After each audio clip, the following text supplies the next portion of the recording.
I mean, again, he doesn't know who Gabriel is, right? Because he didn't come from an Abrahamic faith.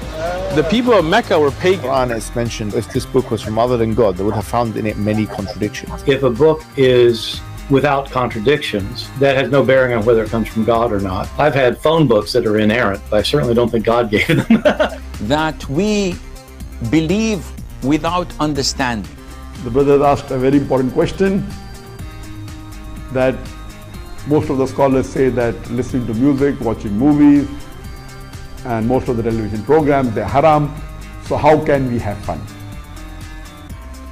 Let me tell you, brother, at the outset, that having fun is permitted in Islam as long as the fun is halal fun. That the standard narrative has holes in it. The Prophet tells us because Satan or the devil sleeps over our nostrils. Those who oversleep and not pray Fajr on time, Satan urinates in their ears. I really do think Jesus was crucified and that he really was dead and buried. He thought that he was a son of God in the sense that he was specially chosen by God. I think Jesus really did think he was going to be the Messiah, the future king of Israel. I mean, that is, after all, why they crucified him.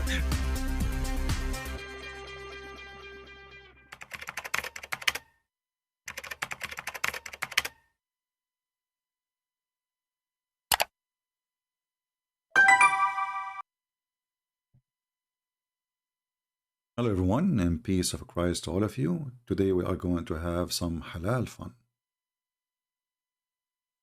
Yesterday we make a video about a prophet, a big prophet, who come to the Middle East.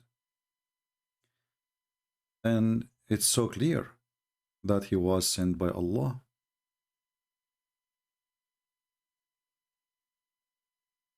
This prophet, who obviously sponsored by Allah, and the reason we say he is obviously sponsored by Allah, because he have no miracles. Any prophet is sponsored by Allah, he will not have miracles. But the irony is that the Muhammadan are asking this prophet, how come you don't have a miracle? But their prophet don't have none or any. Now, I saw some comments in the comment section from very smart people. Like a guy, he said, oh, well, you know, Christian Prince, what is a miracle anyway? For me, if two people go to do fishing, and one of them, he got the fish, the other one, he will say to him, this is a miracle. Silly comment. And people, they say very silly stuff. Diarrhea. Miracle, when we speak about somebody he is sent by God in definition of religion, that a miracle is given to him to confirm that he is not a fraud. Otherwise, anyone can claim to be a prophet or sent by God. But if you have a superpower in your side and nobody can explain it, then that is something to think about. Why this person he have such a superpower supporting him. So it's not what a doctor he says to you that you recover, it's a miracle. It's not about, we are talking about the power of God. So some people, they have a very silly comment. And before we start, there is a Christian Lebanese. He posted a comment and he is upset. I wanted to answer those comments before we start. So here our friend HOTED saying the following.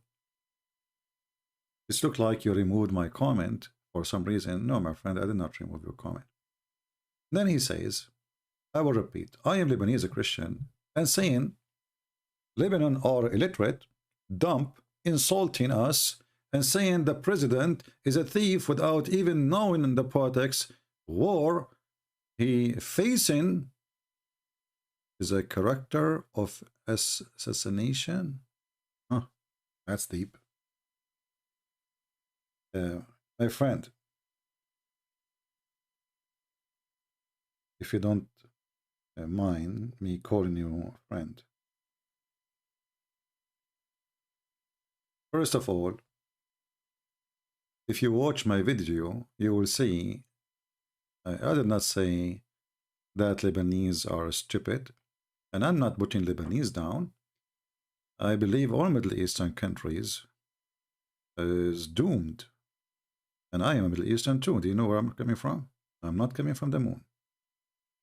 So when I say that there is a woman, her name is Carmen Shammas, new country, and she have 1 million subscribers, and she is nothing but a fairy tale fortune teller.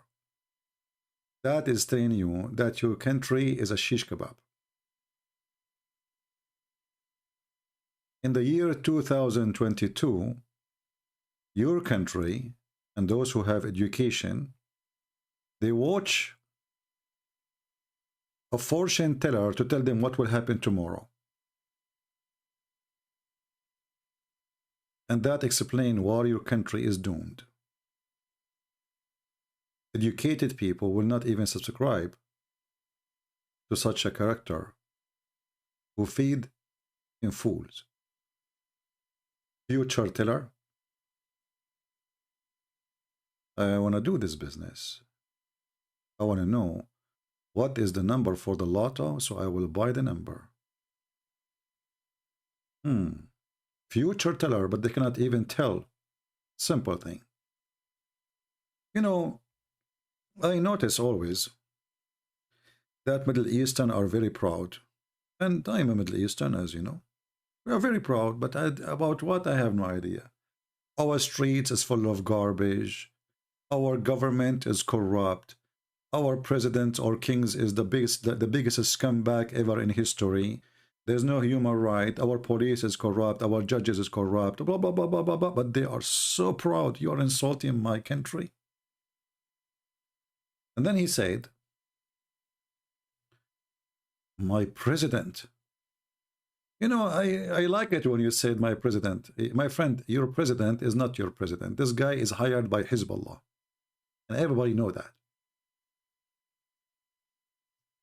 He is nothing but an underwear Hezbollah can throw anytime. They are using him. As an example, last time Hezbollah attacked the Christian area, and the Christian defend their land and their houses.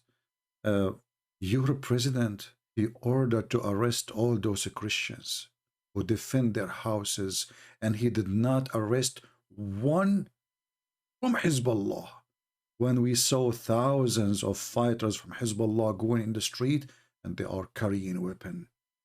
So my friend, your president is a fraud.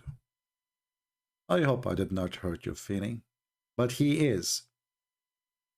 Actually, in Lebanese, they call him the Zmek. I mean, this guy is a president. This guy, he wanted to fight the Syrian, and then he became the puppy of the Syrian. This guy, he went to the Congress asking the American to support him, and then he is an enemy to the American. He is with whoever support him to be a president. He is a businessman. And when you say to me, I have a president, I ask you, where is your government? I ask you, who's in control of the airport? I ask you, who's in control of the government? Is it your president? It is Hezbollah. So don't be stupid and fool and proud for nothing. Proud. They are proud. And it's not only the Muslims in Lebanon, they are doomed. You Christians are doomed too. You have no leaders. Hezbollah bought everybody. The money of, you know, those leaders in Lebanon, everybody is for sale. Some is bought by Saudi Arabia. Some is bought by Iran. Where is the Lebanese? There is no Lebanese left. Everybody belong to a boss. But you don't have a Lebanese boss. So don't be upset and you can be proud as much as you want, but I guarantee you that you don't even live in the country no more. You are running away from this country. There's no electricity, there's no water, there's no food. Even you cannot even take your money out of the bank. Can you believe it? You put your money in the bank, you cannot take it out. So you are proud about what? My president. I feel sorry for you, my friend. You don't have a president. And this is not only for Lebanon. All Middle Eastern countries, there is no government, there is no president. All of them, they have a boss. All of them, with no exception.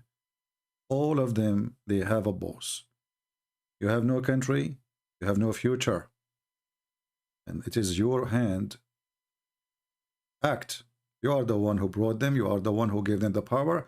You are the one who allowed them to be there. And now you cry for such a thing. Now we go to our topic. I just wanted to answer this poor person who he think that he have a country.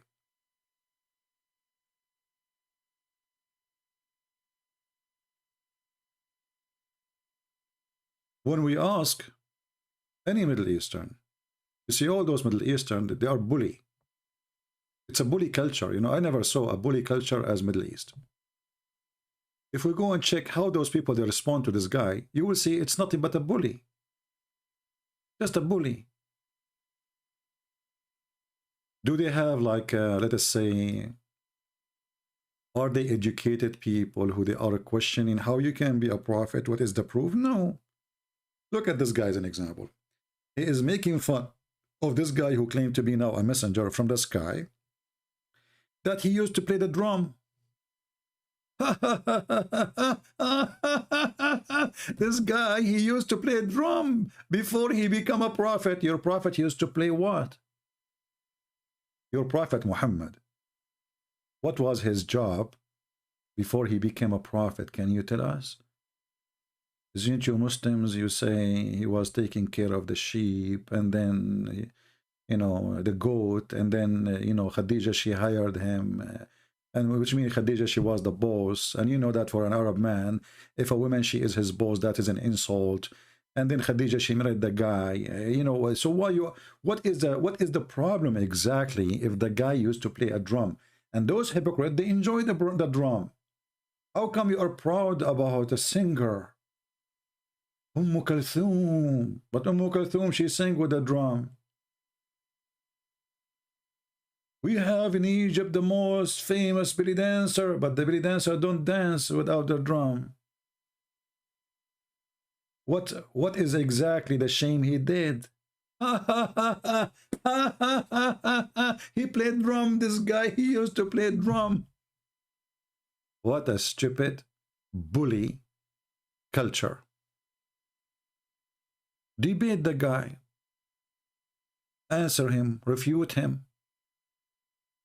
All those things, we cannot even find one of them. He is saying something useful. It's just a bully. They are bully people. And why? I'm not surprised. Muhammad was a bully. Allah is a bully. And whoever follow this cult, he is going to practice what the Prophet of Islam practiced.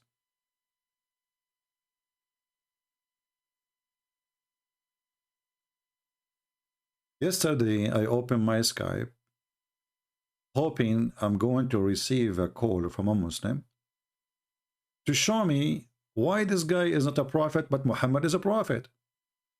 I could not find one Muslim, and you know, you are my witness yesterday, there to call and tell us why this guy is not a prophet. You know, I mean, why you accept Muhammad to be a prophet and you don't accept this guy to be a prophet? What the problem exactly? What happened? What is missing?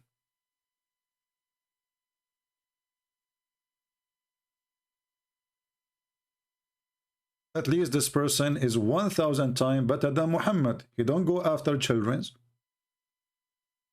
He is not a child molester. He did not go to the house of the neighbors and flirt with the wife when the husband is not there. And this he did with his own son. And as you see, there's next to him, she is a woman, and he is not raping her. As your prophet did.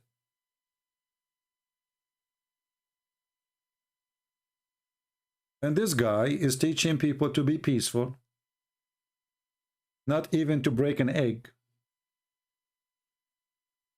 while your prophet was slaughtering everybody around him. He is nothing but a criminal.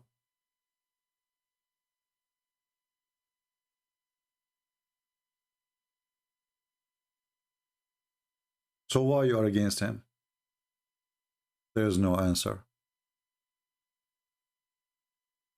And if one, he live in Egypt or on those countries, he made a video speaking the same way you talk about this guy, about Muhammad. What you will do to him exactly?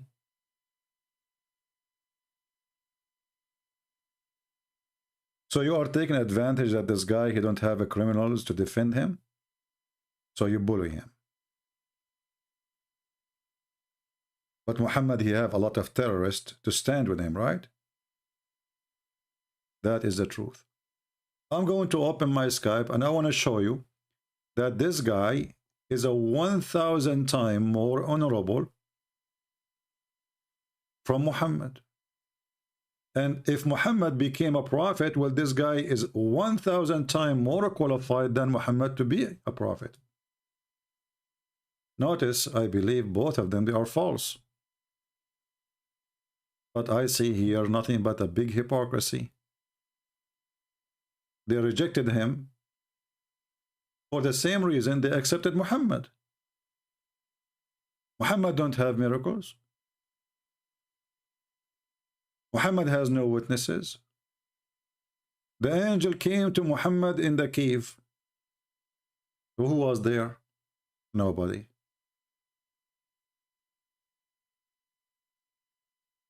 And the funny story is that when this guy, Muhammad, he received his Quran, or the first revelation as they call it, the angel himself did not tell him, I am an angel. He went to a Christian person, supposedly, and he is the one who said to him, oh, this guy is an angel.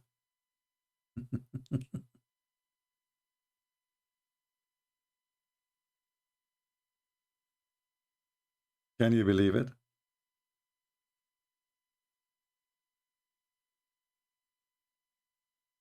I have a Muslim scholar, he want to debate you Quran only. Bring him. Quran only, huh? You see, when they say, we want to debate only about the Quran, the reason they do say such a thing, because those Muhammadan, they are ashamed of their prophet words. I have a Muslim scholar, this guy, he called me when I'm not here. I have a Muslim scholar, let me show you on the screen. Hold on, give me a second. Why you don't, Muslim scholars, why you don't want to, why you want to debate Quran only exactly? What is the problem? The problem is that your prophet, when he speak, he do make poo-poo.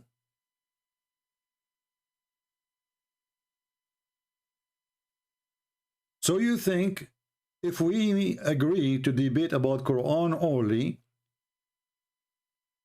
that will avoid us as Muslims from exposing Muhammad as a stupid only. But my friend, doesn't matter. Quran only, not Quran only, he would be got busted. Bring the guy to me.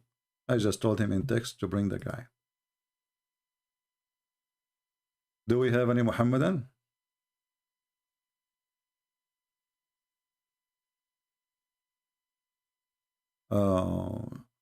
An Indian Muslim, he wanna challenge you. Okay, but this is 4 a.m. in the morning. Okay, my friend, don't tell me an Indian Muslim wanna challenge you. All of them, they challenge me. Bring them. I mean, what this drama is about?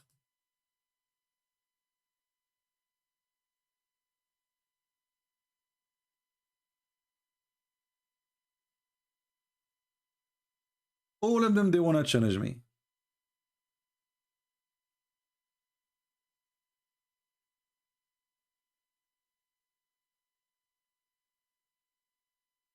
My Skype is open. If you are a Muslim, please text me.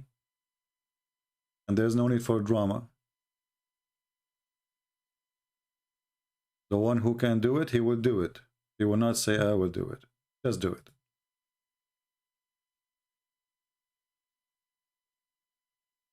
So the big challenge for the Muhammadan, which always they fear. Why you are making fun of this guy? Actually, I have a proof that this guy is sent by Allah. What is his name? النور. النور. The Quran spoke about a prophet who will be the light.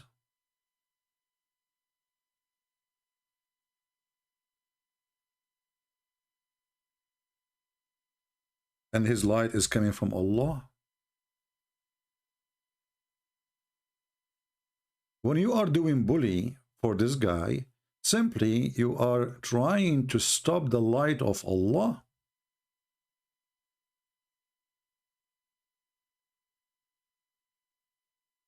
And the funny, the Muslim in the translation, they add the name Muhammad there. But nowhere in the verse it says that this is for Muhammad.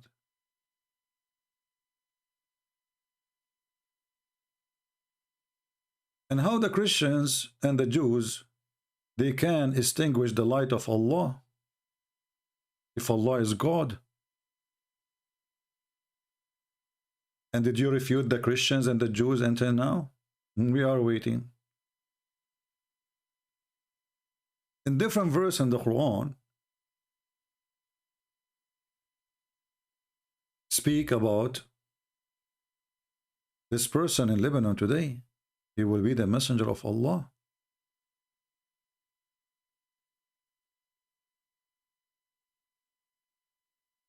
Look what the Quran says to Prophet النور. Nash'at النور. O Prophet, again between two brackets, there is nothing about Muhammad. Change the translator, you will see there is nothing there. It's a fraud. Where it says, "O Muhammad, show me." In which language? O Prophet, truly we have sent thee as a witness, a bearer of a glad tidings and a warner, and the one who invite to Allah by his leave, and as a lamp spreading light. Well, this is the last name of this guy. His last name is Light.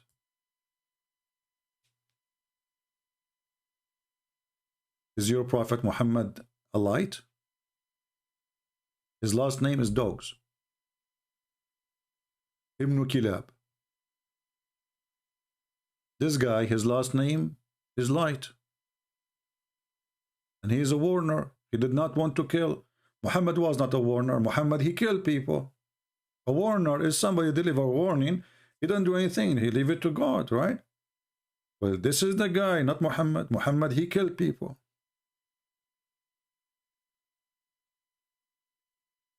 Who is a Muhammadan? He is willing to call me, prove to me that those verses are not about this prophet. May Allah bless him.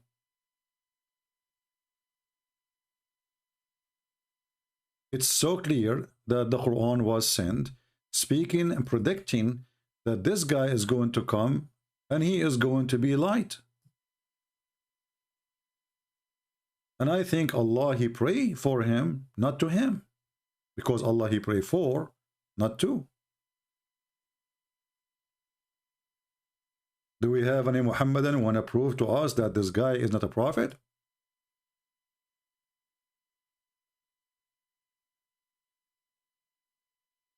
Any Muhammadan?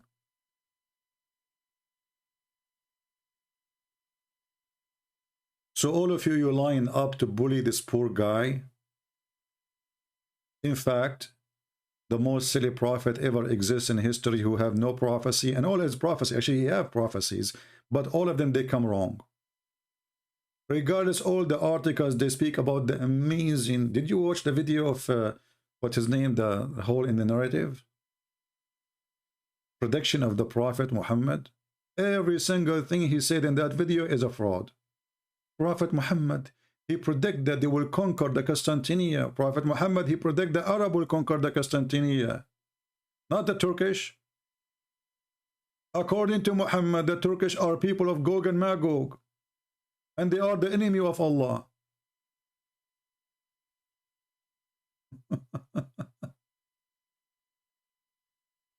Do we have any Muhammadan here? If there is any Muhammadan, would like to prove to us that this guy is not qualified to be a prophet. Anyone?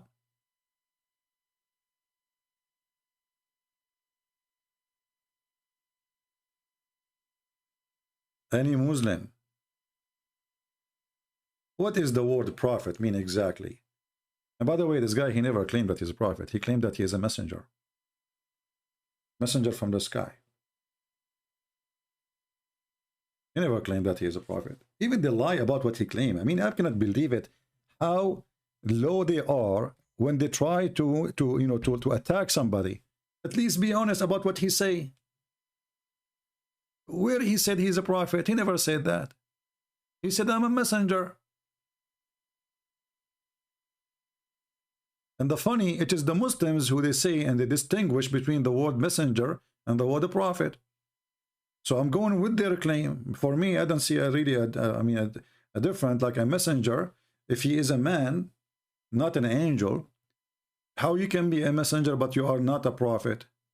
Because if I am a messenger, I have a message from God, no one else know it. And that will be a prophecy. That will make me a prophet. If I say to you, judgment day is near, I'm prophesying. This is not just a message.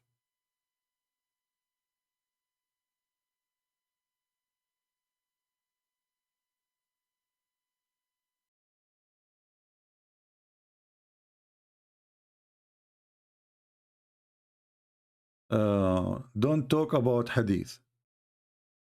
Okay. You are a coward.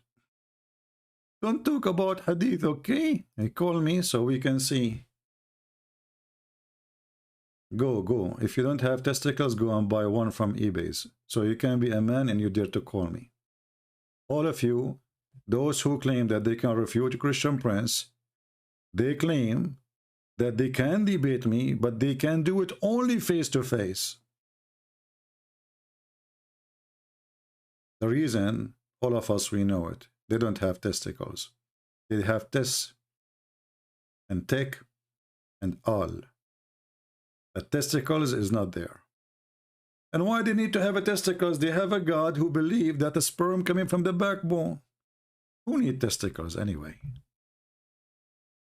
Actually, I believe that Allah, he thought carefully about the reason that a man he have a testicles.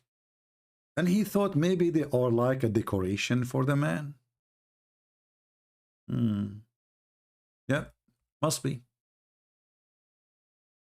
They must be decoration. I mean, why men have testicles?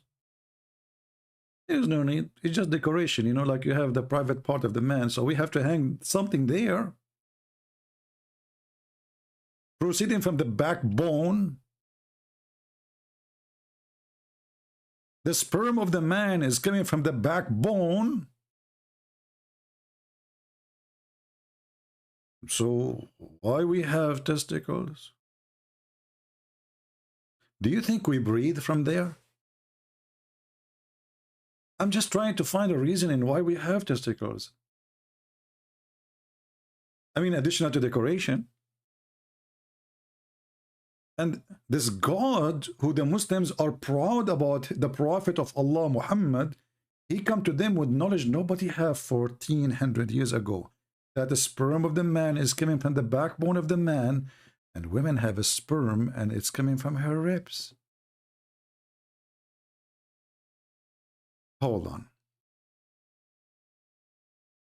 In case you are not educated with science,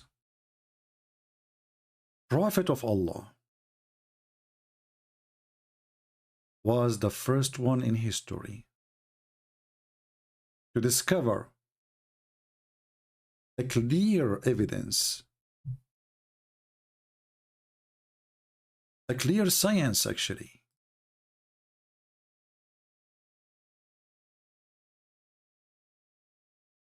We need some space.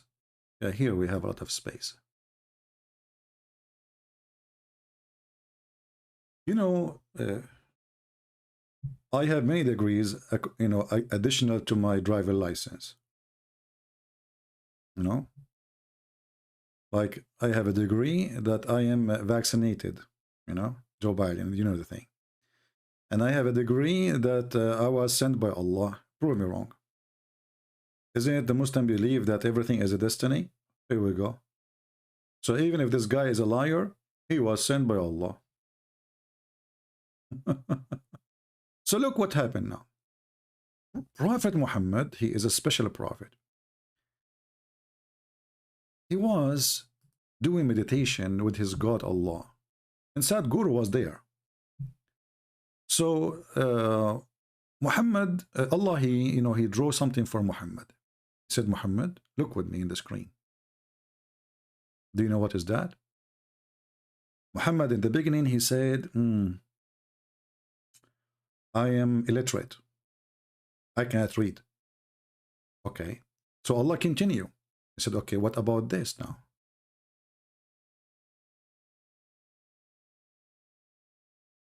What do you think it is, Muhammad? Muhammad, he looked again and he said, well, I am illiterate. I can't read. Allah, he said, okay, hold on, Muhammad, let us help you more. All right. Now here we have a person, two hands.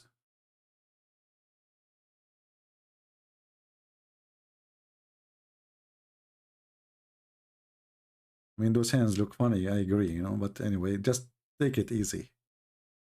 And Muhammad, he says, okay, now I figure out, this is Trump. Allah, he said, no, Muhammad, you're still illiterate. This is not Trump. Okay, let me help you more. This is what this person has. Who is that? Muhammad, he said, well, I'm illiterate and I cannot read. Allah, now, he have to help Muhammad. So he sent Jibreel to squeeze him. And Muhammad, he figured out, he said, this is Khadija. Praise be to Allah, the Prophet is so smart. And then Allah, he inspired his Prophet that Khadija, she have a sperm come from the location of her necklace, specifically here. It's not just the ribs. Is it amazing that Allah, he know, he have such a knowledge? Look where, look here, the location of the necklace. So the sperm of the women, according to Allah, go from the location of the necklace, and now is going to drop, like, you know, she is doing something. I can't explain to you more. So the sperm drop, and goes from somewhere. I'm not going to tell you from where. This is what the Quran is saying. So why you are making fun of this guy when your prophet is the most funny prophet and he have the most funny God?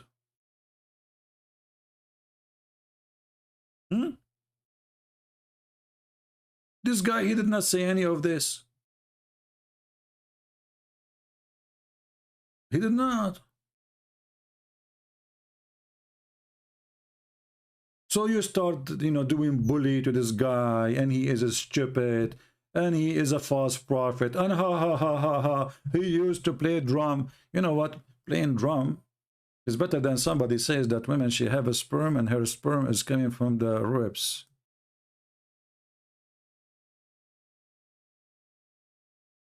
Imagine. Just imagine. Just imagine that you have a wife and she have a sperm coming from her ribs. Oh boy. And here you need to ask yourself, the knowledge of Prophet Muhammad, how he knew this 1400 years ago, when science was stupid, unless it's coming from the true God, Allah. And then 800 years something, Ibn Kathir, he come, and he was a YouTuber in his time. This is a moderate scholar. He tried to defend the Prophet against the Christians laughing at Muhammad. So he wrote his books to get the Christian busted. And look what he said, refuting the Christians, getting them busted. And the Christians, since then, they cannot say anything. He is created from water gushing forth, meaning sexual fluid that come out bursting forth from the man and the woman. Thus, the child is produced from both of them by the permission of Allah, due to his Allah saying, يخرج من بين الصلب والترائب. Meaning the backbone of the man and the ribs of the woman. And now we knew why ordering ribs in restaurants is extremely expensive.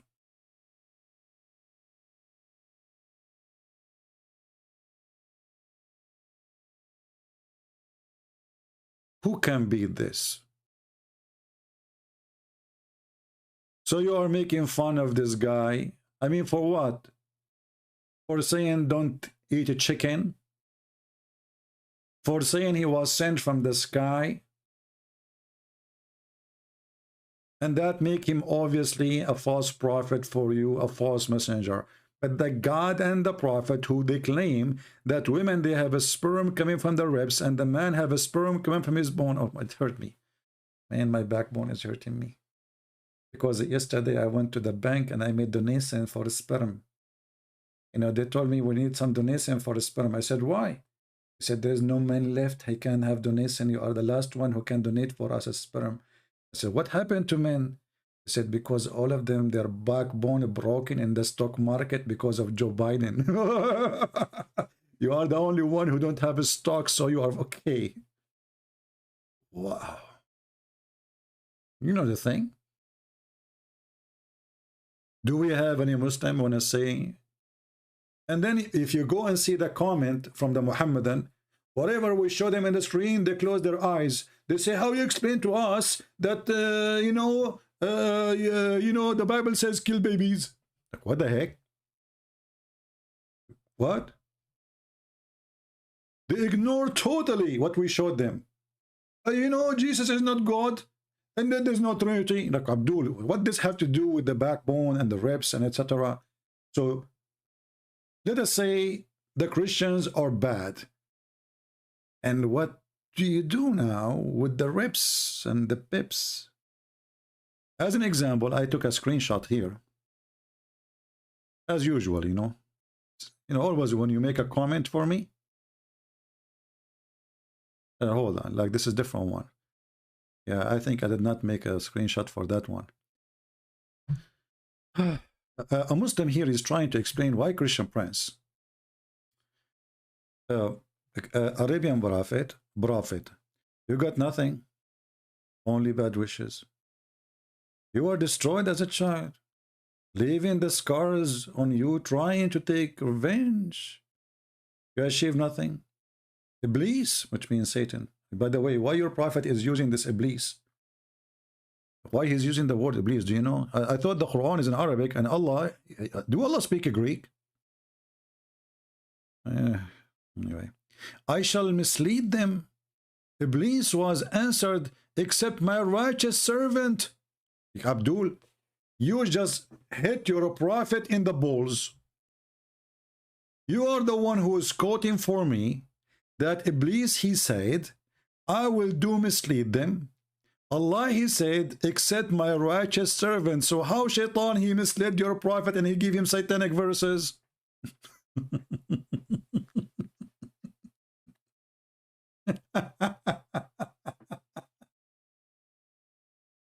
I wonder that Muhammad, I'm not surprised why Muhammad can't have babies. I mean, this guy, they keep hitting him in the balls. Look, except my righteous servants. As long Allah, He made it clear that the one who is righteous, Shaitan have no authority over him. Then Abdul, you need to explain to us how Muhammad he is. Are you going to say that he is not a righteous servant of Allah? Please don't say that. Please don't. No, don't. So, accept my righteous servant, and then we find that Muhammad he received command from Shaitan. And then we find Muhammad was bewitched. And then we find Muhammad receiving satanic verses. And supposedly now this Abdul is proving me that I am Satan. Oh. We have a guy here. He is saying, let me show you what he is saying. His name is Mikhail. How are you, Mikhail? Mikhail, I'm very thankful for you. I think Allah, He sent you to us today. What we will do without you and the 100 sign. Look what Mr. Mikhail, he said to you. Mikhail, do you like to call me, my friend?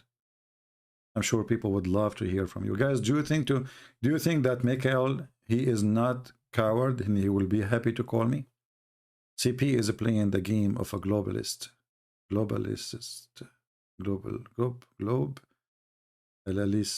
okay. Otherwise, he would be dead if he was really a threat. He is scam. I mean, that's deep.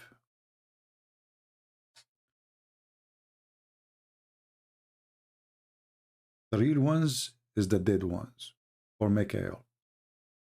If you are not dead yet, you are not real. Hey, Mikhail, are you dead yourself?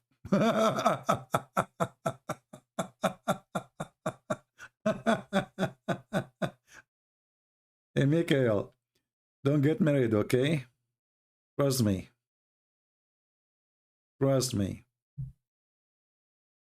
She will dump you second day.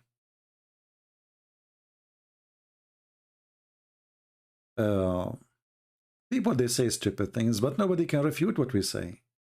You can talk about me. You can say all bad things about me. Who cares? I'm not a prophet. I'm not a priest. I don't even claim to be anything. I am the one who no one can debate. As simple as that. I put the laundry of your prophet and it is stinky. And all your detergent is not going to clean it. Prove me wrong. Attacking me as a person will not make any difference.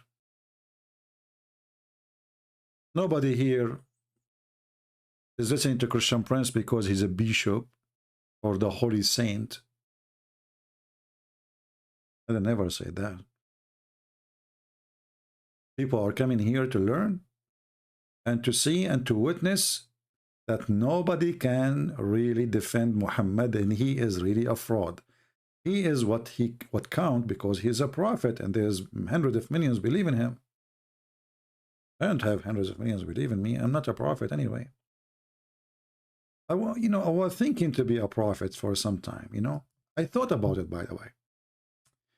But then I said, what if I make a verse like this? If I go on YouTube and I claim to be a prophet of Allah, and I make a verse says, anyone believe in women, she want to give and take off her panty and give herself for me. What the Muslims will say? How much they will bully me for saying such a statement? I cannot take this bully. It's too much, brother. But if a prophet Muhammad, he say the same verse, and he believe in women, she want to offer herself to the prophet so he can F her. A privilege for him only. It's okay. What's wrong with that? What's wrong with that? I mean, look at this verse. Allah, he made a verse telling Muhammad who he can F. And if you read it carefully, you will find that Muhammad, he can F everybody, including Allah. O prophet, we made lawful for thee the wives. Look at this stupid God. Now you remember to tell him it's lawful for him. They are wives already. I mean, have you ever heard of a God sending a message for a guy who is already having sex with those women, saying, prophet, those women are lawful for you? And I'm sure the prophet, he was like, wow, thank you, Allah. I was doing boom boom with them and I do not know. But now you told me they are lawful. What the heck? And then the one who you paid her dowry. Okay. Where is the word dowries, by the way? It says ujurahun, paid them their wages. And those whom your right hand possessed, like, okay, who is left? And then, and the daughter of your partner, uncle, okay, and aunts, okay, and daughter of maternal uncle, okay, and aunts, okay, and migrant women, okay, and thee with thee, okay, and a believing woman, she dictate herself, her soul. They changed the word, her, it's herself, which means her private part, her body. What her soul? Can you give your soul to somebody? This is what Muhammad, he want from the woman. They're speaking about sex. Her soul? You know what? I always thought about Muhammad that he is a sexual, but in a spiritual way. Her soul. So this woman, she will offer her soul to the prophet so he can do boom boom with her soul. Now I get it. I mean, who's left? The wives, the neighbors, the cousin, the cousin of the cousin, the cousin of the cousins, and heir of the immigrant women, and even any women she dictate her to the prophet so he can F it. So Muhammad, he can say that nobody is making bully of Muhammad. That guy, this poor guy, he says, don't eat eggs because you are killing life. They bully him. What if this guy, he said, any believing women, she want to give herself to the messenger of Allah so he can do to her dahman, dahman.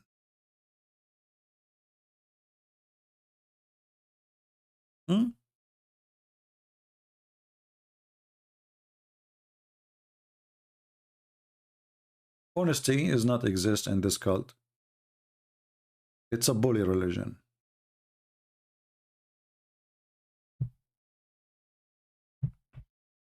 Do we have any Muhammadan here? You see, look, my Skype is open. Where is the brave? Where is the more?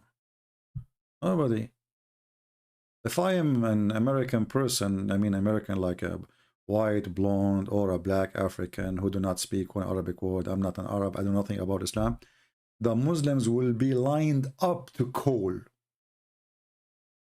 I know this is coming. You don't know Hebrew, you do not know Arabic. Elijah, mean God with us.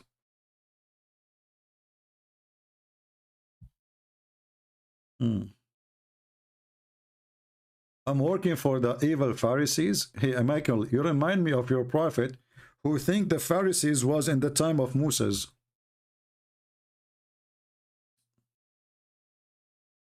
The Samari, sorry. The Samaris. Allahumma Samari.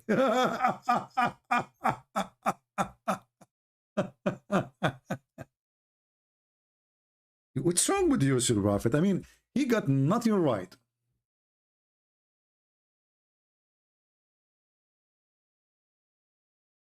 So Moses, he went to the mountain, brother. He come down.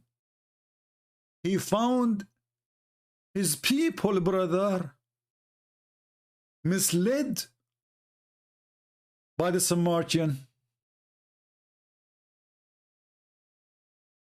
How the prophet knew this? History is rewritten. The prophet, he discovered the history in the time of Moses, which nobody ever knows. Huh?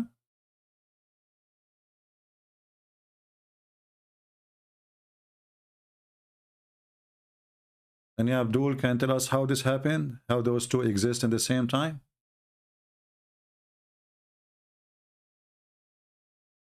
So Moses went to the mountain, he came back, he came down. He found what?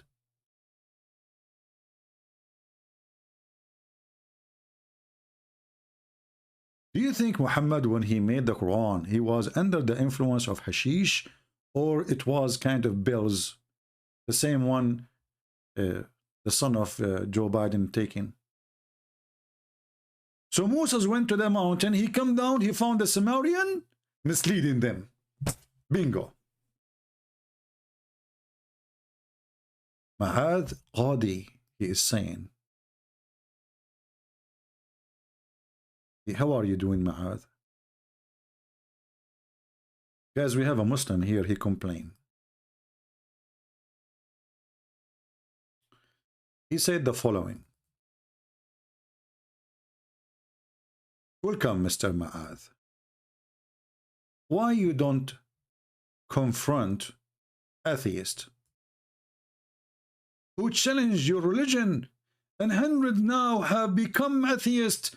Atheism will turn Muslims and Christians into it. Hey, my friend, who said to you I don't challenge them? Who mentioned that to you? I never encountered an atheist, and I did not leave him with a banana. Actually, the only time I lost a debate with an atheist, when he asked me, do you like banana, Christian Prince? I was naive at that time, not expert. I said, yes. He said, see, your origin is a monkey. What atheist? They don't have a book. An atheist, he can say whatever he wants. And yet, if an atheist, he come to us, we will crush him with no mercy. But you, Ma'ad, you claim that you have God. Do you? The atheist, he don't have a book to debate him about. He come to me speaking about science, but his science is a kind of you know, like a selective science, like the Big Bang. The Big Bang is a theory. The funny that you Muslim, you side with the atheist, and the atheist decide with you. All atheists decide with the Muslims. If you go and ask every single member of the Democratic Party in USA, which 90% of them, they are atheists, they side with Islam. They defend Islam. The feminine groups, you name it. They are your friends, not mine.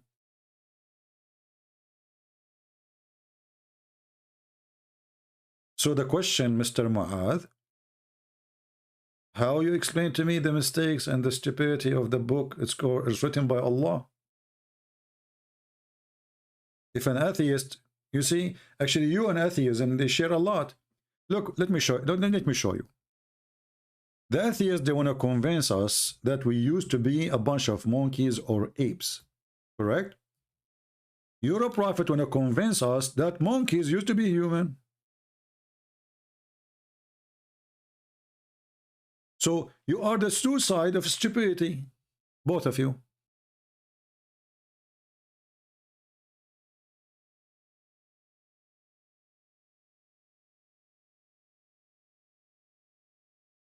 Are you there, Mr. Qutada? Have you ever heard of a God? He will make a human being a monkey because he broke the Sabbath. But this God, he will not make a human being who rape a child or a woman a monkey, or raping a woman or a child. Look, Allah is so sensitive for Sabbath. But if you rape children, he will not curse you and make you a monkey. What do you think, Ma'ad?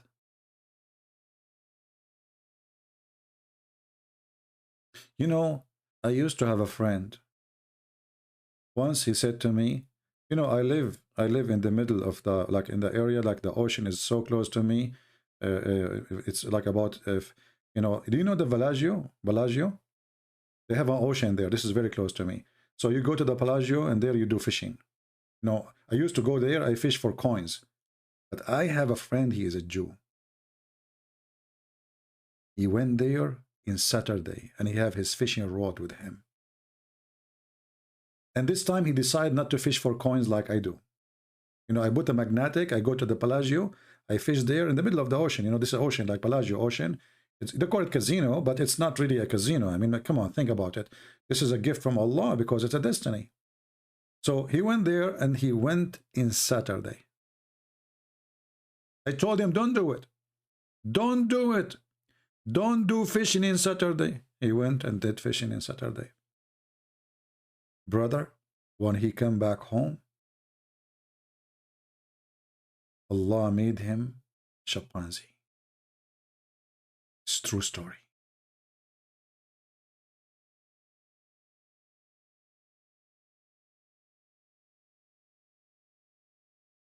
Subhanallah. Takbir. Who in the world wanna believe such a garbage? So this God, if you break, how many people break Sabbath every day? And you Muslim, you break Sabbath then? Are you don't follow the Sabbath?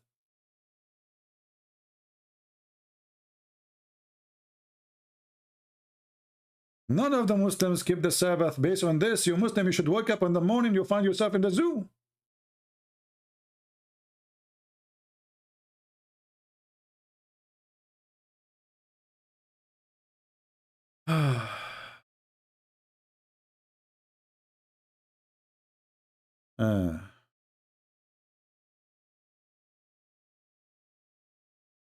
Do we have any Muhammadan? Want to say anything?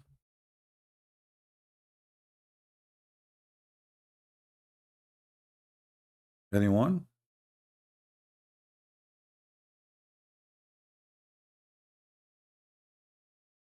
So why you are making fun of this guy who claimed to be a messenger of Allah? He don't say stupid things like your prophet.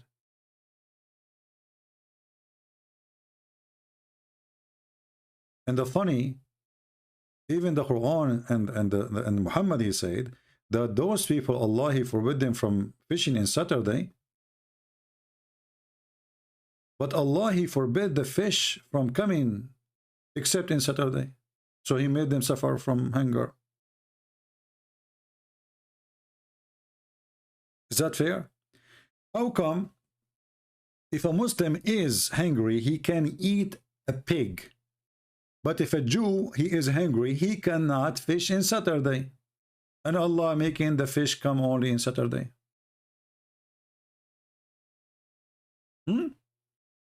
Allah forbid you from eating pork, right? You claim. Chapter 5, verse number 3. It says, if you are hungry, you can eat pork.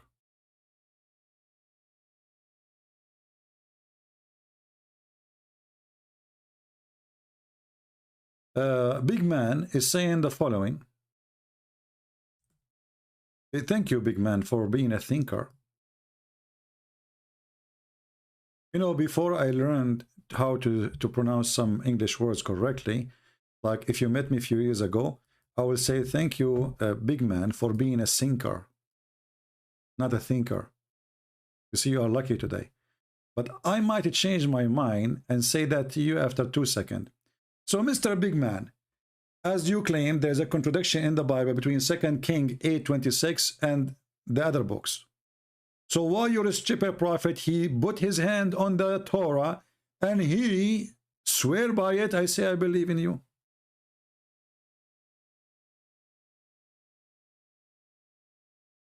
Are you, Big Man, saying that your prophet was a big donkey when he said that? Are you? Big Man, I'm really impressed with your logic. So be my witness. According to Muhammad and the Bible, the Torah, they have a contradiction, brother. And then we have a false prophet. Obviously, he's false because he put his hand on the book and he says, I believe in thee and the one who sent thee. I'm answering you. Why you want to waste my time? There's no contradiction there. You are a stupid fool like your prophet. Call me and be a man, and then I will show you that you are a fool. Is that fair, guys? Call me live right now. I will read the verses for you, and then you will read the verses for me, and let everybody laugh. Who is the one who's running away? My Skype is open. You come every day to my channel. You say things will shame your prophet, and as you just did now. And not only that, you're a stupid prophet. He said in the Quran, oh, this time they're stupid. Allah, he says, confirm the books with them. So how Allah, he confirmed books have contradictions, as you claim? How stupid this God is.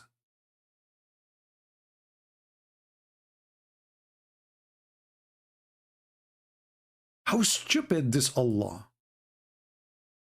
I'm really, really upset from those verses in the Quran. We should, brother, erase them. Do you have any eraser? Big man? Big man? You are so little.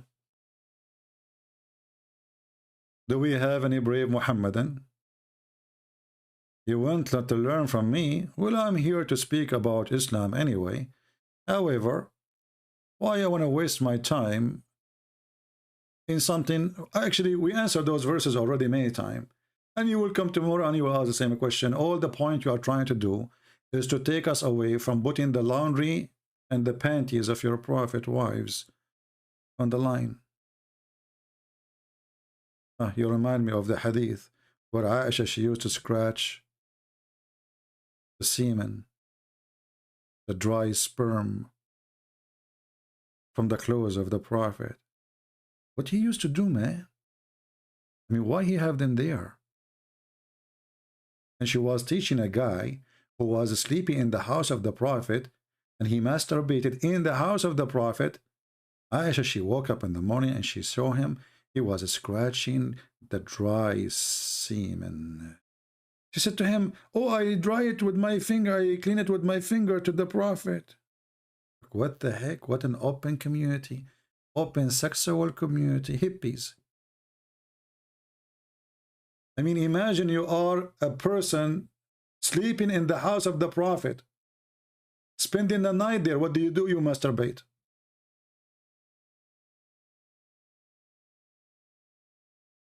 And then you wake up in the morning, and the wife of the prophet, she walked by. Oh, you are scratching it? Okay, I used to do that to the prophet, okay? Just to scratch harder. Expert she is.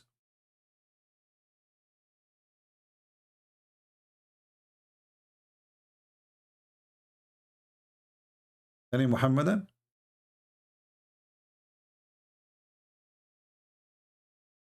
Did Muhammad wear sateen or cotton underwear? Well, I believe at the time there's no underwear anyway. And Muhammad, what underwear? They have like, you know, it's like a form of clothes, but it's not really underwear. Do we have any Muslim here? Any Muhammadan who worship Allah and he is waiting for the women who have big boobs to be given to him by Allah?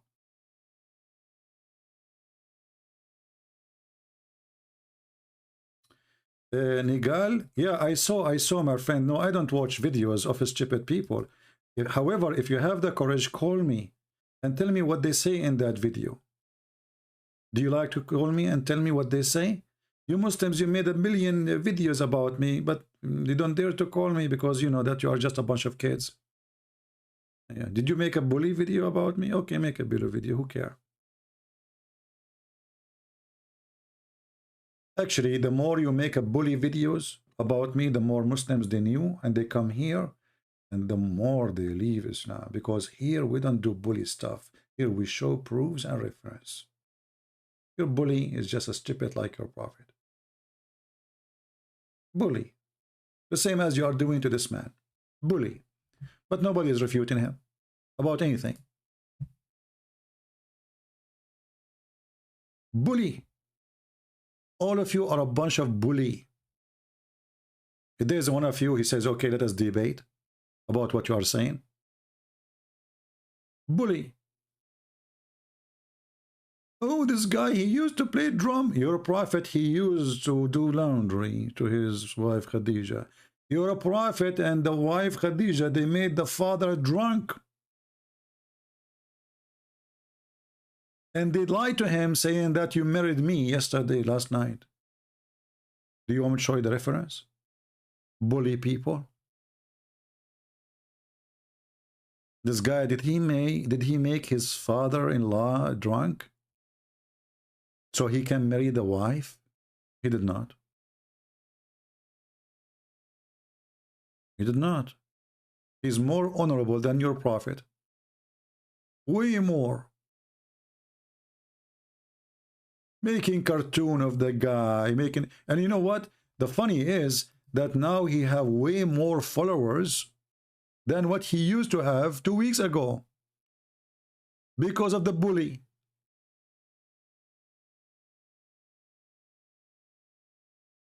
Let me open his channel. Hold on. Now this is the video. Okay, this is the video in this channel here of this guy. Brother, the Mufti of Lebanon, he made a case to the court. He sent the case to the attorney general to stop this guy from misleading the Muslims. Why? Because a lot of you are converting to his religion now. The woman, she support him. She have a 1 million subscriber. Why we don't see the number shrinking so fast, since she is the one who introduced this guy to be the messenger of Allah? Correct, guys? 1 million. Obviously, there's 1 million. They agree with her. You're a prophet according to Islam. He spent half his life as claiming to be a prophet, since he started as a prophet, half of the time since he claimed to be a prophet, and only 70 people, they join Islam. Half of them is his slaves, which means they are forced to. This guy, he don't have a single slave following him.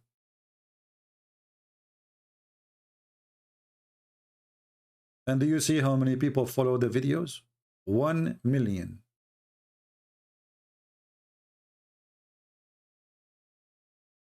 Do you know what 1 million mean?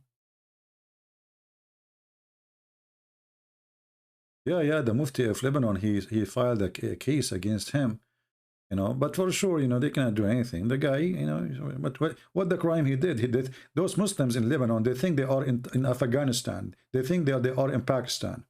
This is Lebanon, you know. Nobody will dare to touch him. Just trust me.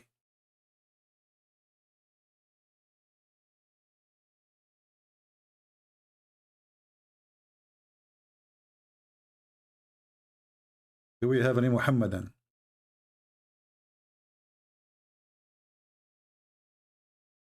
Stop spreading division.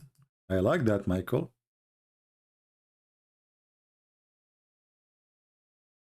You know, Michael, why you don't come with a Muslim name? Why you are hiding and their names don't belong to you? If we ask you what Michael mean, you do not know. Right? Is Michael is an Arabic name? No. So why you are using it? Thief. So look what Michael, he said.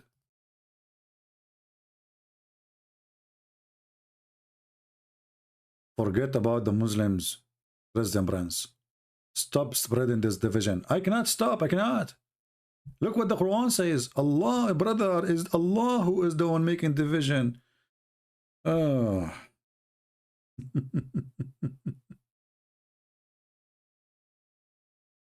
You see why they don't debate me? Because whatever they say, I'm going to make them shish kebab.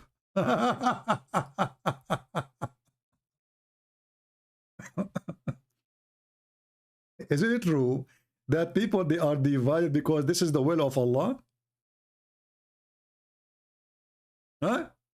Is it true that even people, they kill their children because this is the will of Allah? Don't the Muslims, they say to us that, brother, the idolaters in the time of the Prophet, they used to kill their children, brother. The Quran says it's decorated for them to kill their children in order to lead them to their ruin. Okay, why? Who's doing that? And confuse them in their religion. Like, what the heck? Had Allah willed, they would not have done it. Do you see it? Your God is causing people to kill their children. It was the will of Allah. وَلَوْ شَاءَ اللَّهُ مَا فَعَلُوا. What a stupid religion. And then, not only that, my friend, Allah divide mankind. But why Allah, He divided the mankind? Allah, He like it. What's wrong? He like this. Chapter 16, verse number 93 says, had Allah willed, He would made you one congregation, but He leaves astray whom He wills, and He guides whom He wills. Jungle bells, jungle all the way. Muhammad, hey, you are high, hey, hi, hashish. So you are telling me stop dividing, and the Quran says that the one who divide people is Allah. Allah who led them astray. And here we ask ourselves, if Allah is the one who led people astray, what is the job of the devil? Do you think devil is exist anymore after Muhammad and his God? I think devil is retired. Allah took over. Maybe this is his son, the son of the devil. Like he says, hey, Satan, you are the father of Allah. And you know, like you take retirement now. I want to help you. I will take care of the business from now on. You go, okay?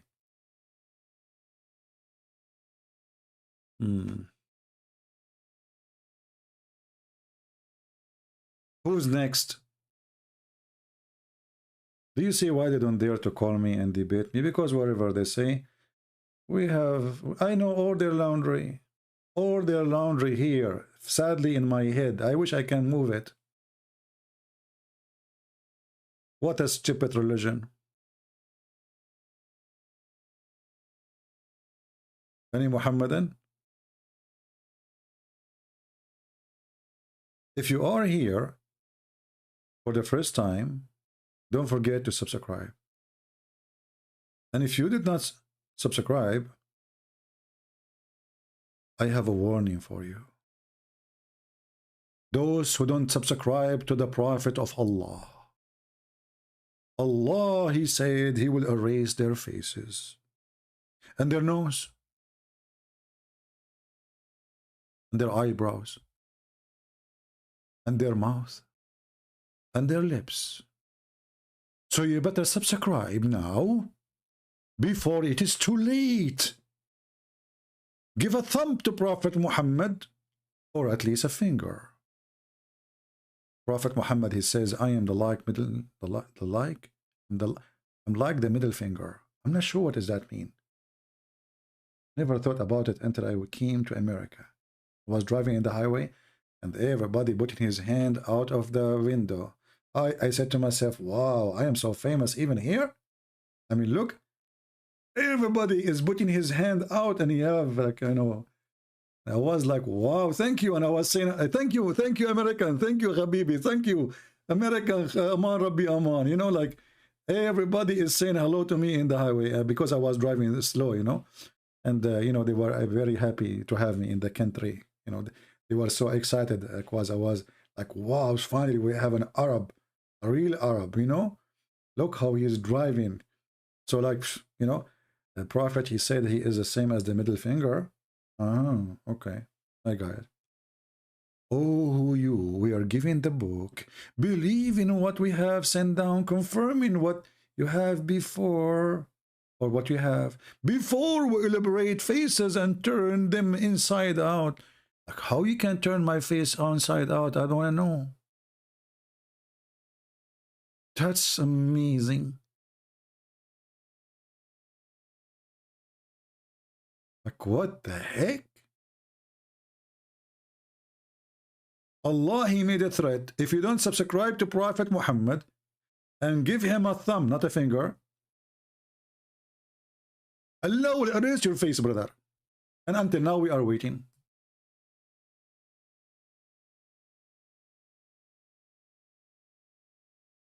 It was a false threat. As God did not make one single person losing his face. Do you see it, Muhammadan? So imagine if this guy,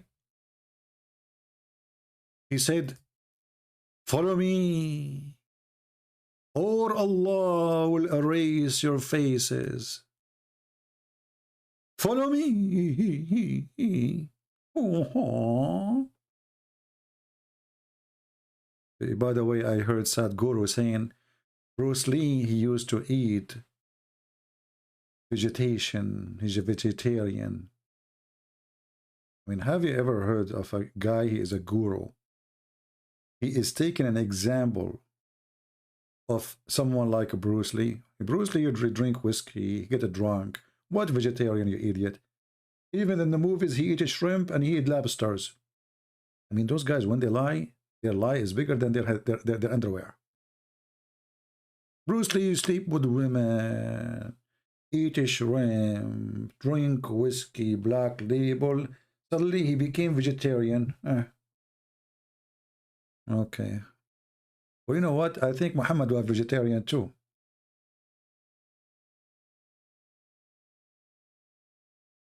Any Muhammadan?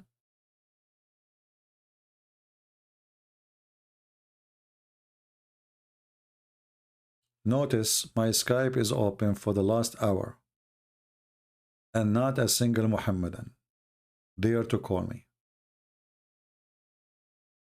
Did you notice? You know, once we used to do program in Paltalk program. I don't know if you know it. And like Muslim don't come to my chat room. Nobody there to enter. So we decided to, you know, they told me, let us do a trick. I said, what? I said, we will make the admin a female lady to challenge Muslims. Don't show up until the full is like the room is full with Muslims.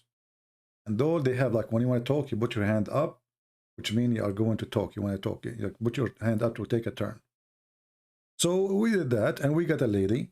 And, you know, the Muslim, they came, the room became so busy, and there's like 30, I don't know how many, their hands is up to talk. All of them, they are Muslims. They want to debate her. And then suddenly, Christian Prince, he came as an admin. The second I came in as an admin, the chat room was empty from Muslims.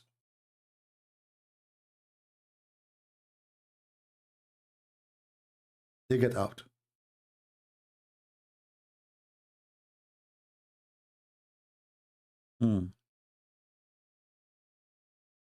Any Muhammadan?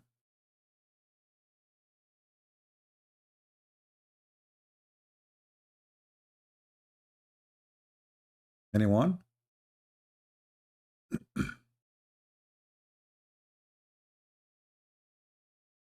You remember me from Paltalk? Oh, okay, that's good. Once in Paltalk, the co-admins, you know, the company admins, they have a meeting with me. 4 co-admins and the big boss, you know, they call her the red admin. She was a female. She said, you are not debating them. You are inflaming them. I said, inflaming them or not, what's your business? It's a debate. Did I break the law? You see how they side with the Muhammadan? Do you see how they try to protect Islam? And they ban me, totally they ban me from Paltalk. And then they receive tens of thousands of emails and letters, and even people threat to make a case against them of discrimination. And then they send me an email saying, we apologize, we found that it was not lawful, blah, blah, blah, blah. So please come back to Paltalk. They try their best to protect the false prophet Muhammad. Everybody around the world, actually, they are trying to protect Muhammad. Even in Russia, Vladimir Putin, he is just being hypocrite. You know, this Vladimir Putin, this guy is a, you know, he's a smart, but he is somehow is very evil too. So he killed more than 300,000 fighters in Syria, at least 300,000. At the same time, he says, what is the point of insulting Prophet Muhammad? Like, the guy, he really respect Prophet Muhammad, but he killed the terrorists who believe in Muhammad. He knew how to play them, you know, he knew the game. He tell them what they like to hear, but in reality, the second you say, I'm going to follow the steps of Muhammad, he made you shish kebab.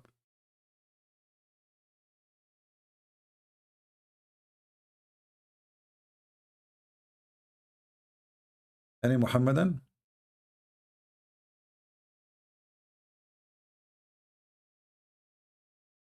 So you guys, you need to bring me some challenger, like, you know, to talk to, if you know a sheikh, if you know somebody. And I advise you, maybe it's better if you don't tell them this is a Christian prince. Maybe if you can do this, you tell them, I have a Christian, I would like you to debate. Do you think you can make it? He will be excited. Tell him a Christian from America. Don't tell him he's an Arab or anything. I'm not asking you to lie. Just don't tell information. And then you call me, and he will be with you joining call, so he will not find out until it's too late that he's talking to me. Because I believe this is the only way we can bring sheikhs to debate us here. They will not dare. The second they will know they will debate who, they will never dare to call. You can try to find out anyone. Just find any, you know, like get anyone. I don't care for the name. For all of them, they will lose. You see, Muhammadan, they will lose if they debate about Muhammad, not because a Christian prince is smart, but because their prophet is stupid. As simple as that. So it doesn't matter who is the one who will debate really. Now, there's some of them, they are smarter than others. When I say smarter, they try to not to give an answer. As an example, Shabir Ali. Shabir Ali, you ask him a question. Shabir Ali, he answer as the following.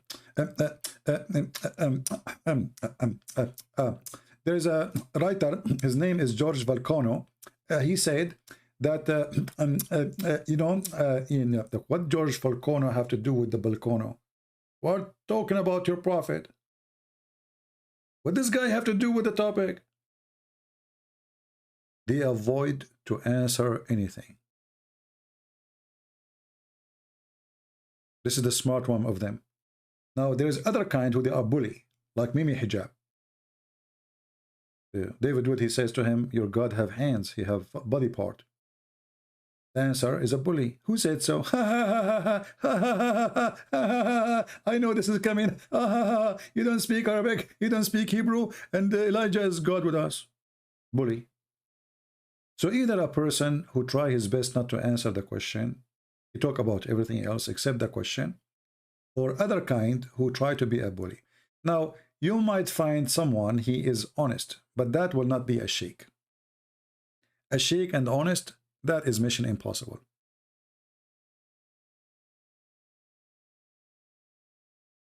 Any Abdul?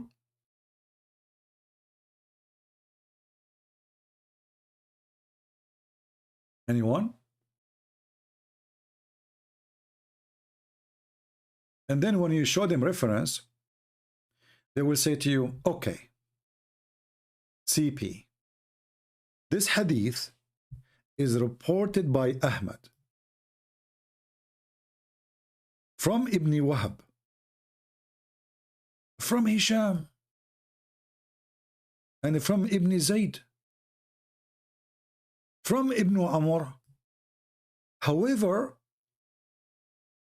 Zayd is very well known to be a liar. Therefore, this hadith is not accepted, CP. What the heck? Look how they refute me. As long as hadith is not accepted, why you write it in your book?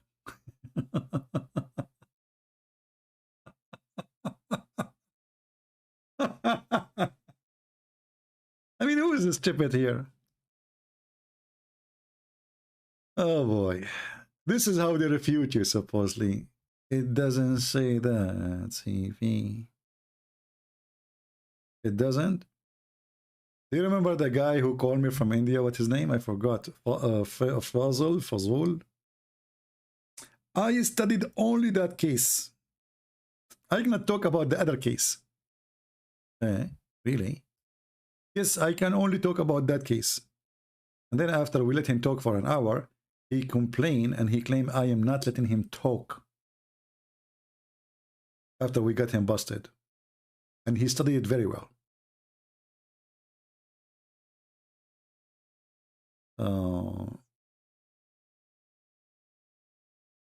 Vahid, my friend, there's no problem. There's no time problem for me. If you can bring me a big sheikh from Africa, I'm willing to wake up in the middle of the night in my time to debate him. Just bring him. Which means I have, if you tell me in advance, because, for me, I don't care really for advanced time, but because you are saying it's different time, so I will not be live, right? So you can tell me, just be sure, because I don't want you to make me wake up like 1 a.m. in the morning, or 2 a.m. in the morning, or 4 a.m. in the morning, and there's nobody's coming. So I want you to be sure that you can get me the sheikh, big one, the bigger the better. The bigger, the better. And I don't care what his name is. I don't care really how big he is. The bigger, the better. So time different is not really a problem for me. I can wake up just for the sake of getting this Abdul. What debate? I don't know what debate. David Wood didn't debate with who? Secondly, David Wood, he don't really debate. Those debate, not only David Wood, anyone who do 5 minutes for you, 5 minutes for me, he is not debating a Muslim. Muslims don't answer. Muslims, you have to corner them. So 5 minutes for me, 5 minutes for me, and then there's a guy, he switched the mic between them. This is a joke. A real debate is a crossfire, real fight. Anything else is not a debate. Anyone, he choose a topic in advance, he's trying to run away from a debate. This is number one sign. Because he want to talk about one thing. What does that mean? And then we will do it 3 weeks from now or 3 months from now. So I print all those things from the internet, I put them in front of me in the screen, and you will notice that both of them, they are reading their screen. Because there's no debate. Secondly, 10 minutes for me, 10 minutes for you. And now the 10 minutes he spoke, the other guy he have 10 minutes is already, he wrote those 10 minutes, respond a month ago. So what is the debate? They are not even listening to each other. And debating this guy, Kenny. This Kenny don't have even high school. He didn't have high school. It's a shame actually for David Wood to debate someone like this. It's really a shame. You are a person who is educated, you have a PhD, you go to debate somebody who don't have a driving license. You need to debate, just because he's a Muslim, he can debate us. If you want, do what I do, open your Skype, let this guy call you, and then he is just a kid calling, and you are who you are. But making official, inviting people, reserving a place for who? For a guy who don't even have a driver license. That will make you go down. Your level will go down. Or like debating Nader Ahmed. This guy is mental, Nader Ahmed. You don't even have high school. I don't mind him to call me here, chat, etc. But to go and set a room and invite people, who is this guy? It's an embarrassment for you to debate those people.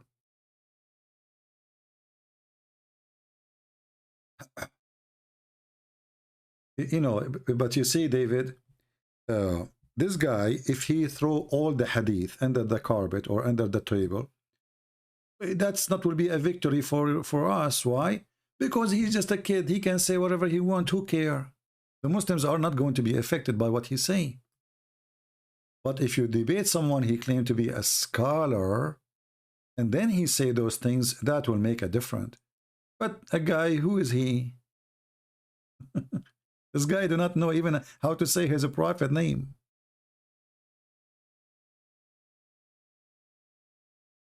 You know, when David, he killed a king by a stone, that was a big deal.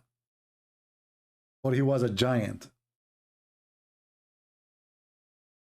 Here, you are killing a stone.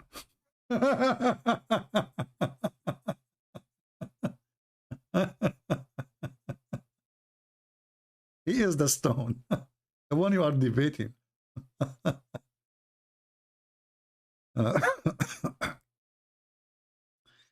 Anyway, well, he can do whatever he wants, but I believe those are just a stupid debate. They have no meaning. They have no result. And actually, it works always for the benefit of the Muslims. Because even if this Muslim, he is nobody, he will get tens of thousands of subscribers because of such a stupid debate.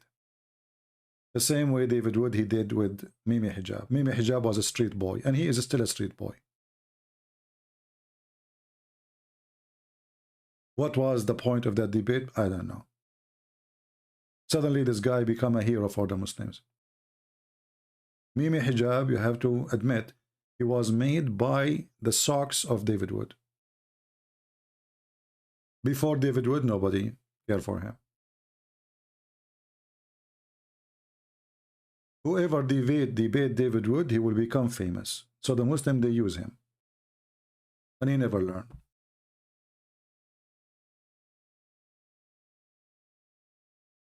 Here, the Muslims, they can try, but I will make them famous as a fool. Not famous in the good way.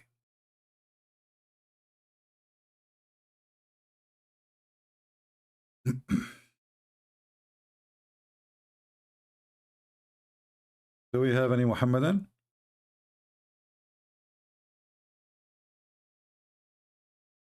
No, this guy, Mimi Hijab, he have a lot of donations. They are asking him to the lecturers. He traveled from country to country. Just because of his debate with David Wood. This is the truth. Even though, by the way, he said the most stupid things in the debate. But because the debate was a mockery, and David Wood, he is not a mockery style. He don't know how to respond to them. So they made it sound like they are the one is victorious, but in fact, Mimi Hijab was making mockery of his prophet. And this is why they get so upset from me, because then I made like 10, I don't know how many videos, showing everybody how Mimi Hijab, he insulted his prophet. Do you remember when Mimi Hijab, he said, not a single Jew believe that there is a Trinity. Not a single Jew believe that God have a son. Do you remember? And he was screaming and shouting. David Wood, he got his opportunity to wipe the floor with the face of Mimi Hijab. But he is not a debater. He's not. A debater, he will know how to say and what to say in a second. Isn't it the Quran says that the Jews, they say that Uzair is the son of Allah? And the guy was shouting in your face, says not a single Jew, trying to prove that this is a lie.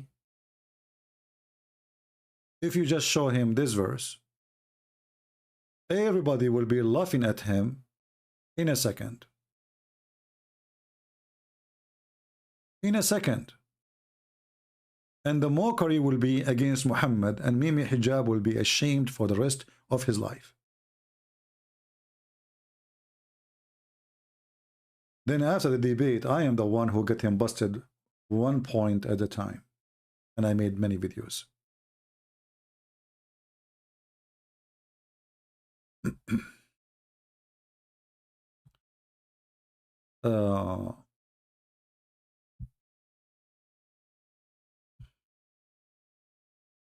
Well, David Wood, he can do good videos if he makes short videos, but he is not good in debate. So I advise him to make short videos, but debate, don't go there.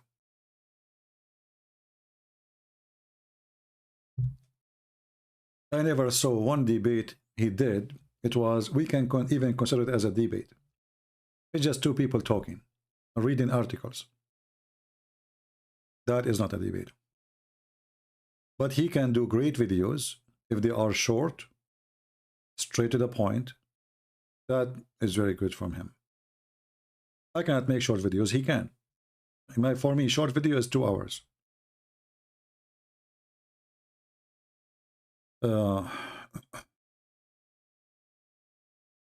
Do we have any Muhammadan? How Muslims consider the Sabbath in the Quran? Well, the Quran talk about the Sabbath, that Allah, he punished the Jews for breaking the Sabbath. Obviously, Muhammad trying to steal the Sabbath from the Torah. But the funny is, Muhammad, he did not follow the Sabbath.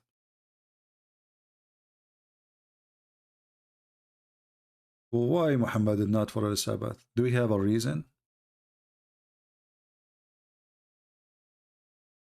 Muslim Sabbath is a Friday, Jum'ah prayer. You know, this is what they claim, but this is absolutely not true. You see, people read, but people, they are still illiterate. Our friend here, he said,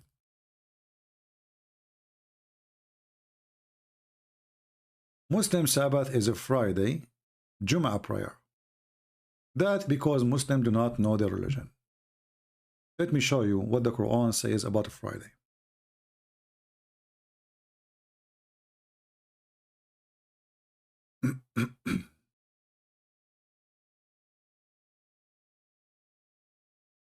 Chapter 62, which actually the chapter called of Friday.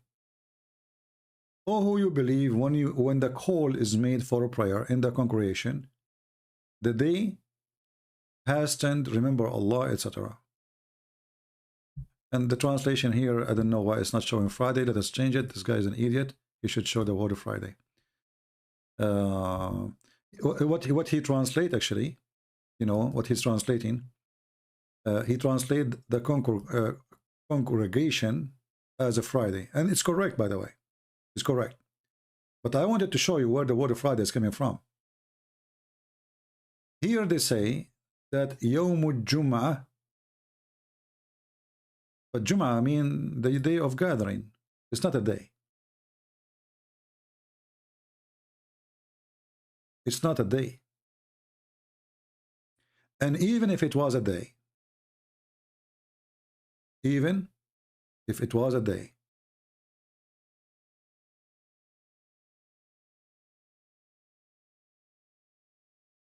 it is still going to lead them into Saturday. Why?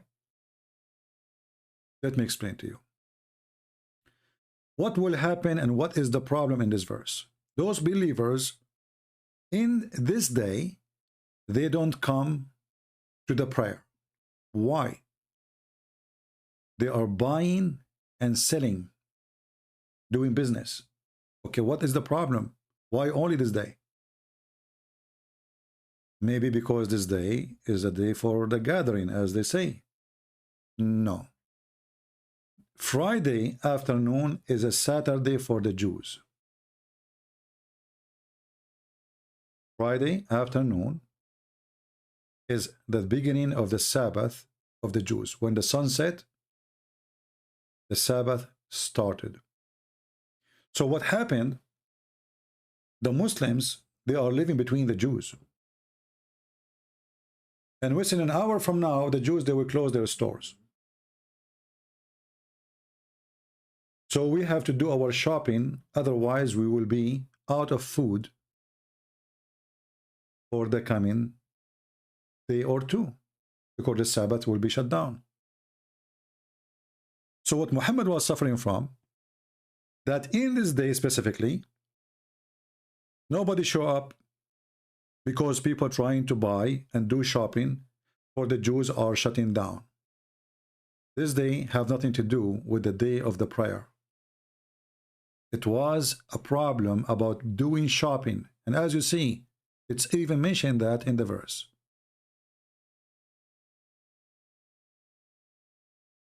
Do you see it? I'm sure you never heard this before, but because people are blind, they don't see. You know, the reason Muhammad, he lived in a city, the majority of it are Jews. Yathrib. Friday afternoon sunset, the whole town is dead. If you go to the house of the Jew and you knock at his door, he will not even open for you. Because of this event, those Muslims, Muhammadans, they have to do shopping and nobody go to the mosque to pray with Muhammad.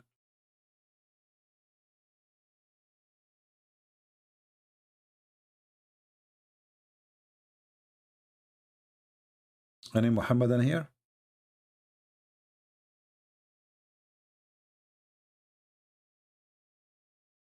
And actually the hadith says that Allah, he misled the Christians and the Jews on Friday.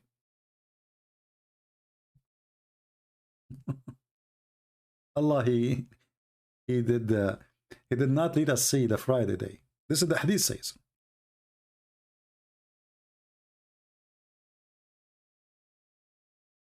If you read the stories of the hadith, you will see that the Muslims, they were looking for a day to make it the day of the prayer. And when they mention the Sabbath, he says, well, this is the day of the Jews. When they mention Sunday, he said, this is the day of the Christians.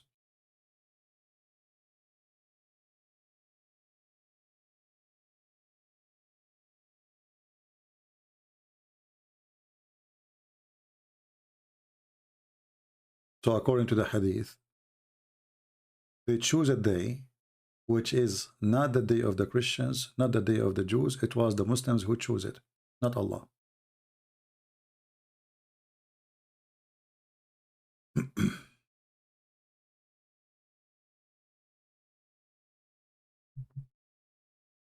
Do we have any Abdul?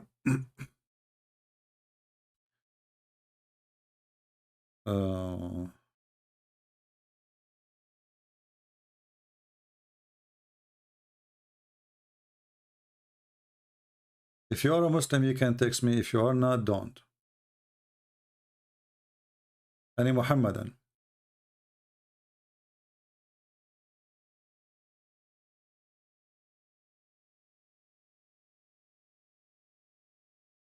This guy is calling me and he is not a Muhammadan.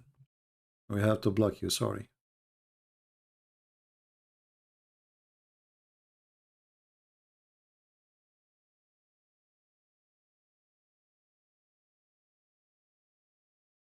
When they ask Muhammad, supposedly, why the day Friday, what is special about Friday? He claimed that this is the day when the sun rises upon Adam, because this is the day Adam was created. And that will be really very funny. Because if this is the reason,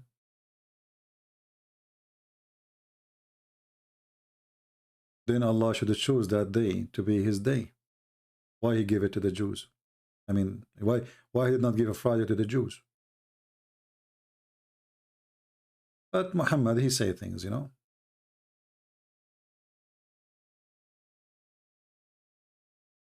If you go in the hadith, you will see this.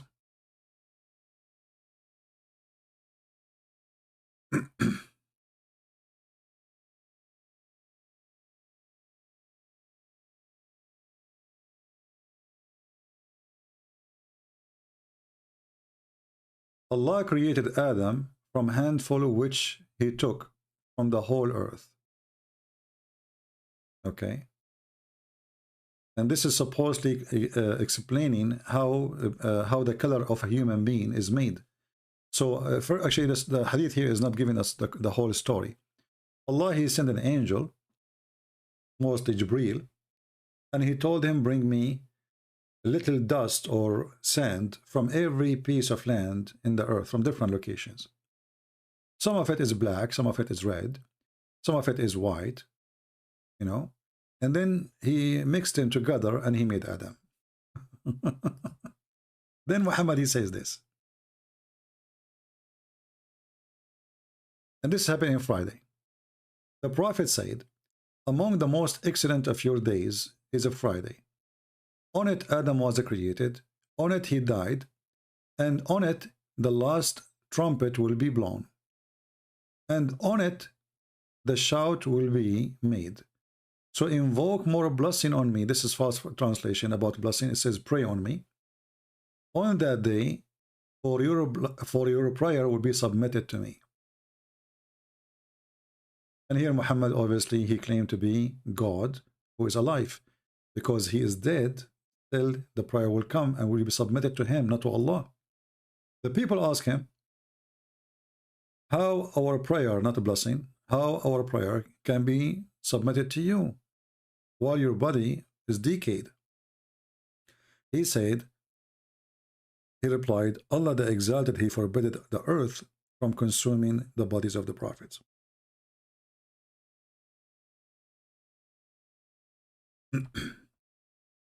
So Friday is not really based in Quran. Friday is based on hadith written God knows how long after Muhammad. And there's no proof of anything that this is what he said. But it says Sahih. So we have to take it.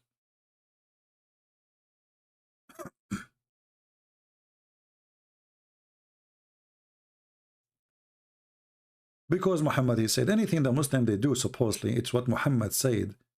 It's not really from the Quran. Like a Muslim, you know, when he have a toilet seat, he cannot be turning the toilet seat into the Kaaba direction, you know. If they want to bury a person, the grave have to be facing a certain direction, etc. All those things is not even from the Quran.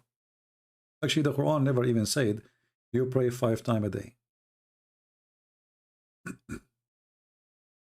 And yeah, not to forget to mention here that Muhammad, he claimed that his body as a prophet will not decay, and then the hadith confirm that they did not bury him for 3 days, and then his body stink.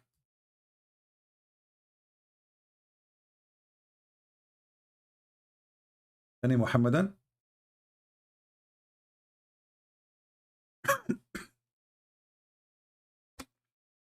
Do we have any Muhammadan here? It's very cold. Very cold. Man, the water I'm drinking right now is really cold. Damn. But don't worry.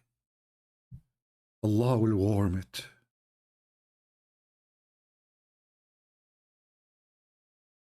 Any Muhammadan?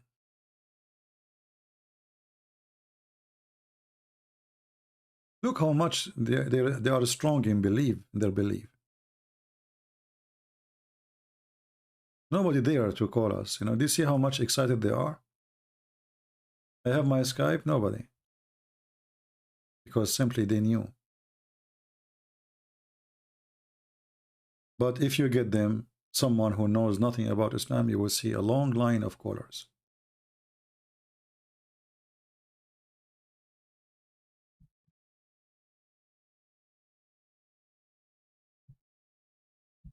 Okay.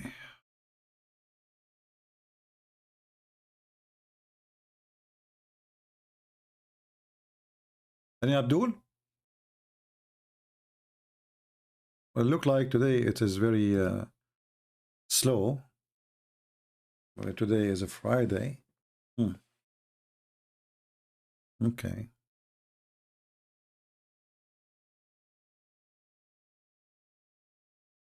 Anyone have a question? As long as we don't have Abdul.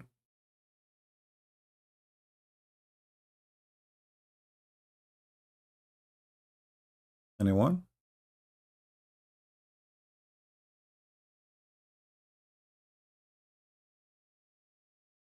Let us see.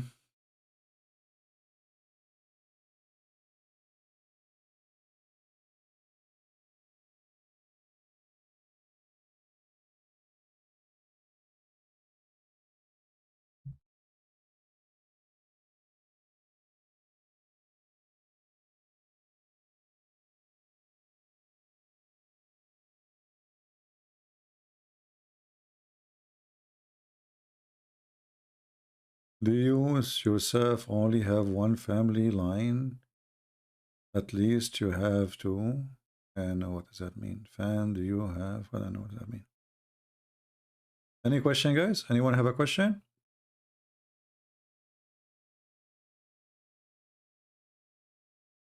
One of the names of Muhammad is the eraser, Al-Mahi. And supposedly he will erase all those who don't believe in Allah. He will erase Christianity, he will erase Judaism, and he will erase the rest. Am I going to go live tomorrow? Well, if we got 20,000 views for this video, I will be here tomorrow. So just get us 20,000 because we want to be sure we are getting we want to be sure that we are getting, you know, enough of you. Someone saying, can I call you for 2 seconds? I am a Christian. No, my friend. We are here. Skype is only for Muslims to call me. I apologize. Only Muslims can call me. There's no point if two Christians talking about Islam and blah, blah, blah, blah. People learn nothing really much. And I want people to hear the other side of the story, which is the Muslims trying themselves to prove us wrong.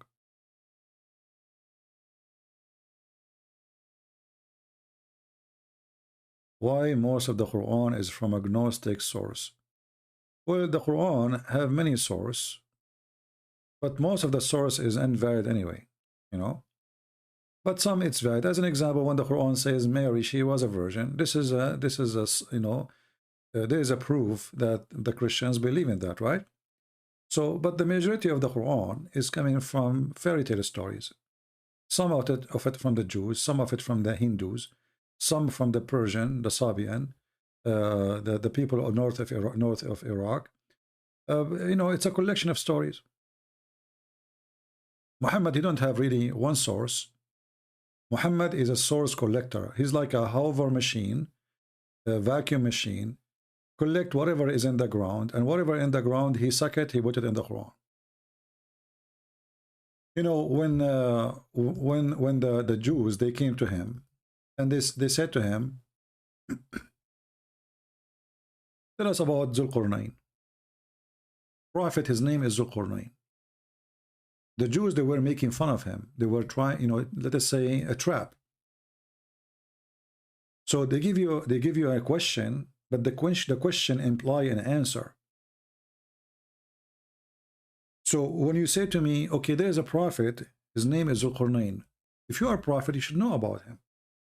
So now Muhammad, because he is a fraud, he took what the Jews said for granted.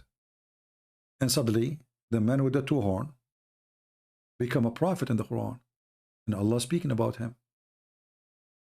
So if you go to chapter 18, verse number 38, it says, and they ask you about Zulqarnain, say, I will tell you something about him. So it was a response for a question from the Jews. But all of us, we knew that the Jews don't believe Zulqarnain or Alexander the Great is a prophet. Muhammad, he could not answer them in the moment when they asked him. After they left, a week or two after, Muhammad started asking questions about who is Zulqarnain. And then he told them, Allah, he gave me the answer.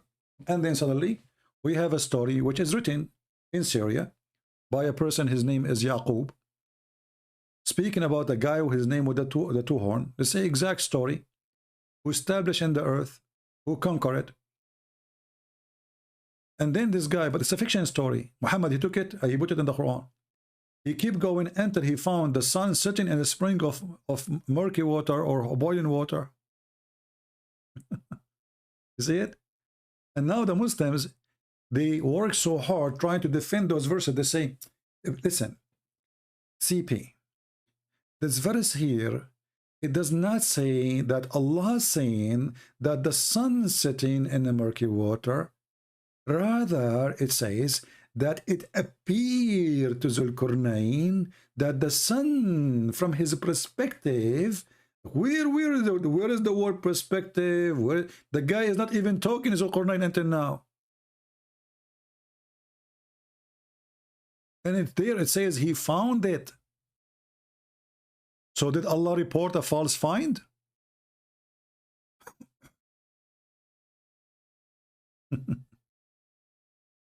So they try to fabricate, and suddenly this is from their perspective. And not only this, until he reached the sitting place of the sun. If you change the translator, you see the Muslim translation, they try to cover it up. Until he reached the sitting place of the sun. What is that? Allah is talking now. This guy, he reached the sitting place of the sun. Where?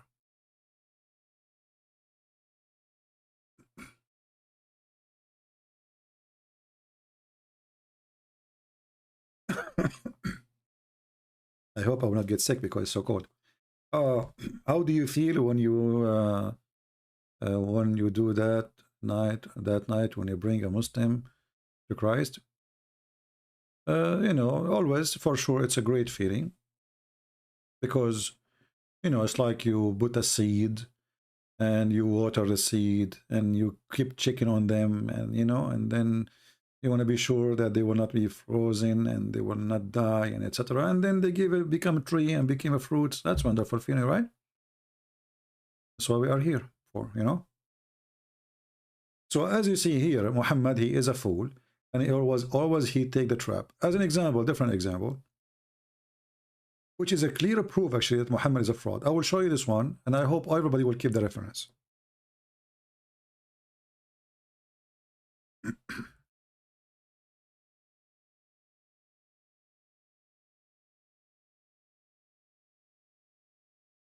Muhammad was doing a prayer in a funeral. In what? In a funeral.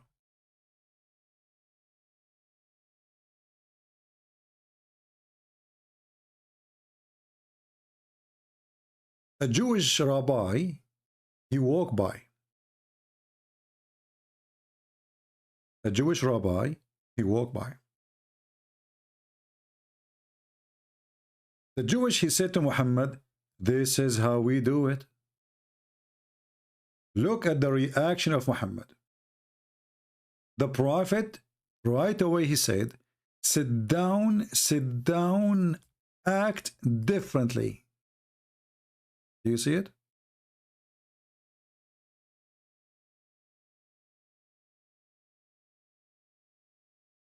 Here you need to ask yourself, well, if Muhammad is praying according to Allah teaching, why he changed the prayer way without even permission from Allah? I mean, the guy, he just said, this is how we do it. What is the problem?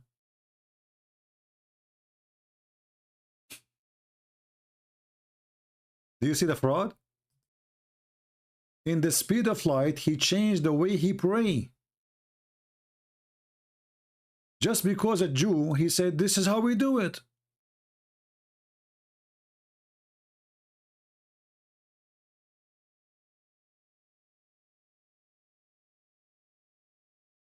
If Muhammad was a prophet of God,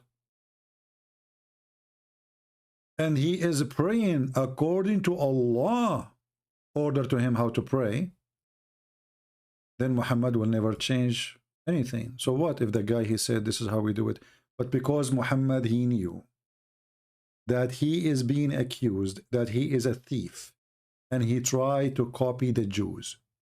So the second, the Jewish guy, the rabbi, this is why it says here, a learned Jew, not just a Jew, a learned Jew, which means a rabbi. He said, this is how we do it. The Prophet immediately, he said, sit down, act differently.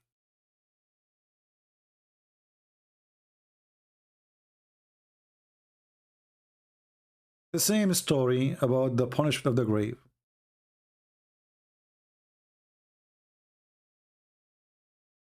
A Jewish woman, she came to the house of Aisha,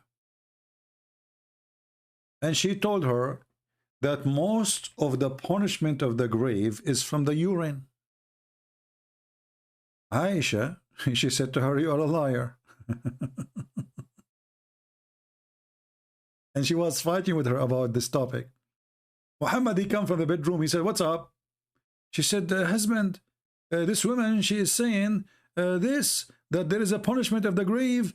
You know, the Prophet, he said, he looked and he said, yes, she's told the truth. And then after that, Muhammad, according to Aisha, she never saw him praying except without saying, we seek refuge by Allah from the punishment of the grave. But before that Jewish woman, she mentioned that Muhammad, he never ever mentioned. This is why Aisha, she never heard this before. This is why she is fighting with her. This is why she is arguing, saying this is not true, this is a lie. So first time she heard this, it was from a Jewish woman. And then the Aisha, she say, and since that day, not a single time Muhammad, he pray, he don't say, we seek refuge by Allah from the punishment of the grave. Do you see it? The hadith in front of you saying that. Since then. So why Muhammad did not say that prayer before? Did you ask yourself? Look, and after that, I never saw Allah Messenger but seeking refuge with Allah from the punishment of the grave. In every prayer he prayed. So before that second, Muhammad never seek refuge by Allah from the punishment of the grave.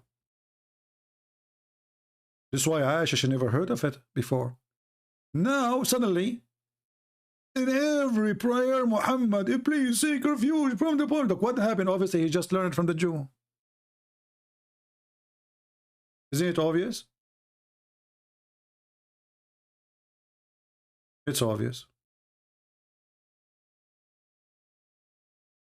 What it's mean, the punch of the grave, according to Muhammad, when you go, this is what he heard from the Jews too. You know, there is, when you go in the grave, there is an angel, two angels will come to you, and one of them, he have a steel hammer, like, you know, the hammer of Thor in the movie. So they will ask you a question, who is your God? Who is your, what is your religion? And they will show you a picture of Muhammad. So if you give a false answer, they will hit you. There's a video, actually, a very funny video. I don't know if we can find it. If we play it for you, you will die laughing. Let me see if I can find it, just for comedy.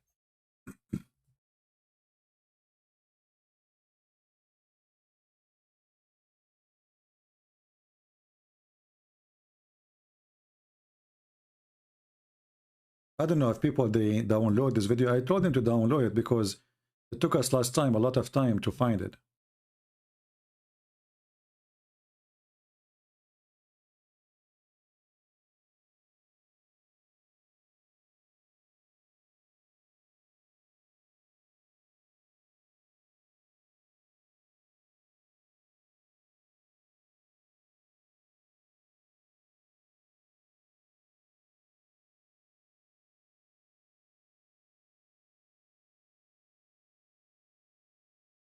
Let's see, I'm trying to find it. Here we go.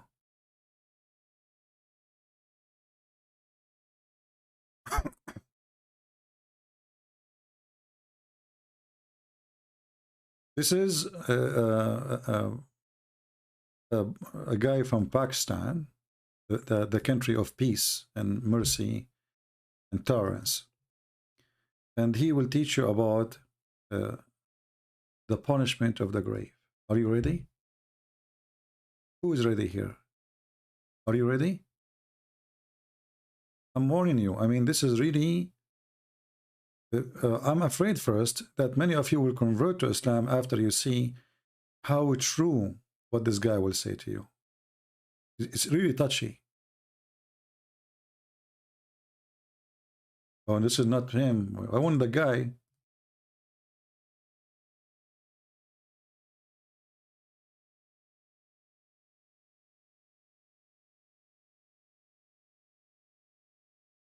Yeah, I want to find this video actually, but this is not the video. This is a video, I think I have my voice too. Hold on, let me find it. I want to find the real video. Yeah, there's 20, you know, 70 yards under the earth. 70 yards under the earth. Yeah. Let us see this one. I hope this one does not. Yeah. Okay, this is look like this is a video from for me from Impal Tokyo, maybe old video. Hold on. It's hard to find anything without finding me there. I want to find the video of the guy himself.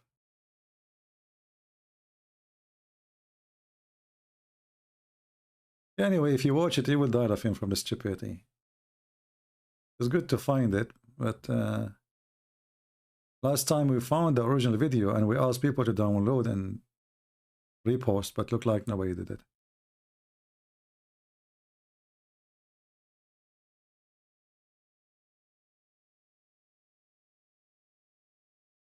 Watch my video, Rob, Punishment of the Grave. Do you have the original one, Rob? Well, if you have the original one, why you don't post it? Let me see. You want just the original one with no comment.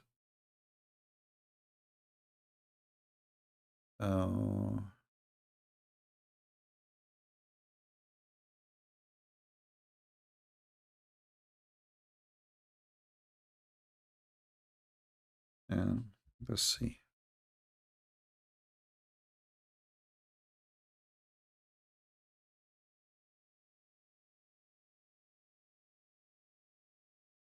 There's millions of videos actually made by Muslims, and all of them they have like a graphic. And look at this guy here. Look at this guy. This is all a graphic, you know. This guy supposedly now he is dead and he is inside the grave. And now after they bury him, he is awake, brother. And now the angels will come and they will ask him the 3 questions. And brother, here, look. This is a Muslim girl from Pakistan. When they bury her brother, there was a big snake. And this snake, supposedly, by the way, is going to go inside her anus. And the snake have 9 heads, and every head have have 99 heads, 99 snakes, and every snake have 7 heads. Okay. Oh, look this one. Maybe this one is the original. Hold on. Oh, yeah, this is the original one. I'm going to post it for you so you guys can download it and share it again.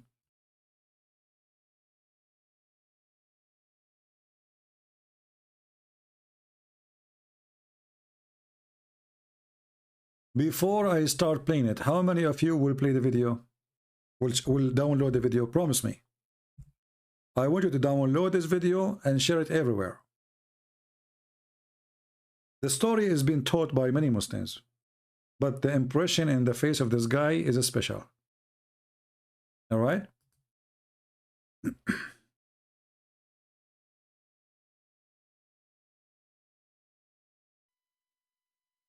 All right, we will fix the sound. So here we hear the story as it is from this Muhammadan from Pakistan.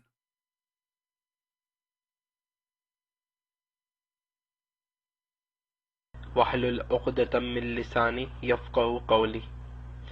My respected brothers and sisters, the topic for my today's talk will be punishment in the grave, and how will be punished in the grave, and what will happen to the pious persons in the grave who lived according to the Islamic monotheism. Okay, the first thing I would like to talk about over here is that, of course, we believe, I don't know who believes or not, but according to logic and common sense, that the reason for us being in the grave is that there is something to come, because if there is nothing to come, why would we die? So from here we can think, or we can argue about one thing, that there is something after this world. Look at the logic. And let me talk about a few of the punishments which will happen in the grave to the bad people. And those punishments are, of course, very fearful. And the punishment will start from here, that 2 angels will come. They will ask you 3 questions. First is, who is your Lord? Second, what is your religion? Third, who is this person? And they will show you a face of Prophet Muhammad sallallahu alaihi wasallam, may peace and blessings be upon him. When the angels will ask you the first question, who is your Lord? The people will answer, I don't know. Ma'adri. This is in Arabic, Ma'adri means I don't know. They will ask, what is your religion? You will say, Ma'adri. I don't know. Who is this person? Ma'adri. I don't know. Then the angels will hit you with a hammer between your two ears, mean on your face. Now from here, we see that those hammers will be of steel, and it will be kind of big and quite heavy. And if you hit your face from your hand like this on your face, you feel how you hit your head. You know, do it again. Like what? How you hit your head? Can you hit harder? How? Of pain. And if you hit hard on the nose or on this part, you will feel a lot of pain. And think how much hard will they hit you from the hammer. They will hit you with so much force that your head will... You are dead now and they are hitting you. And imagine how painful it is. Okay. Blow in two parts. And then they will join again and they will hit you again. They will join your head again. Like they will hit you. They break your head, brother. Okay? And then the angels, they put your head together again. And then they hit you again, brother.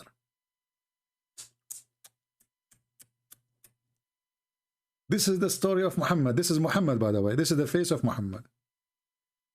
So you can imagine the Muhammadan in the time of Muhammad, sitting around Muhammad, and this is Muhammad, telling the story. And they will keep hitting you for a while.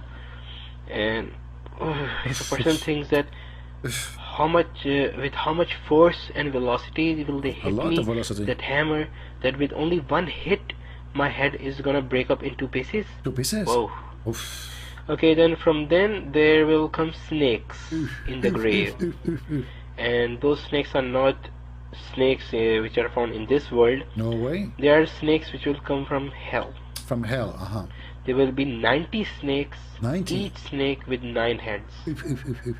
And those snakes are so full of poison that it is said by the Prophet Muhammad sallallahu alaihi wasallam that if one of those snakes bite the earth, this earth, then till the day of Qiyamah, means till the last day, that the whole earth will never ever bring out any greenery. Everything will be rotten and no one will be able to harvest any plants or any trees or something.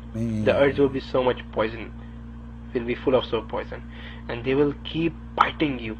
The snakes will keep biting you from day till night if you don't pray, if you don't worship. And each bite, they will the snakes will bite you.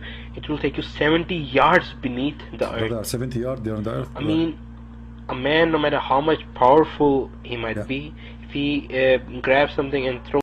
And look, you know, Muslims, when they tell the story, they use like scientific logic, you know. A man, no matter how strong he is, if he hit the ground, he can't even get a few centimeters down. Those angels, they are so strong, brother. 70 yards, brother. Logic. The story is full of logic, proven scientifically. If you don't worship. And each bite, they will the snakes will bite you. It will take you 70 yards beneath the earth. I mean, a man, no matter how much powerful he might be, if he grabs something and throws it on the earth or on the street, he can hardly bring a crack on it, or maybe move in 1 centimeter. Abdul, I think the only one who have a crack is your prophet. I don't know what kind of crack he was using, but obviously it's a cracking crack. Continue. Hardly like that. And that snake will take you 70 yards beneath the earth, and you will go beneath the earth, piercing the earth, piercing the surface of the earth. Your body will go 70 yards down, and then the snake will bring it back, and then he's gonna bite you again, and this is gonna happen.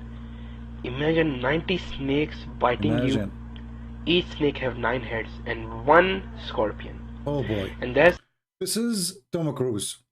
It's time for Tom Cruise to show up. So 99 snakes, and every snake have 9 heads. It's not enough. 2 angels with 1 hammer is not enough. And 1 scorpion. I'm sure now you are excited to know what the scorpion would do. And 1 scorpion. And this is gonna happen. Imagine 90 snakes biting you. Each snake have 9 heads and 1 scorpion. And that scorpion is so much poisonous that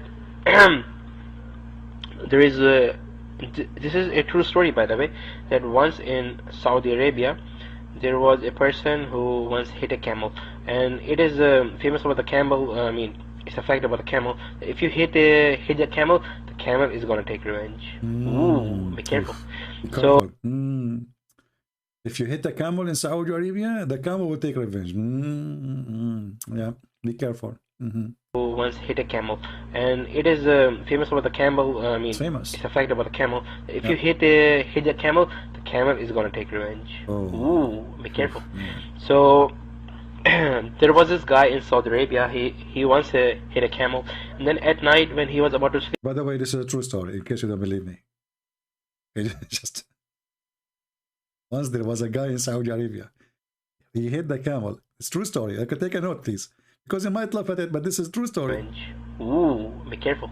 So there was this guy in Saudi Arabia. He once hit a camel, and then at night when he was about to sleep, he remembered that, oh man, I hit that camel.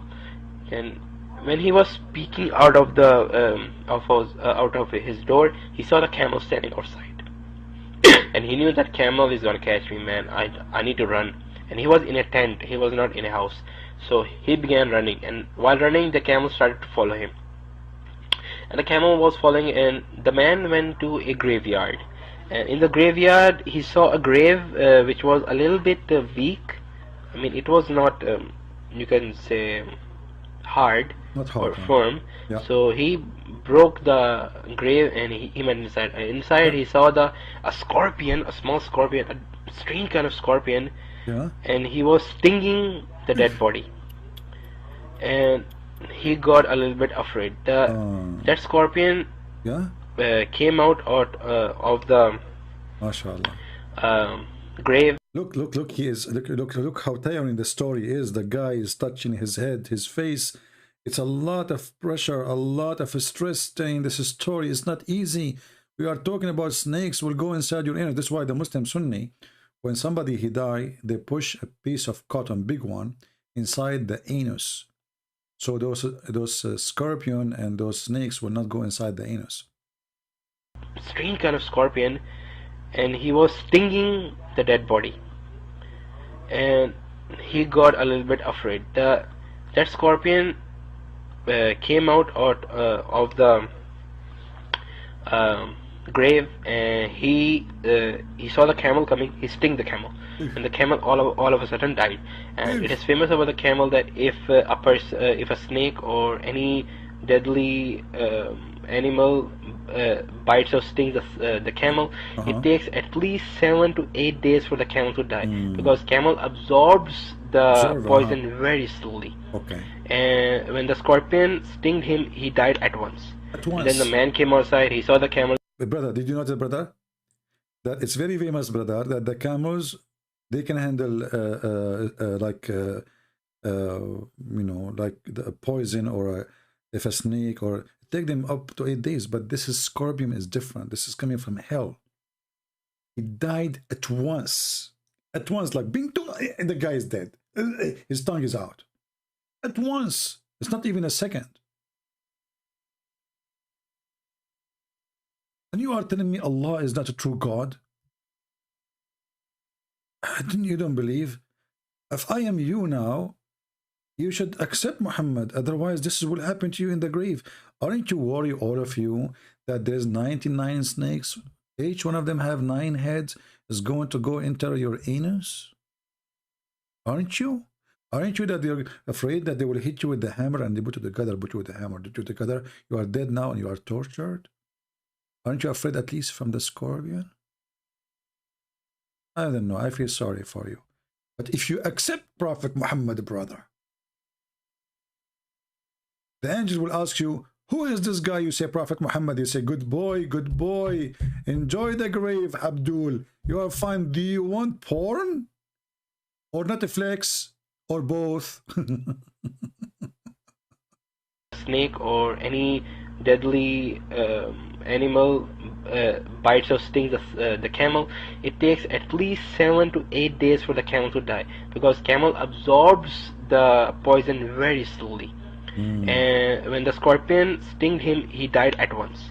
And then the man came outside, he saw the camel is dead, he got happy and he kicked the camel with anger. And when he kicked the camel, his feet till the ankle melted because of the poison. The camel. Do you see what happened?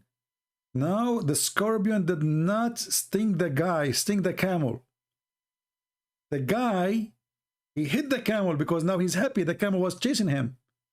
But when you hit the camel and that camel was stung by a poison of a scorpion coming from hell, do you know what the consequence, Abdul? Your leg melted.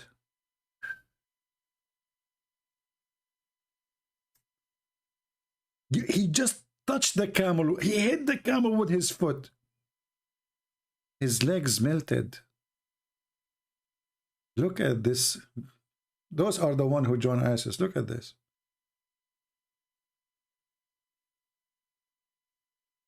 And you are asking why they joined ISIS? He's ready to go. So the guy is, hit the camel. How, you stupid idiot. How in the world you hit the camel? You should not hit the camel. Don't you know that this camel was just stung by a scorpion from the grave, which means this is from the hell? Deadly animal bites or stings the camel, it takes at least 7 to 8 days for the camel to die, because camel absorbs the poison very slowly. And when the scorpion stinged him, he died at once. And then the man came outside, he saw the camel is dead, he got happy and he kicked the camel with anger. And when he kicked the camel, his feet till the ankle melted because of the poison. The camel's body became so much poisonous that his feet till the ankle which he hit melted at the very spot. And that kind of scorpion is gonna sting us. Oh man. So from here we can see how much horrible will the scene be. And the good thing about the pious person is, if you worship, your worships are gonna save you from the snakes and the scorpion from your left hand side. If you pray, that will save you from the snakes from the left side. Okay, so now because you pray to Allah 5 times a day, your left side is protected. Take note. Okay, second step. If you give charity, your charity will save you from snakes and camel on the top. If you give a charity, brother, by giving charity, that will protect you from the snakes and from the top. Okay, the bottom isn't protected now. The top, only the top, from your belly button and up. Okay. Okay, we are taking notes. If you don't lie, speak truth, and do righteous deeds, those will help you from the snakes and scorpion coming from the right hand side. And if you read the Quran, that will help you from the bottom. Stop. So if we read the Quran, that protect our ass? Perfect location. They fit. Quran, protect the bomb. Okay. I mean, I don't know. I cannot complain about that. I read Quran every day. You can imagine. So these are the only things which can save you in the grave.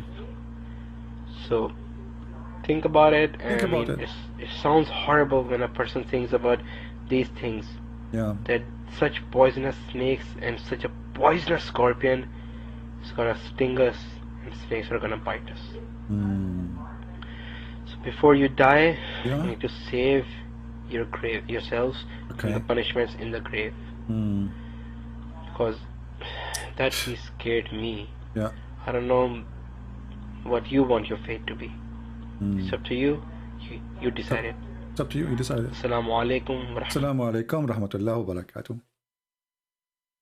Muhammad, he don't lie. The guy from Lebanon is obviously a fraud. He's not a prophet. Muhammad is a prophet. Those stories come only from a true prophet.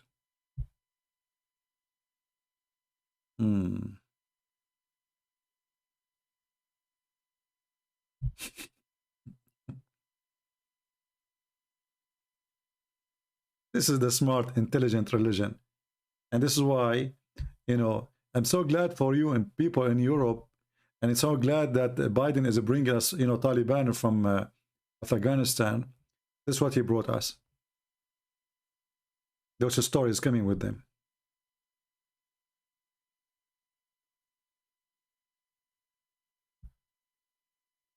Do we have any Muhammadan?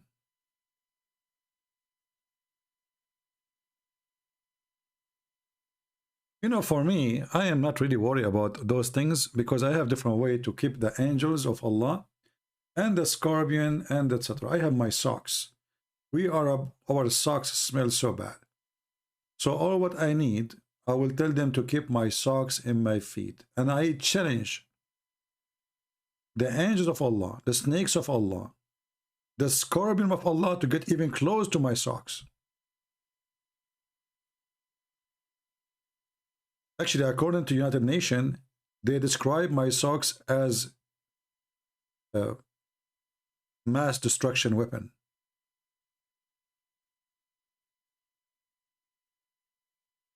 And why I want to even fear those angels? All what I need to do, just take with me a puppy. Isn't it the angels will not enter a place there's a puppy in it? There's a dog in it? All what I need to do, I bring a bell. And you know, the funny is that those angels, they will ask you the 3 questions. And then if you answer them correctly, they will let you go. But now we know the answers.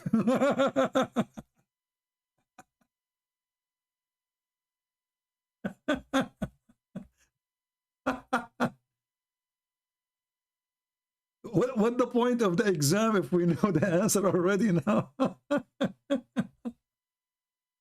So the answer will come to Christian Prince. Christian Prince, what is your religion? Islam. Who is your God? Allah. Who is this guy in the picture? Muhammad. And then they will say, good boy, okay, now you can enjoy Netflix.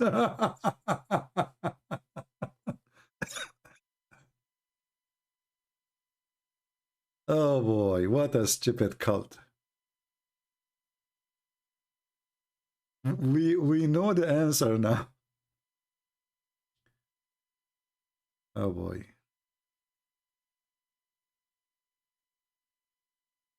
Let us see. And by the way, Muhammad, he slept with the mother of Ali in her grave, and she was naked. And supposedly he slept with her so he can make the stress of the grave less in her because she did not believe in his God.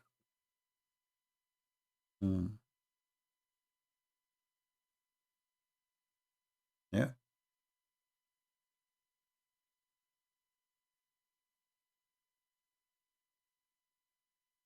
Do we have any Abdul?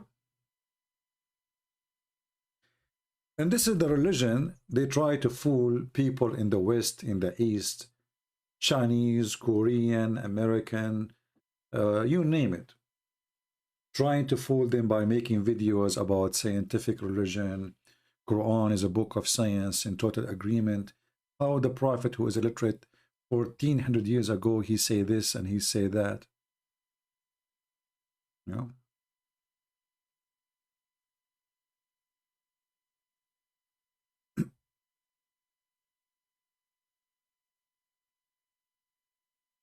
Everything Muhammad he take he's taking from somebody. The messenger of Allah came to me, and there was a Jewish woman with me who was saying, you will be tested in your grave. Look, this is not only the punch of the grave now, you will be tested. And again, Muhammad, he take it. The Jewish woman, she said that. This is the source. The messenger of Allah got upset and said, rather the Jews will be tested. Aisha said. A few nights later, the messenger of Allah said, I has been revealed to me that you will be tested in your grave. Like, what the heck? I mean, the guy, he just get angry from the Jewish women. He did not agree with her. And he says, you, the Jews, will be tested in the grave, because she said, you will be tested in the grave. Do you see it? People, do you see it? Muhammad, he got upset from the Jewish women because she said, you will be tested in your grave. Muhammad, he got upset. He said to her, no, you will be tested in your grave. Few days after, he started saying what the Jewish women, she said to the Muslims. Do you see it? In the beginning, he refused that. Read carefully. The messenger of Allah came to me, and there was a Jewish woman with me who was saying, you will be tested in your grave. The messenger of Allah got upset. See, he got upset from her saying such a statement, which means he rejected that. And he said, rather, the Jews will be tested. So Muhammad, he refused that Muslim will be tested in the grave. He refused. Then 2 days after, Muhammad starts saying to the Muslims, it was revealed to me that you will be tested in the grave. And afterward, the Prophet never stopped saying that.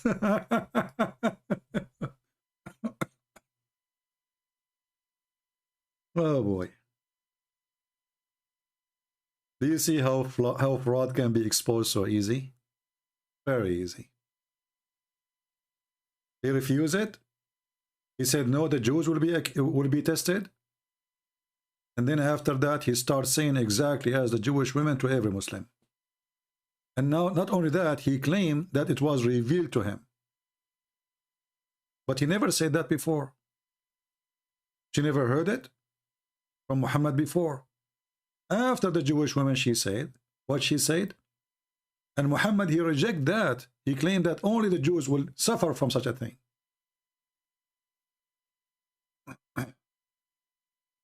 Is it true that the Jews, they believe Adonai is the devil? Yes. The Sabian, if you go to their book, Kanza Rabba, actually there's a book I'm working in, but it's going to take me long to finish it, about the source of the Quran. If you go to the book, it's called Kanza Rabba. I forgot which page. Let me find the book. And even the Quran is like almost a copy of Kanza Rabba book.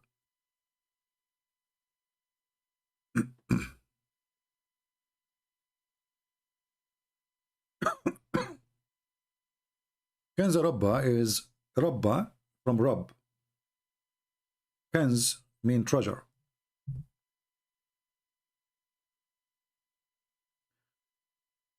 Let us see if we can open it. All right. So this is the book of Kanza Rabba. This book, the book of the Sabian, have two sides, which means side can be read from the right to the left, and the other side start from the left to the right. Right? It's like a kind of a superstition thing that, you know, the middle is where God can be found. So you have to read from the right first, and then you read. So Kanza Rabba, Al-Kanz Al-Azim, Al-Kitab Al-Muqaddas, etc., etc., etc. Give me a second.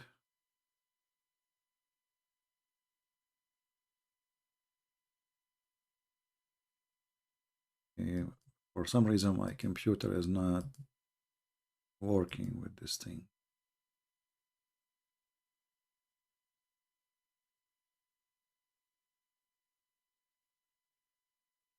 Okay.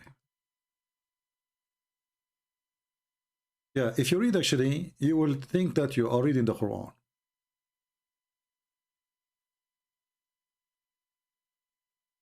If you read it, anyone who speaks Arabic, if you read it, you will see that you are reading the Quran. It's just the same way, the same tone, the same like rap, you know. Let us go.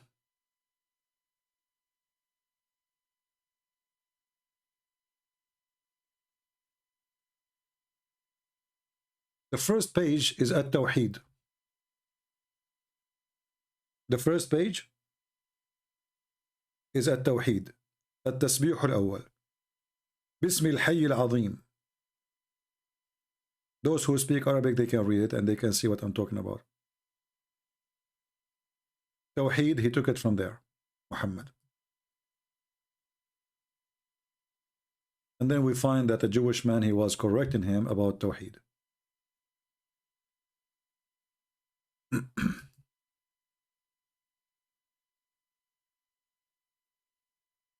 If you read, if you speak Arabic, you will think that you are reading just Quran. Everything in this religion is a theft.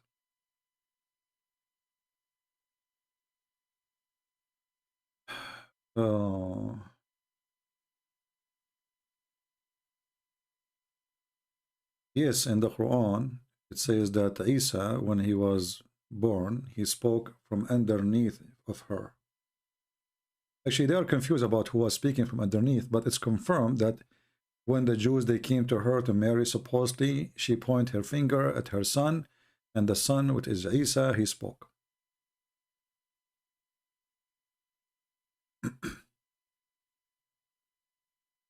That is not a cross. This is those, you know, this Sabian, in the time of Jesus, they added a new prophet to their list who have nothing to do with them, is John the Baptist. So this is supposedly a dress of John the Baptist. And they put it in a shape of like a cross, but this is not really a cross. This is where Muhammad, he got the name Yahya. Yahya is the name of John the Baptist for the Sabian. All right.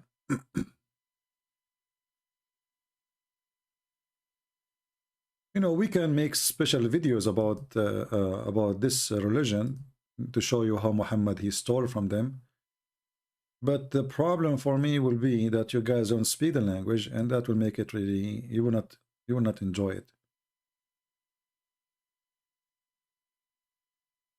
You know.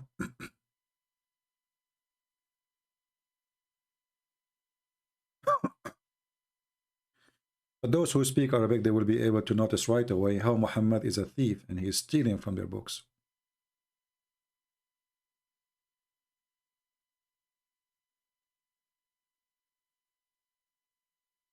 And actually, I find that even this Kenza Rabba, you see, the Sabian, they don't really have a book.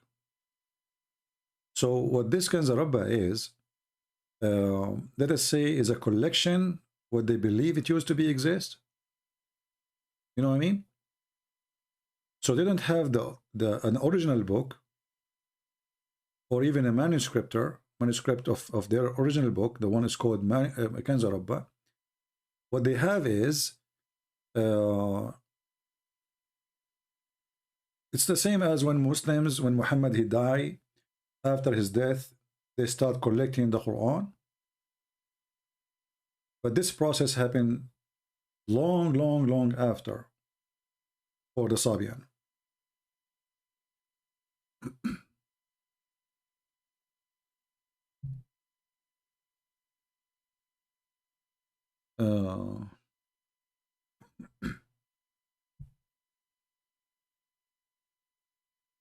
This code is ugly.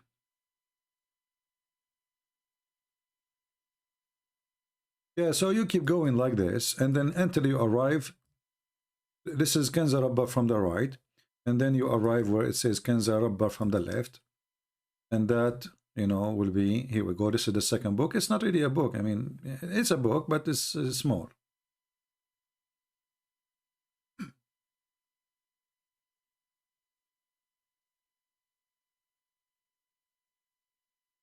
Do we have any Muhammadan?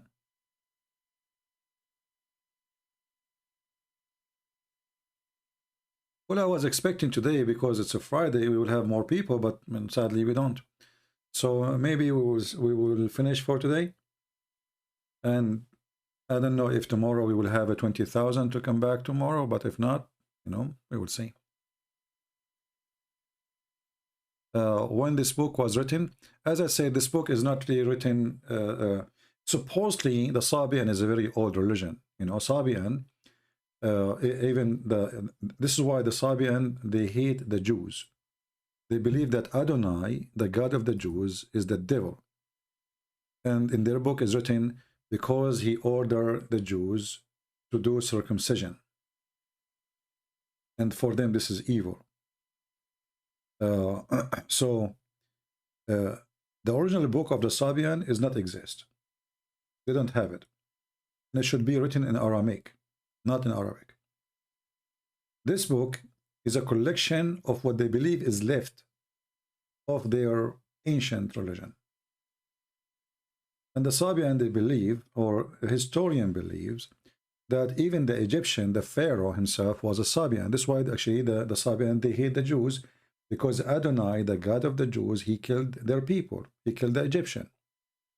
Even though they are not Egyptian, they are from the north of Iraq, but they believe, because those Egyptians, they believe in the same God, they believe in the same religion, they are Sabian, so they hate the Jews' God for killing the people who believe in their religion.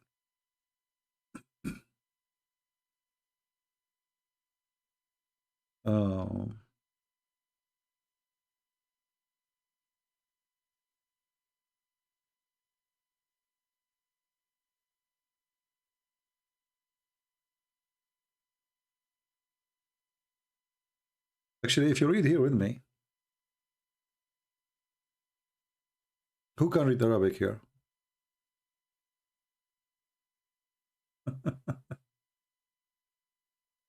Who can read Arabic? If you read Arabic, give me one.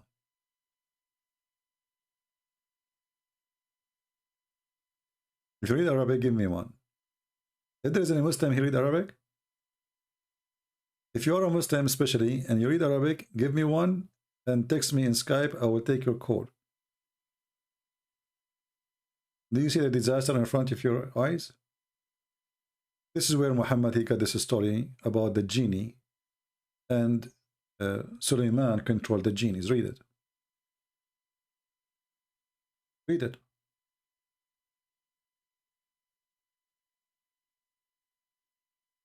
Big man, why you don't call me or read for me? Is it true? It says here, speak about Suleiman controlling the genie. فوقعت عليه الواقعة. Isn't what this is the Quran? الواقعة.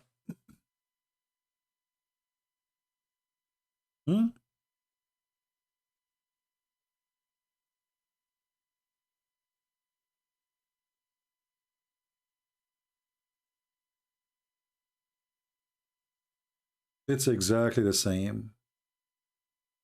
بسم الحي العظيم يا رب التسبيح انظر إلينا ولا تحكم علينا ربنا إنا أخطأنا فاغفر لنا ولا تحكم علينا. You read it, you will think even this is the prayer of our Father out of heaven. أيها التواب أيها الرؤوف أيها الرحيم. See the word الرحيم. انظر إلينا لا تحكم علينا أيها البصير أيها الفاحص الخبير. انظر إلينا ولا تحكم علينا يا أيها الرحمن. You see the Rahman? يا أيها الرحيم. Big man, do you see it? الرحمن الرحيم.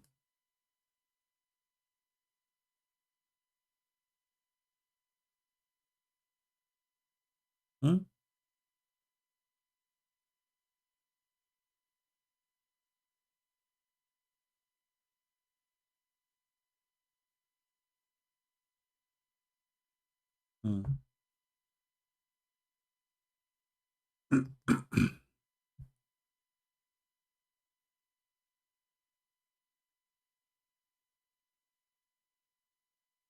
And then, you know, it's the same. Like, I mean, tons of things.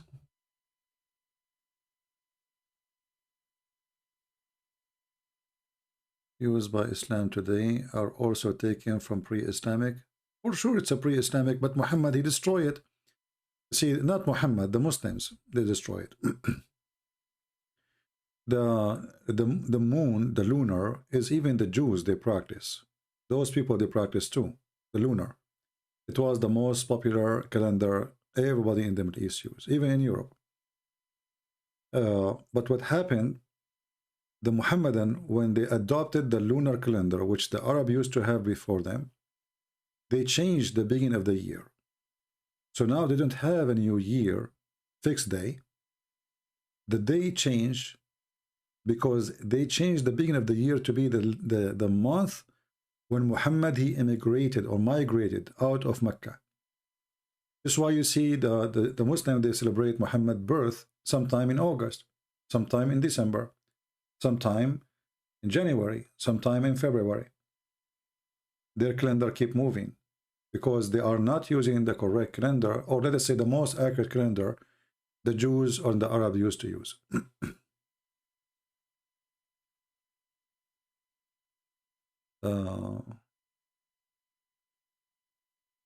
Do we have any Abdul?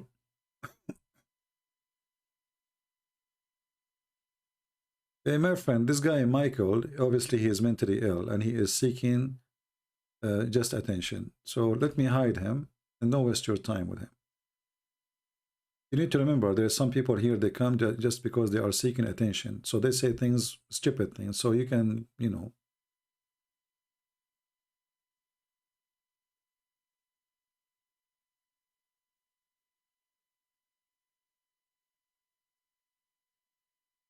Attention seeker, those who they are. So don't give them the attention, for this is their fun. Some people, they have no life except the computer. And then they go somewhere and they need people to look at them, talk to us, say something. So they say things, stupid things, so they get the attention. It's like somebody, he drive in the opposite direction of the highway just to get the attention. This is remind me of my cousin. You know, he was driving in America and he heard in the radio, attention, attention, a crazy, my cousin, Arab guy, driving in the highway in the wrong direction. Attention, attention in the radio. So my cousin, he was listening to the radio and he was looking at around him and he said, stupid radio station. It's not only one who is driving in the opposite direction. Say 1, say 2, say 3, say 4, say 5, say 7. So he started counting how many cars going in the opposite direction. You know why? Because he was the one driving in the opposite direction, but he never noticed. He thought all the others are the opposite direction. He just heard in the radio, attention, attention, there's a crazy guy driving in the wrong direction. But he looked around him like, what? What are you talking about? It's not 1. Say 2, say 3, say 4, say 10, say 20, say 21, say 23, say 24. And this is this guy. He's trying to be in the wrong direction so he can be in the news, you know. Like this actor woman, she is like 80 years old and nobody speak about her. So she took pictures of herself naked in the bathroom and she posted online. And it's disgusting pictures, you know. I mean, it's not nice for you, especially in this age. I mean, if a woman, she would decide to be wicked and she is young posting her picture, at least she is young, she have something to show. You are 80 something posting pictures, look really seeking attention. Nobody talk about her no more. She want to be in the newspaper again. Even if she is going to be the joke in the mouth of everybody, they like it.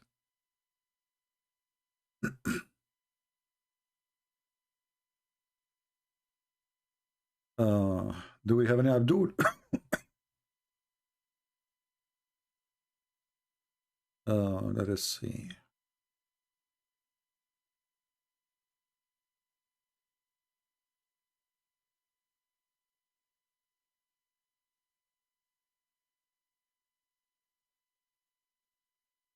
Yeah, evil has no age. I agree. Right.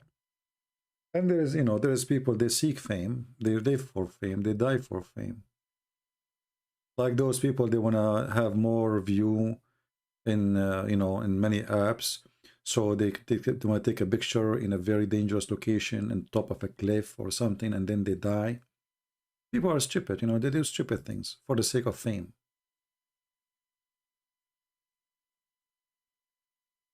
Anyway, do we have any Abdul? So as you see, we open our Skype for how long now? 2 hours, 51 minutes. So obviously they don't dare to call because they knew that they are no match, and they knew that their religion is really stupid.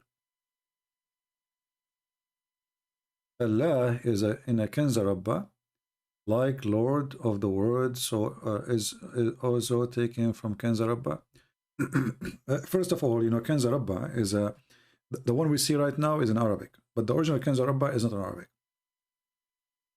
The original one, but the original does not exist no more. It is in Aramaic language. So yes, there's many names is taken from there, obviously, and many values of Islam is taken from there. However, we have to mention that this book is 1,000,000 times better than the Quran. At least there's no killing, there's no raping, there's no violence.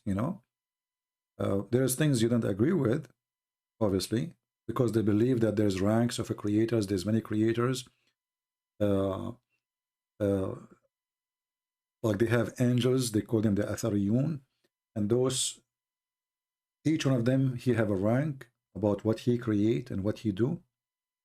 But Muhammad, he took from them certain things. As an example, the ablution. This is the Sabian. There's a video on YouTube, a documentary about the Sabian. If you watch it, you will see exactly how they do the wudu, the ablution. It's exactly how the Muslim today they do it. So he took it from them. How they wash their ears, how they their hands, etc. And then if you notice, if you remember, the Quran even considered the Sabian, who they believe in stars, as God. There's one God, and this God have, let us say, other creators with him. He is the best of the creators, as the Quran says. But if you go in the Quran, you will remember that Muhammad, he promised the Sabian that they will be in heaven. And that does not make sense at all, because if Muhammad, he believed in the same God of the Jews and the God of the Christians, well, the Sabian, they consider the Jews their enemies, and they consider the God of the Jews is the devil. So how the one who consider the God of the Jews the devil, he will be in the same heaven with the Jews?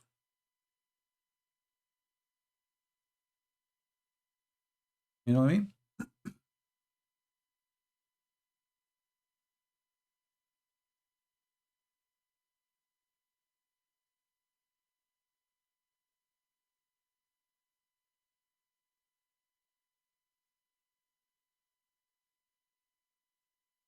I don't understand your question. The one who have a strange dream to read, Thelima.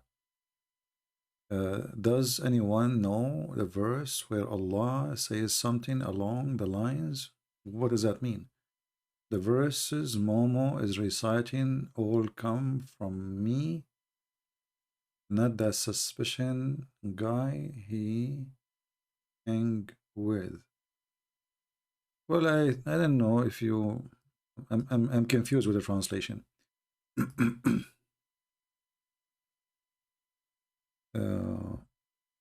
But maybe you are talking about this verse.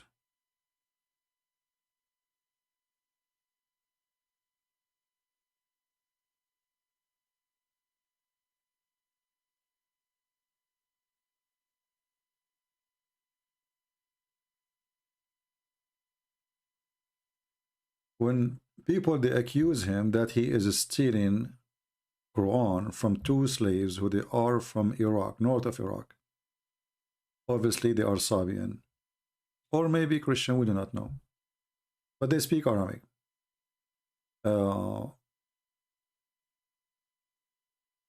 So Muhammad, he received this verse supposedly from his God, saying, we know indeed that they say it is man that teaching him, which is a response to Muhammad staying with those two guys, and he learned from them about religion. And Muhammad's response is, the tongue of those two, not him. See, this is false translation.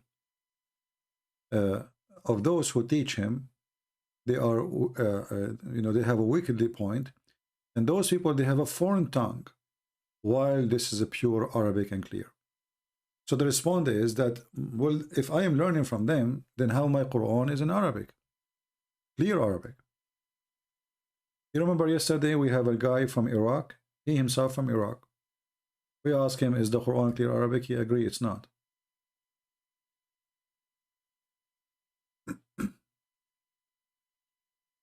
What do you think about Yazidi? Yazidi, I believe they are kind of, let us say, leftover a branch of the Sabian. They are kind of a Sabian, but they have a little bit different, mix.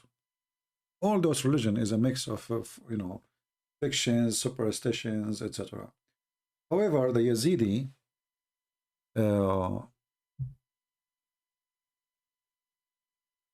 let me show you something.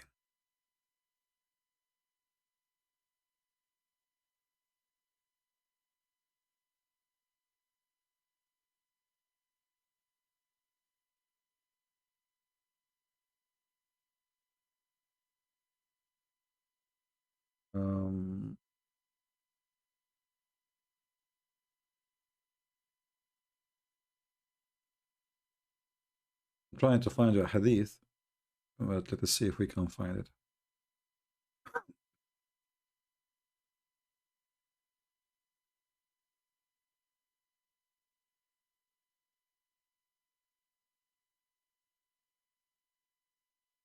Until now, we did not find it.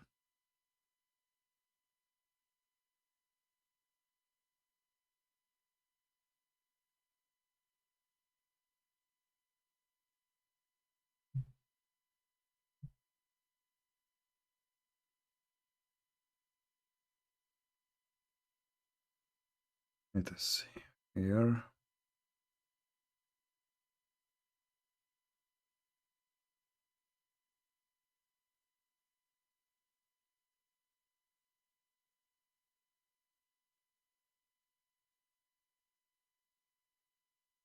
I need to remember exactly the exact line to find the hadith, and sometime your memory fail you. Let me try something else.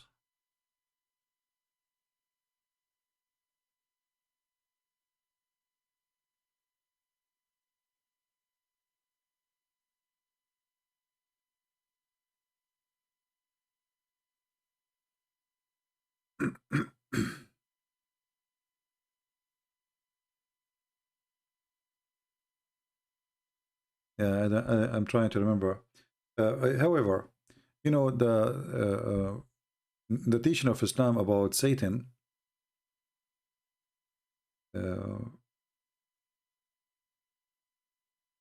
is just a copy of other belief about Satan, that he is evil, he will do bad stuff, he will mislead you, he will misguide you. But in the same time, Muhammad, he took from other religion that Allah is the one who misguide you, is the one who deceive you, is the one who decide if you will do bad or good, and that is something coming from the Sabian too. So you will notice that even Satan in the Quran,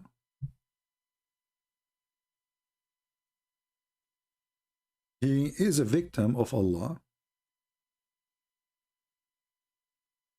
and Allah, he is the one who misled Satan. Therefore, Satan is going to mislead others. If you go to chapter 7, verse number 6, he says, And this is a false translation. Let's change the translator. Let us see this guy here. So read with me. Iblis, this is the name of Shaitan in the Quran. Sometimes it's called Satan, sometimes it's called Iblis. But then you go and you check where the word Iblis coming from, you will see that Muhammad again is doing the same thing. He is copying other beliefs, other mythologies. So Iblis said, because you have sent me astray, surely I will sit and wait against them, human. So who is the one who deceived Iblis? Allah.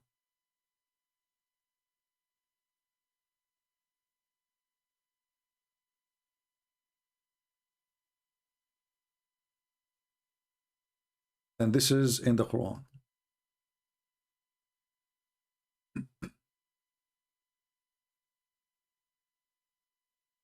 And this is, appear many times in the Quran, not only in one place.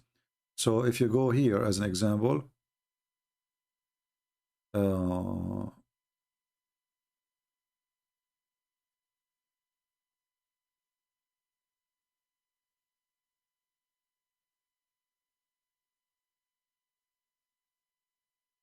chapter 11, verse number 34 says, look at the translation. I mean, the translations is the most horrible things the Muslims did to their religion. They try always to cover up the stupidity of the Quran.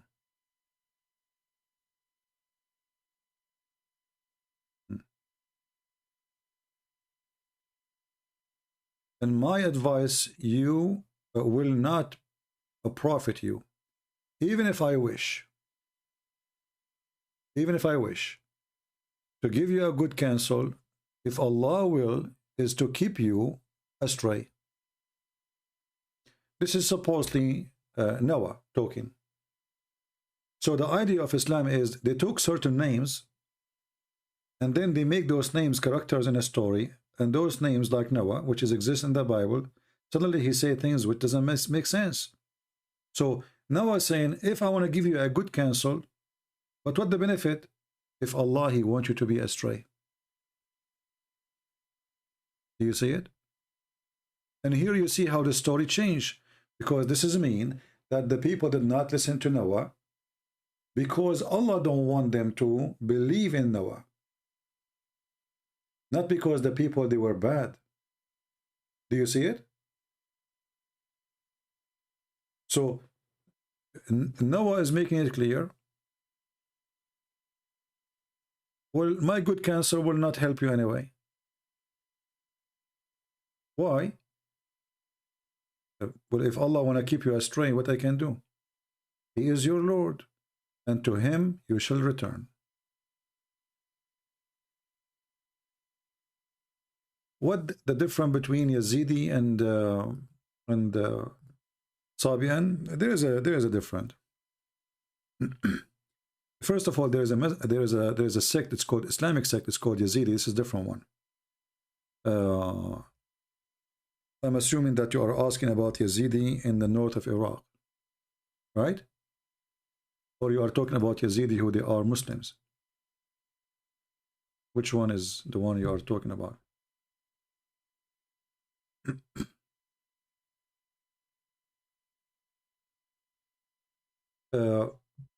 If you notice that the Yazidi, they've been attacked very horribly by Muhammadan, especially ISIS, and it sounds like they want them really, they want to finish them all.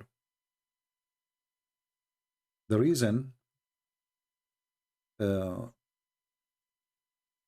Muslims, they go against them badly, because the Muslims, they've been taught that the Yazidi, they believe in Allah, but they worship Satan. And the reason they worship Satan, so he will leave them alone.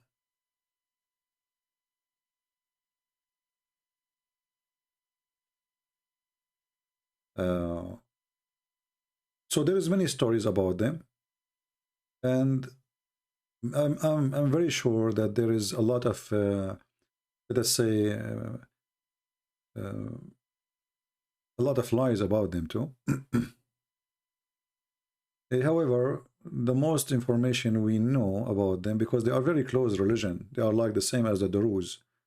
They don't really teach their religion in schools. They don't talk about it in front of strangers. Like if you are a person who go and live between them, they will never mention anything about their God. Even if you ask them, they will not say anything. All right? So they have their own philosophy. And their philosophy is Shaitan is to be feared. They worship like nature stuff, like moon, sun, fire, dust, water, and the Yazidi, let us say, they are different from others. They don't have messengers, or let us say it's a collection of ideas, and that make it as a system to live with.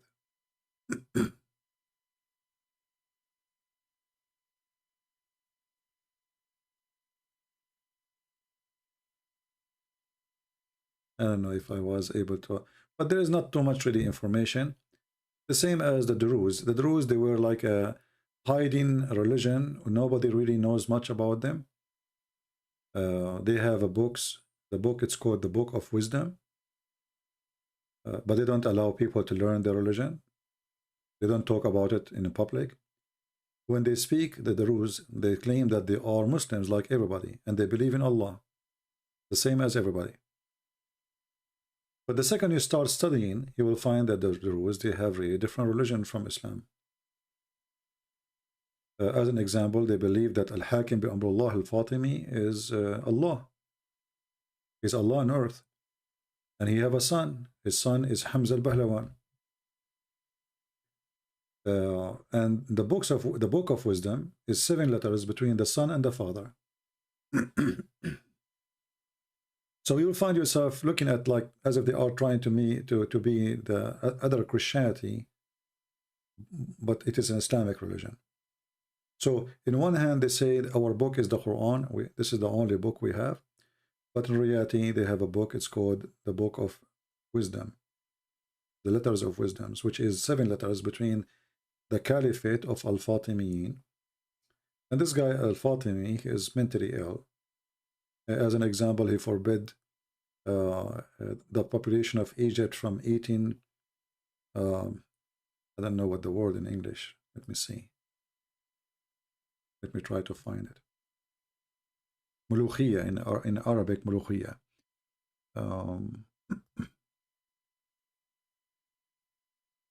I will search for the picture so you can see what I'm talking about.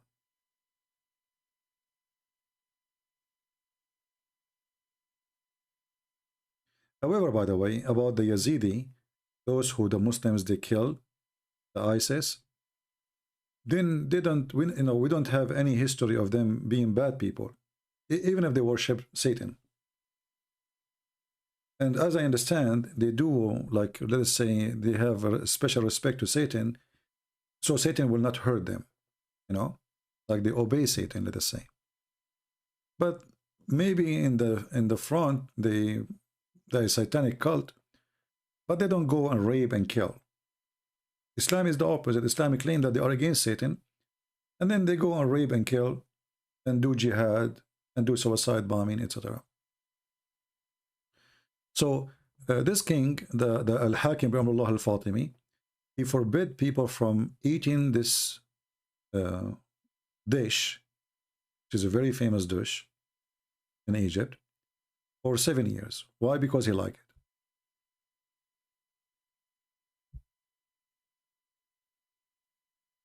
There's a Yazidi in here. He is, well, if the Yazidi is in here, you like to call me, feel free. I will take your call in Skype, so you can explain to us about your religion. If there is a Yazidi in the chat. Yeah, I don't remember anything the Yazidi they did as a bad people, I mean, they are, whatever their belief is, I never heard that the Yazidi is attacking their neighbors, raping the women, and killing their neighbors, stealing their stuff, I never heard of anything bad about them.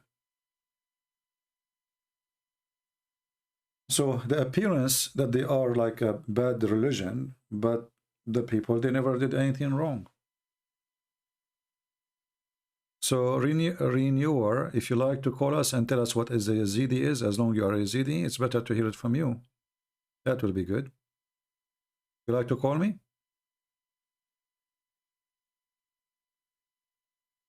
Do you like to call and tell us what is your belief exactly and how you learn your belief?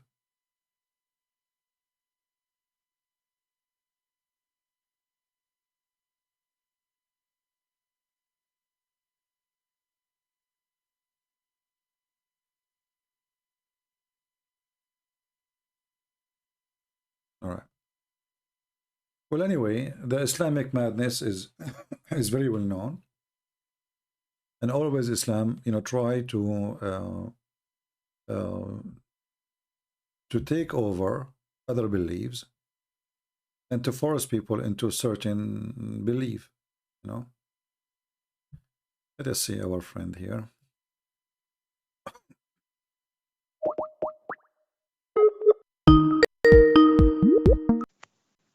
Hello. Hello. Hi, Christian Prince. How are you? I'm fine, my friend. How are you doing? How's good? I'm good. I'm good. So you are in the chat? I'm calling from mobile, so I was in chat. Yeah. Yeah. I'm So, Yazidi. you are Yazidi. Okay. So you know what? For me, I cannot claim to be an expert about the Yazidi. And as long as you are Sure. a Yazidi, maybe you can correct the information people they have about your belief, if you don't mind. Look, most of your information were right, but there's when we Yazidi, one of the oldest, I'm not say oldest, but one of the oldest religion in the area.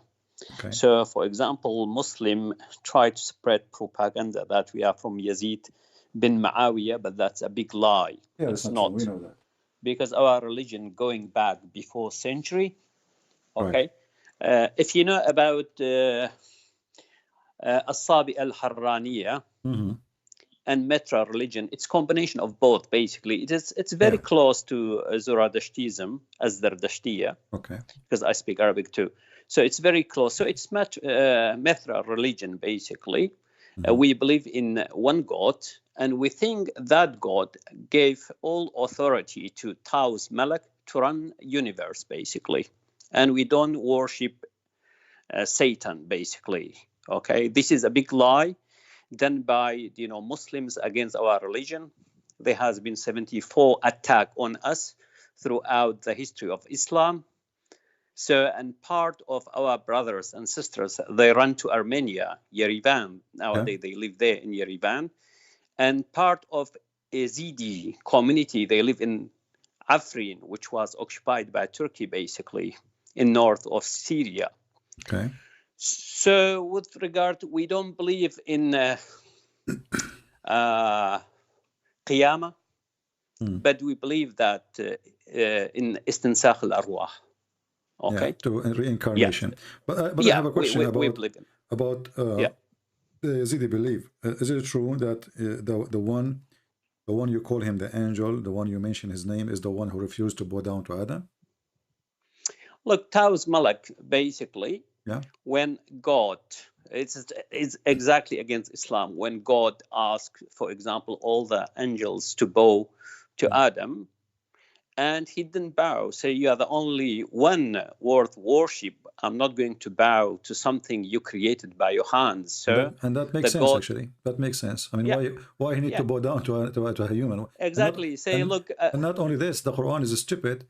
It is. Because he order, if the angels, they say Adam will do mischievement, and then Adam, he did mischievement.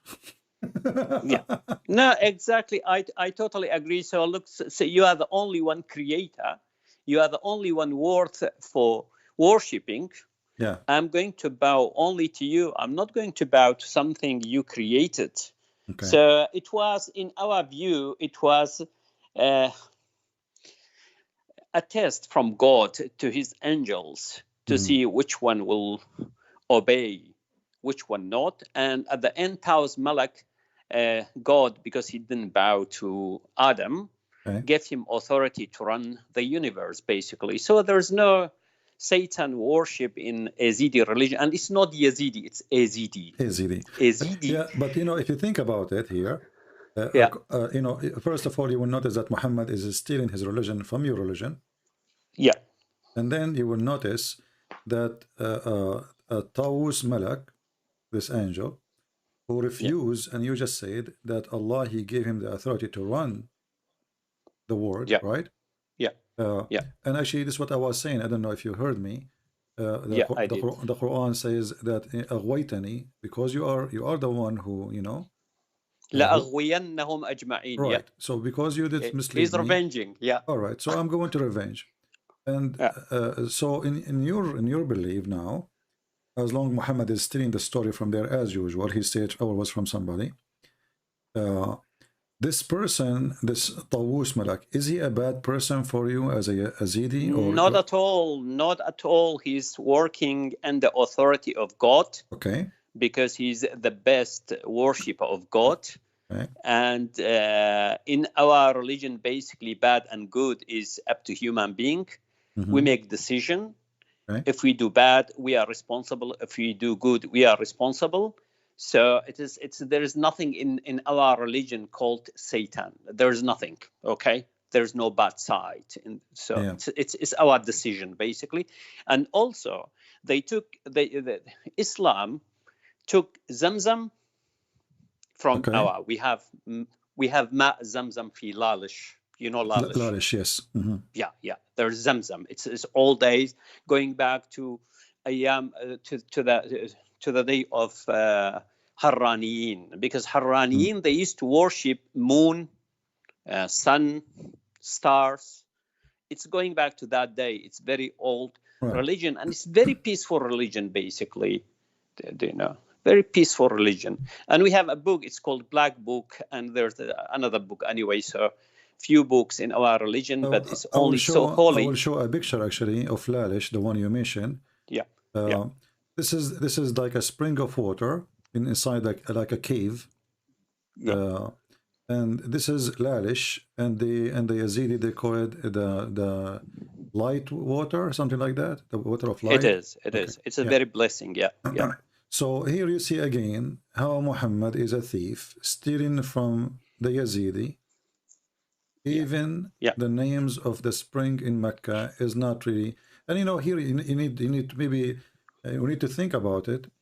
Maybe Muhammad actually is not even from Mecca. Maybe he is from there. Not that, Christian. Look, Waraqa bin Nawfal, Zayd bin Amr bin Nufail. If you go read in Al-Bidayah, when you have beginning and end, Ibn Kathir, they say before Muhammad born, they visit, you know, Sham, and also they came to Nineveh. Okay, this area, they were collecting some idea from all those religion to make a religion. And Zamzam, it has no root in Arabic language. Yeah, exactly. Yeah, doesn't mean anything. It's just, I mean, doesn't mean anything in Arabic language. It's stupid to say it because Zam doesn't make sense. But so what Zamzam mean in your language? Zamzam, there are few meaning. One of them means little by little. A little bit means if you take a little bit, it will be a blessing, you know. Yeah. So they took that, you know. And now if you go to Arabic, Mu'jam al-Lugha, in Arabic language, it will say means a little bit means okay. Which is not really Arabic. No, it's not Arabic. It's not Arabic. But they are taking the meaning from your people, and they put it in the Arabic dictionary because this is the only way they can explain the word.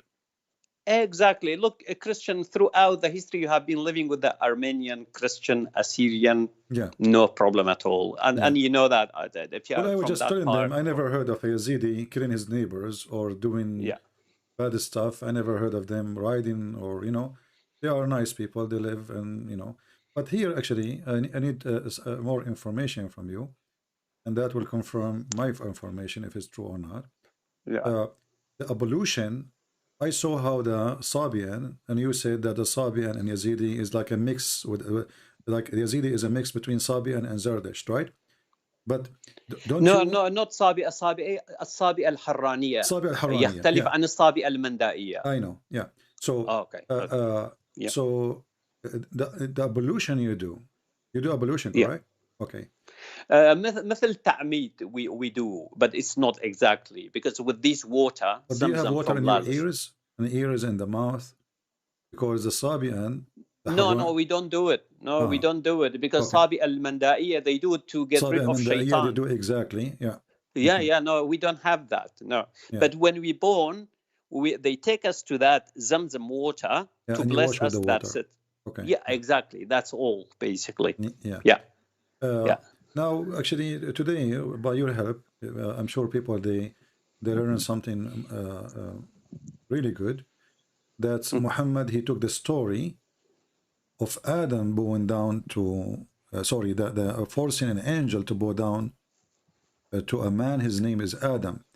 Is the name Adam as it is exist in your religion, or it have different name? Well, we called Adam. We called Adam. Okay, we call Adam. It's same name, but look, it's bowing to Adam is shirk, isn't it? Yeah, but Adam is not really a name, isn't it? It's a word meaning human in the Aramaic language. Yeah, it is. Yeah, it is. Yeah. So here we notice how Muhammad is stealing from other beliefs, and he put it in his book, and yet he claimed that he is the one who got the story right. But in the same time, we notice that this is something he stole from others. And the funny here, when Muhammad, he promised the Sabian to go to heaven, how come he didn't mention you? Is that because you are the one who respect Tawus Malak? I don't know. Look, in our religion, basically, it's Islam distorted our religion, okay? Distorted our religion totally and absolutely, okay? But our religion is not like what people hear. Even I said about the name, it's not Yazidi, it's Yazidi. Izdan in our language means Sha'bullah, means the people of God. People of God. Okay. Izdan. Yeah, exactly. What is the name? Just like Israelite, they are the people of God. Yes. In our religion, Izdan means Sha'bullah, people of God. Do you use the same name as Lah or Allah as your God? No, Izdan. Izdan. You never use the word Allah? No, not at all. Not at all. What Izdan mean? Because you said Azidi is the people of God. So Izdani means people of God. Izdan means God, basically. So it's just a word meaning God. It's not a name of God. Izdan, it's name. It is ism mujarrad. So it's a name. Do you know what it means? Do you know what it means? Izdan? Yeah. Izdan means creator. Creator. Okay. Okay. Means creator. Izdani means Sha'b Allah. The people of the creator. The people who, exactly. If there's anything as an Azidi, that Muhammad he copied from you want to share with us? I'm an Ibn Hajj, which is it says Zamzam and Qibla. But when we pray, we face sunset, that direction, sunset, basically. Okay. We face even our qubur, it is directed almost toward that side. Okay. All right. So our grave. So So the Qibla and Hajj and Zamzam and the story of Satan bowing down to Adam, and this is why now the Muslim, they say that you worship Satan, because this is the person who refused to bow down to Adam, correct? Supposedly exactly. It is Satan. Yeah. But in here, in the same time, this is based on their wrong understanding of your religion, and he is not really Satan, correct? No, it's not. Not at all. Not at all. And actually, this is alone will prove that Muhammad is a fraud, because how he is a prophet of God, and he is copying a religion from you, and then he do not know what the real story is. Exactly. And look, bowing to Adam or God, for example, or the angels, okay, to bow to Adam is shirk. Okay. Correct. It's unacceptable. Is it the Muslim they say we bow only to Allah? Yeah, exactly. I don't look. It's very funny religion, really, because, for example, according to Quran, when Satan waswasa li Adam wa Hawa, they start to see each other's genitalia, and God get rid of them from heaven. Now Muslim do everything to go back to heaven to have sex. Yeah, to get naked and see the private part. Yeah, exactly. I don't understand. There is no logic. And the funny is that they claim that the Yazidi are the evil ones, but the Yazidi don't believe in going and killing the neighbors because they have a blondie girls. Not at all. You know? No, not at all. And they the funny, what make it more funny, that the Yazidi, who they respect an angel supposedly, Taus, this Taus, he did not order them to go and raid your neighbors and rape them. So not at all. So you know, in your belief, what does Taus he do exactly? What do he have a teaching for, like, for your masters, or let's say your leaders? يدبر العالم, for example. But what do you know about how he do? Did there's any messages you received supposedly from him? No, we don't believe in any messenger at all. Okay. So you don't have. We think our brain, our heart is messenger to every single human being. Okay. Through your mind and through your heart, you know what's wrong, what's right. So we don't have messenger. So no. Do you have any? Now I'm assuming because you don't have a messenger, that's mean you don't have a book. Well, the book Wali, do you know Wali means Wali Salihin? It means good like, people. The good guys talking. Yeah, the good guys, they have wrote, some things, some instruction, basically direction. But they don't claim that they receive it from a high power. No, not at all. Not at all. No. So let us say like and even if you go back to Big Bang, according to our book, it is how the universe is created is more or less close to science, basically. Okay. What the name of the book you are talking about? Al-Kitab al-Aswad, but no one can reach that book. It's only a religious man, basically. Al-Kitab al-Aswad. Al-Aswad. I never heard actually about this one. I just learned that from you. There is anyway. So it is just we are the victim of these. My friend, why this book nobody can have it? It's so holy, just like you are talking about Kanza Rabba, Al-Kitab Al-Azim, Al-Kanz Al-Azim. Just recently they translated and gave to people. So we don't. We are not like Muslim, put books, print, give it to people for free, and people after that they will sell حبة الشمس في أوراق القرآن. We don't do that, It's holy, so yeah. All right. Okay. But how you share your belief with your children? Shouldn't they have a book when the elders die? And so this book, as I said, we don't have book. This is ولي ناس طيبين مثل فلاسفة كاتبين عرفانيين كاتبين في هاي البوك. As we said our mind and our heart, there's our messenger, it will guide us how to behave, what to do. وأكو طقوسات نسويها حج للالش تعميد مراسيم أعياد أكو هاي الأشياء. These sort of things we do it, but the rest is just look, even how to behave really as a human being. And I read all the books. For example, I read Holy Book, I have just a question about, you mentioned that your book or the books is written by your, let us say, the elders, speak about the creation, and it's very close to science. But where they got their information from? I'm not saying it's scientific, but I say you are saying to me I don't claim it's an that agreement at all. Somehow, yeah. Yeah, it is. Okay. It is. But where they get their information from? As long as they are not receiving messages from supreme power.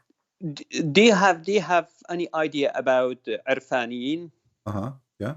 Yeah, insan Irfaniyin. But they call them this way because supposedly, like it's somebody have knowledge, right? Yeah, exactly. What they got the knowledge from? What they got the knowledge from? Well, Well, look, according to Al-Arfaniya, at some stage when they purify themselves, they can connect with God, basically, in certain ways. Purify themselves. Yeah, exactly. When you get yourself purified, you can, make connection with God in certain ways. Okay. Do you think and that you get the origin of your belief is coming somehow from India? Look, as I said, it is mixed because I studied الصابئة الحرانية في منطقة حران في تركيا وسوريا وعراق في هاي المنطقة. And part of it is الزرادشتية مترانية. So it's combination. It's very close to those. كاكائي هم كاكائي موجود في كردستان العراق. كاكائيين. It's very close, those religion. Maybe part of it from India. I don't know really. I haven't studied Indus River religion in details. I don't know. Yeah. Well, I think this can be a good project. Maybe one day I will spend some good time trying to research and trying to find the connection between. But the problem is, I wish I can have a copy of your book so I can read it. And I don't think anyone will get it. Don't try. I'm going to cut you out. I think part of it is because, look, being honest with our leaders are scared of Islam, and we are living in this area. It's a big problem. Okay, so I don't know. But now, if you live in the West, I mean, what is the danger of sharing your book? Because you see, if you share your book, even if it's holy, I mean, nothing will make it look. It's not an insult to share your book, right? I mean, it's not. No, but Yazidi, they have hierarchy. There's one sheikh. Yeah. Okay. Running all the Yazidi community, and this book is with him. When he dies, so nobody have the copy except one copy. Not at all. Wow. Yeah, not at all. And what if this book is disappear? No, it's not gonna disappear nowadays because there's like a committee, supervising. Yeah, because somebody can go inside his house, steal the book, and is he like memorizing the book like Al-Bukhari, which doesn't make sense that Bukhari can memorize all those hadith word by word. So I love Bukhari. Don't attack No, Bukhari. Actually, he is my treasure too. I love it. I love it. This man, he went to. There's a man went with his mom and his auntie to Aisha radiyallahu anha. Ummaha wa khalaha means his mom and auntie asked Aisha how Prophet was, having sex with you when you had your menstrual period. Aisha said, we're wearing a big clothes, and a Prophet sallallahu alayhi wasallam started to rub his private part between our breast and chest. Yeah. So it's look nice. It's very romantic, man. Don't attack. Yeah. Okay. Just a question about your book, Al-Kitab Al-Aswad. How many pages do you know? I don't know. You don't even know that? No, really, I don't know. So, I mean, you are not allowed we to ask? Look, only those men, during certain, for example, days, or during marriage, or during someone dies, or during, ceremony, they will read, part of it, but they know from heart, so they don't need that book, They read. And what is the language is used? Is it Aramaic? No, it's not Aramaic. It's Kurdish, old Kurdish religion, Kurmanji. Kurmanji. Yeah. Oh, okay. Yeah, Kurmanji. But is it like forbidden for you even to ask such a question, like how many pages it is? Not at all. If you have any question, you are going to sit with them, ask them the question, and they will answer you. If there's any way we can make an interview with one of your leaders?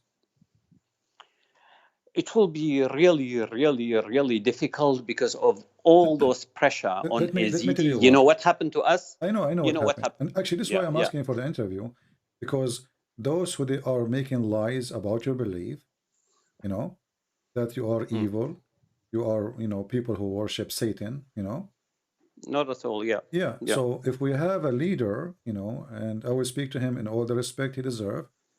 I'm speaking to you with all the respect too, right? I did not put you down. I did not insult you, even though I don't believe in a word of your belief. But you understand that, and I understand you don't believe in my belief too. Yeah, of course. But I want, if you can, invite one of your leaders to have like a time with us, whatever time he can share. So the lies Muslims they share around about your people will be demolished. Let me try to see what can I do. Although I think it is very difficult, but I can't promise anything. But let me see. Yeah, that's all right. Okay. That's all right. But I will be happy to have them. Okay. At least you know, people who they are attacking the Yazidi, you know, they have evil in their heart against them. You know, if you see one, you will not, you know, you will not think of doing evil to them because they are not really. They have relief. Maybe you don't agree with it, but they are not evil people. They are not bad people. Not at all. Even Mudiana Tabshiriya Christian. I know. This is why the number is decreasing, not increasing. And on top of that, because you live between those savage people, you know, they target you, they target your girls, they target your children, they target etc. And through 1400 years, you know, of time, and you will notice actually, and I want everybody to take a note that the Yazidi, they are not immigrant, they are from the land. So they are the exactly one who, just like Assyrian, just like Kildanian, like you know, even Armenian, Kurd, you know, but they're from that land. So the land they are in, they are not, you know, like foreigners. This is their land. Then the Muslim they come and occupy their land, and then the one who occupy them, oppress them, kill them, rape their women, and the excuse is they are satanic. Man, this religion is dangerous. Do you know we had 74 farman against us? Do you know about 30 of them were issued by the Kurdish mullah? Mm-hmm. Yeah, I know. Yeah, terrorist. Yeah. So we are Kurd. They are Kurd. They issued fatwa against us. Do you know? Okay. Do you know Salahuddin al-Ayyubi? I know. He did 2 attacks on Shangal, Sanjar, and Lalish. 2. Why he did that? Why he did that, Al-Ayyubi?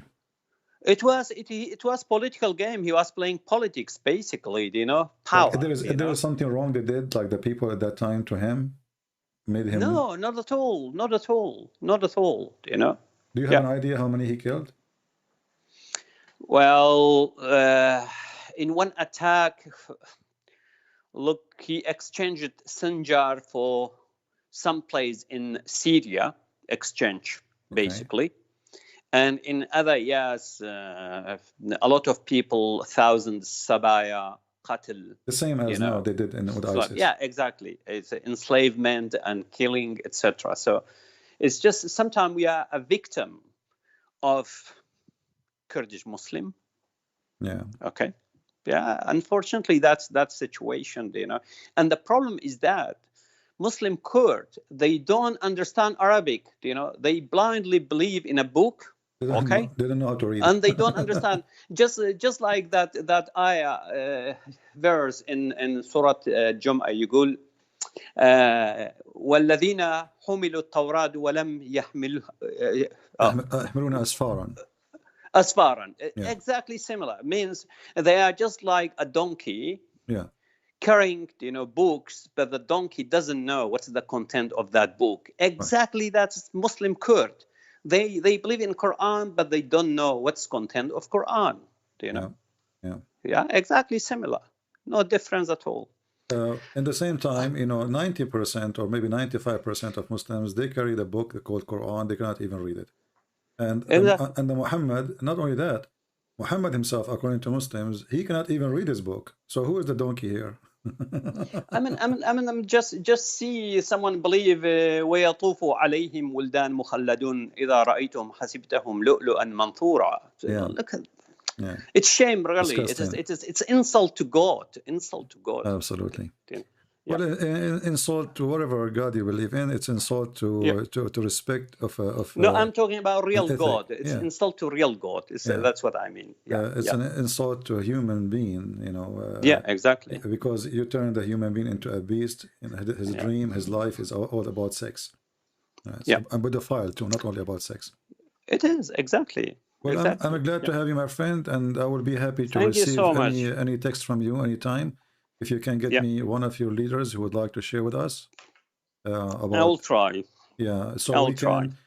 can clean, you know, all Islamic propaganda. I'll try to see أحد من الزردشتيين أحد من because it's very close. If I couldn't get, you know, AZD, because it's Yeah. very difficult because their situation, but at least one Zardashti I'll try to get, because Pir. Yeah. Pir الزردشتيين اللقب الديني اسمه Pir. Pir. It means elder. Yeah, Okay. Pir. Yeah. Yeah. Yeah. Okay. Okay. And just you know, send me a message in Skype that in that day, if Yeah. it's possible, and I will be happy to have him. And I will not, you know, I'm not going to question. I'm going to ask questions. You know what I mean? To clarify some points. Yeah, I'm not basically. going to debate, Yeah. because this is not really my topic, and Yazidi are not really my target in what I do. Because for a very simple reason: first, they are peaceful, they do not harm people, and they are not dangerous. Yeah. And I can live next door to a Yazidi. I have no problem. I can drink tea, coffee with him. I can have lunch, and I will be happy to see you one day, my friend. Yeah. All right. That's great. Thank you. Okay. Take Thank care. you so much. Take care. Bye-bye. Okay. Bye. Bye. Bye. Well, it was a very good chance for us to learn about his belief, because as he said, you know, like for me, I studied Islam. There's a books in Islam, but even him, as Yazidi, they have a book. Even him, he cannot even touch. This is a book only for the leaders, and even one sheikh, or let's say one sheikh, we can call him sheikh maybe. One person, he have the book. It might be strange that there's only one book, and maybe this is why they start even spreading more ugly stuff about the Yazidi. Like, okay, well, so why they hide their books? If their books is fine, why they are hiding it? They must be really bad. But if this is part of their belief, and as he said, Yazidi is not a religion who invite outsiders. It's only for those who are born from the nation. So you cannot be a Yazidi. It's like, you know, the people of Israel. People of Israel is the children of Israel. They are not the neighbors of Israel. They are the children of a man. His name is Israel.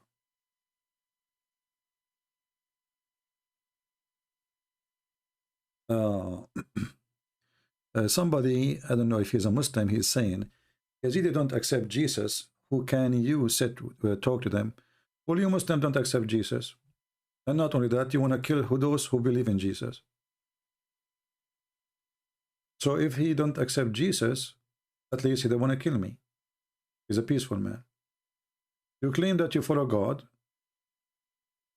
and you claim that Yazidi, they follow Satan. This is your claim. But then we find that they are the one who rape their women.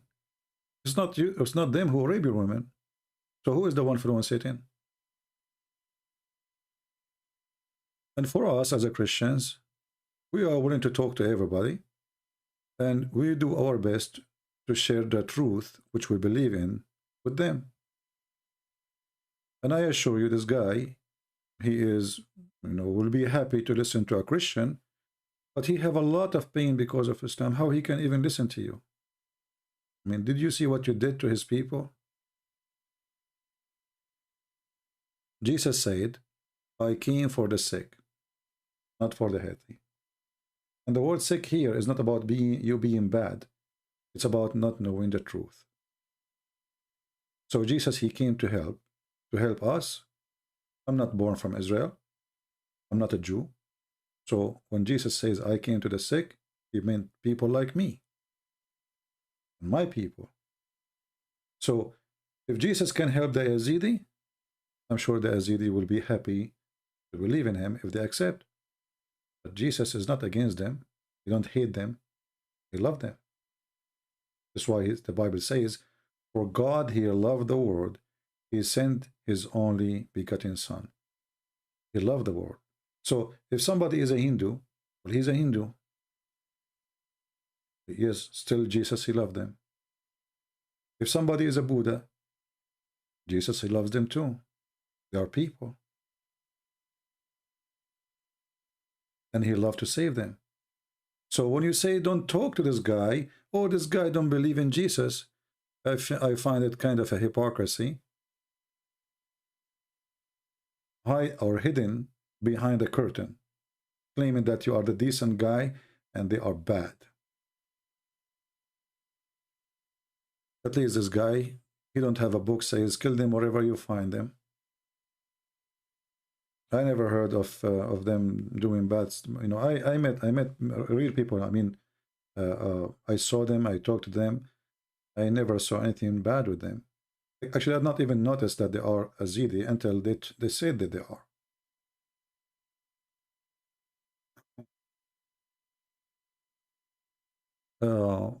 You know, when the Bible says, from their fruits you shall know them. So if we put the Yazidi, a new Muslim, you claim that they worship Satan, and we see their fruits next to the Muslims' fruits. So you tell me who is the one who worships Satan? The Yazidi, who you accuse them that they worship Satan. Why? Because in their book they have an angel, his name is Tawus Malak, and he refused to obey the order to obey, to bow down to Adam, which is the right thing to do. Why an angel want to bow down to Adam anyway? But now we know that Muhammad, he is stealing stories. He is posting for us a verse from the Bible. Is not about not to talk to people who don't believe. Our friend, this is your own fabrication. Jesus said, and he taught us to go and teach and preach all the word. So if we cannot believe, or we cannot talk to people who don't believe in Jesus, so why Paul? Why all the disciples of Jesus, they went around the world to speak to people? So this is your fiction understanding, have nothing to do with the Bible. Absolutely nothing. You know, some people, they are like, you know, they are like Muslims. They come with their own words, their own sentence, and their own understanding. When Jesus, he came to the Jews, and he said, my people, I came to my people, and my people rejected me. And then he said, I have flock other than here. But none of them at that time was from the Jews, and none of them is a believer in a true God. Yet he knew that there is people there waiting for them. So if we cannot be with those who believe not in Jesus, then we will not have a single believer in Jesus except those who believe in Jesus in the time of Jesus from Israel. So this is a false understanding and very shallow.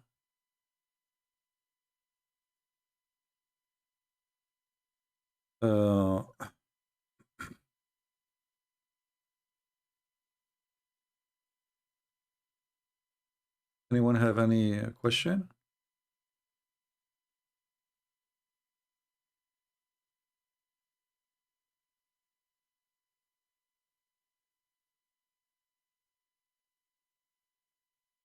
Anyone?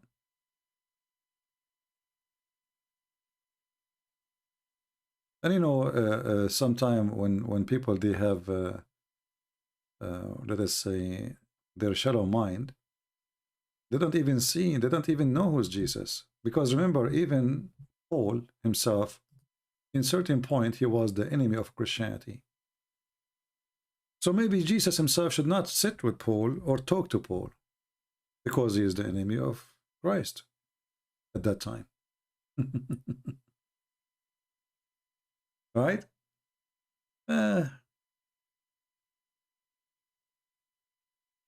Shallow-minded.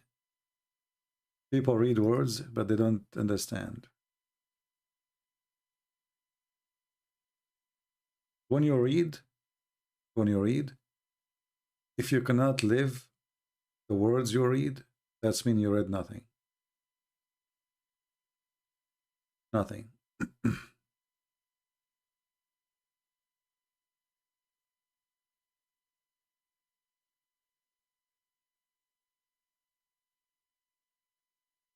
Let us see.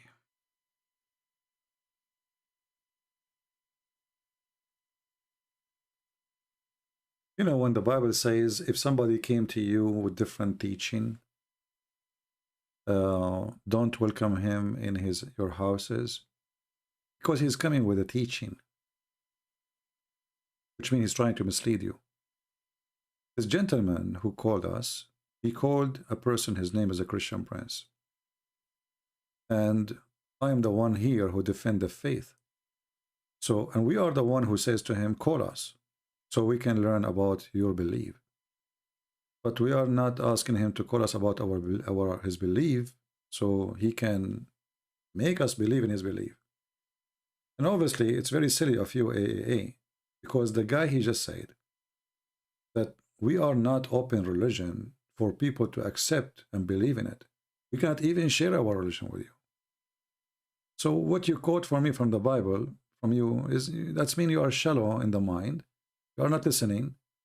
And you are like a Taliban Christian. You know Taliban?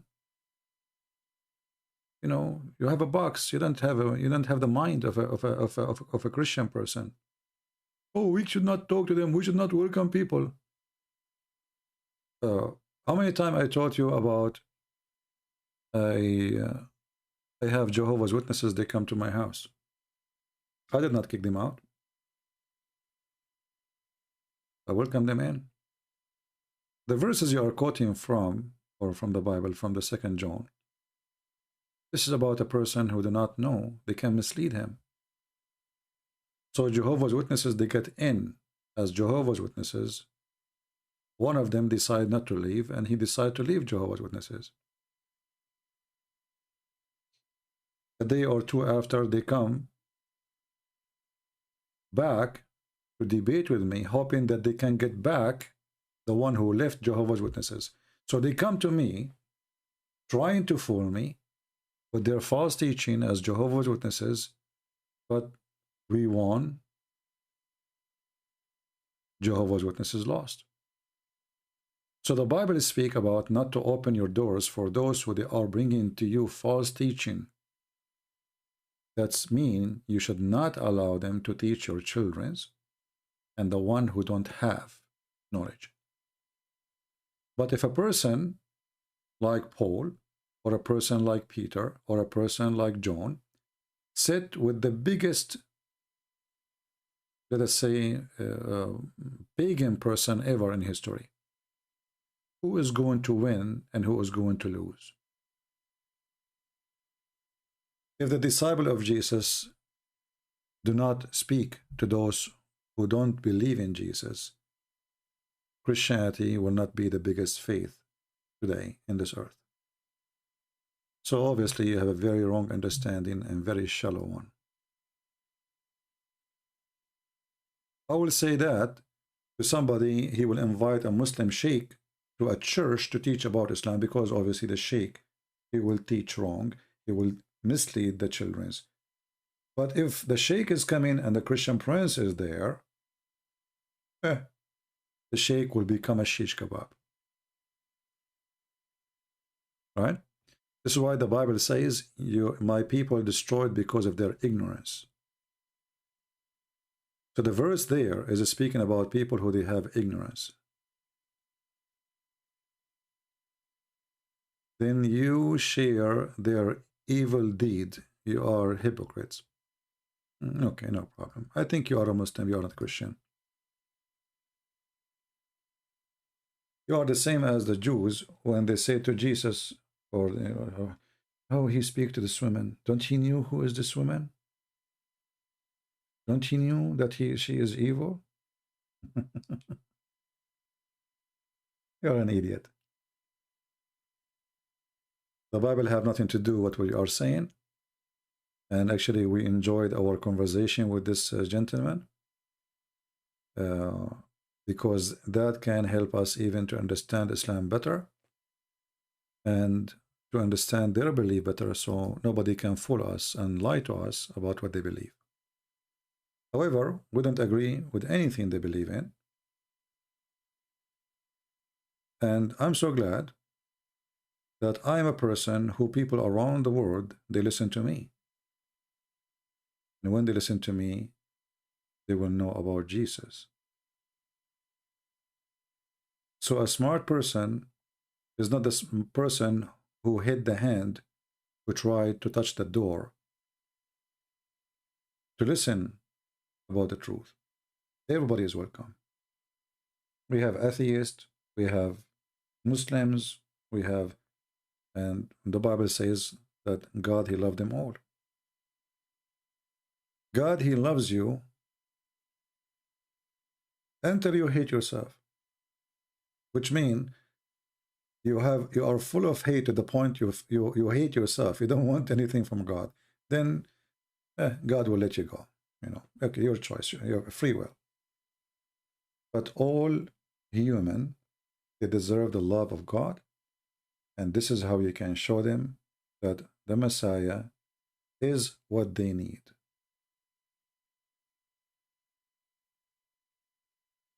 Let us see.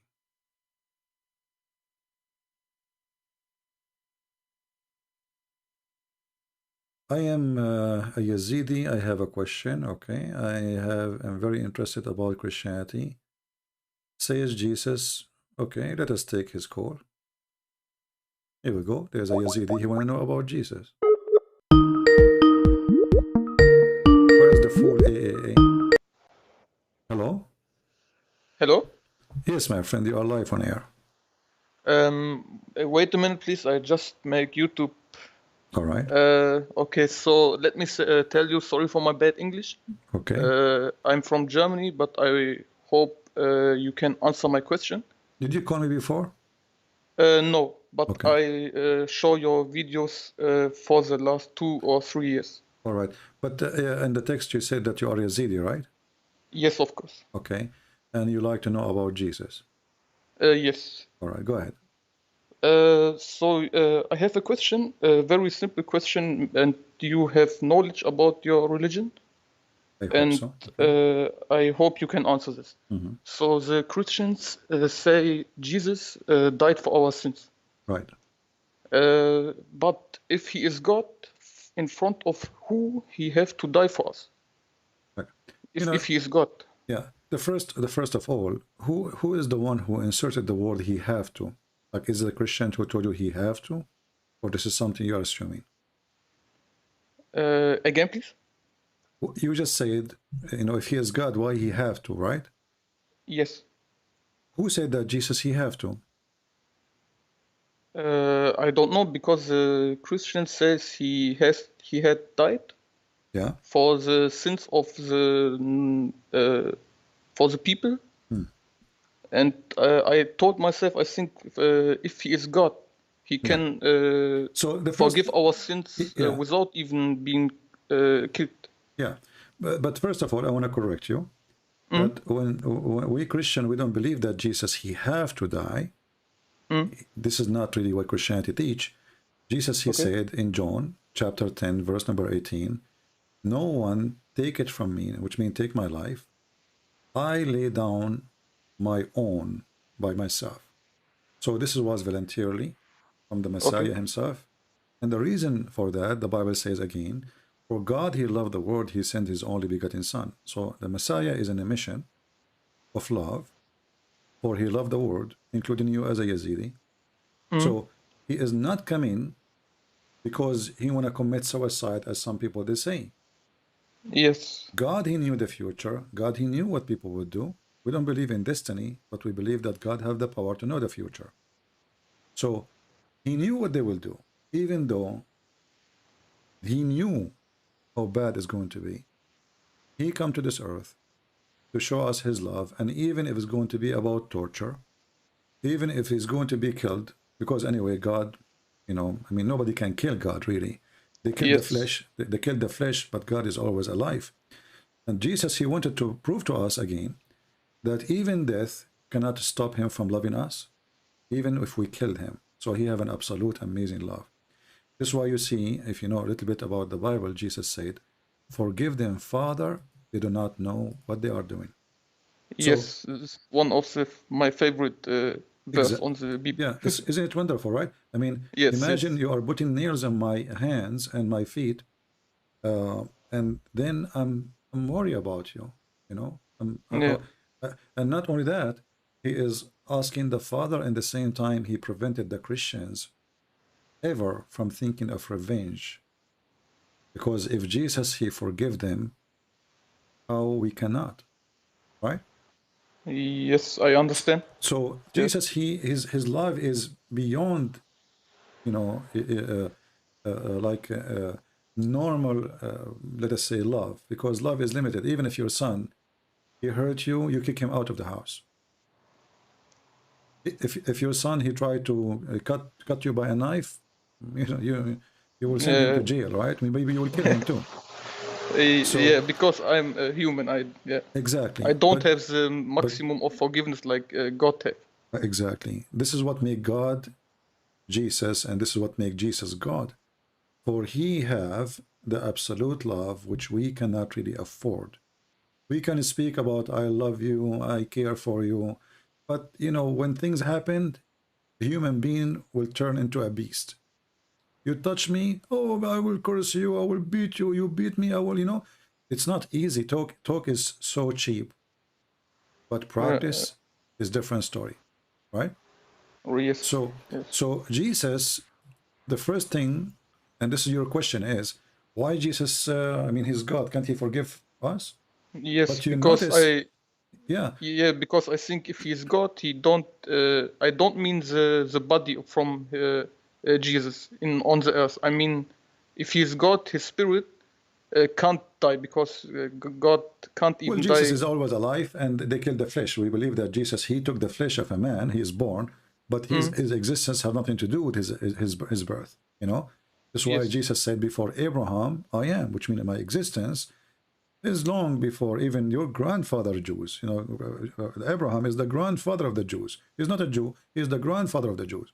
So, before Abraham, I am. He's saying them, I am your creator, and my existence have nothing to do with my birth.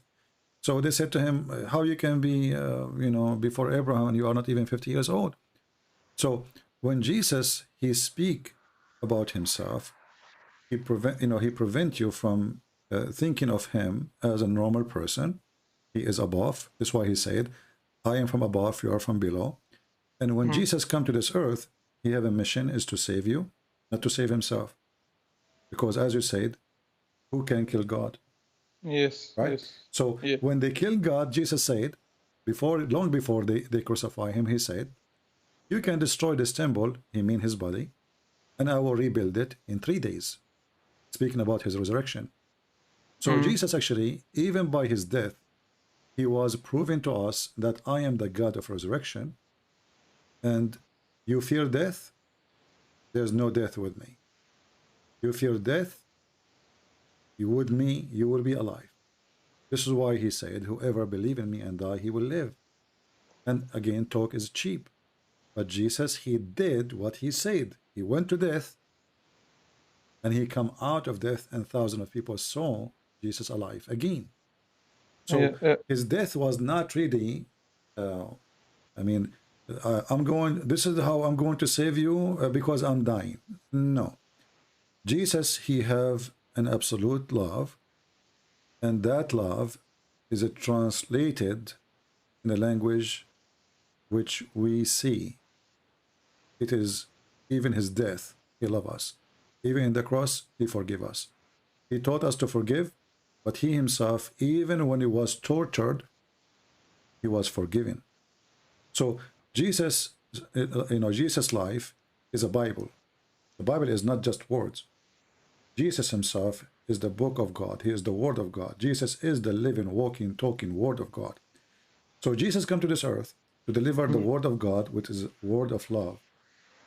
And those who believe in it, they will be saved. So when we say that Jesus, he died because of our sin, because we are sinners, if we are not sinners, he will not come to save us. Correct? Yes. Like, if you don't have fire department will not show in your house. Right? Yes, they don't have to, yes. Because there is no reason. So Jesus did not come for fun. Jesus come to save us. He have a mission to save us because he loves us. He don't have to. He can say, okay, go, all of you go to hell. All of you die. Who care? I created you. I can create more. I can create less. I can destroy you. But because God, he loved the world, he sent the Messiah. So when we as a Christian, we say, Jesus, he died for us to forgive our sin. We don't mean that because Jesus, he died, I'm going to go to heaven now. That is not what Jesus did. Because Jesus died in the cross, all of us, we are going to heaven. No, this is not Christianity. Christianity teaches you that those who do the will of my Father, they will be in the kingdom of my Father.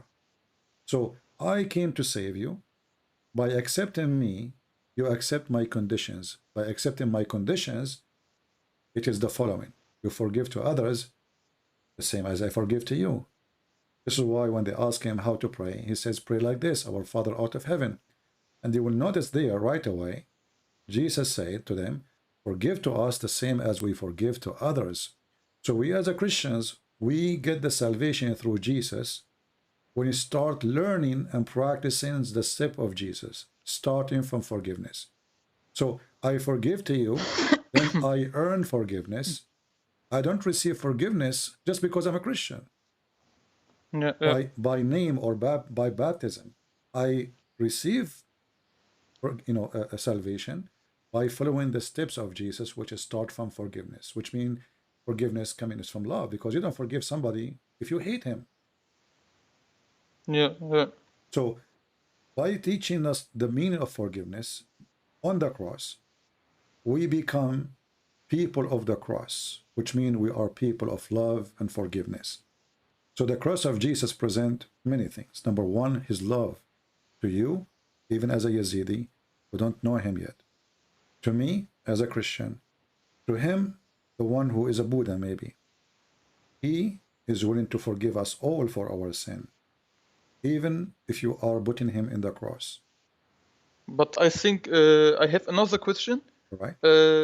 This question I also can take maybe the Muslims, because let us say Jesus said in the Bible, this who don't born or wash her head with water, they don't get on paradise.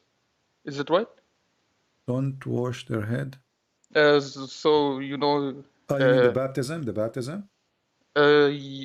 No, so you have to be a Christian, so you can go to paradise. Yeah, you see, okay, you have to be a Christian. I just told you that I have, yes, but my question is, let us say there's a person from on the earth in China. Yeah. Hello? No, we lost him. Let me try to call him again.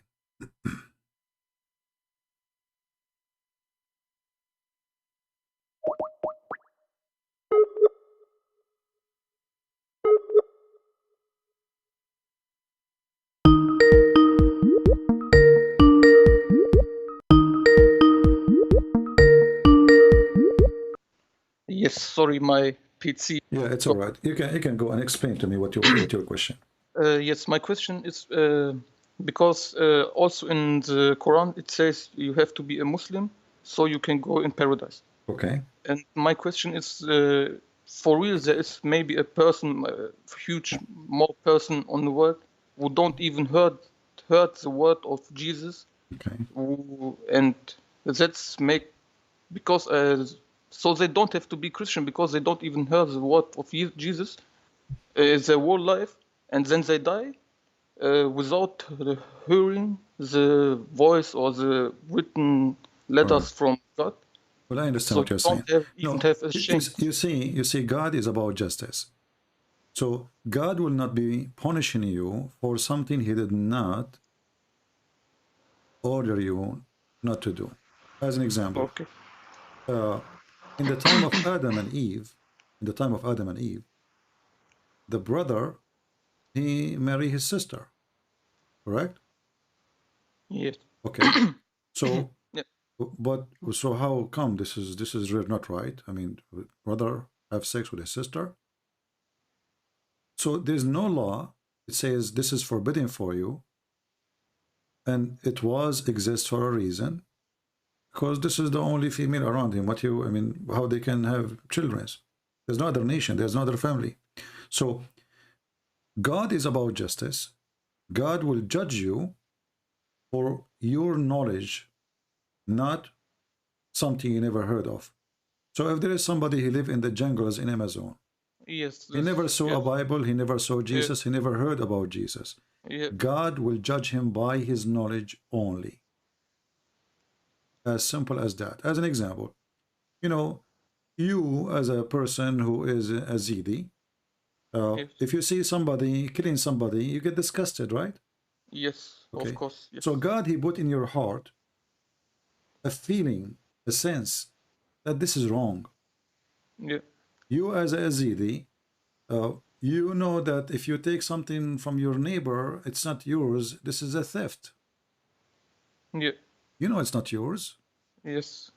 You know. Because it's from him. Yeah. You know if you go to the house of your brother and his wife, she is wearing some certain kind of sexy clothes, you know it's not right for you to look at her and wish to sleep with her.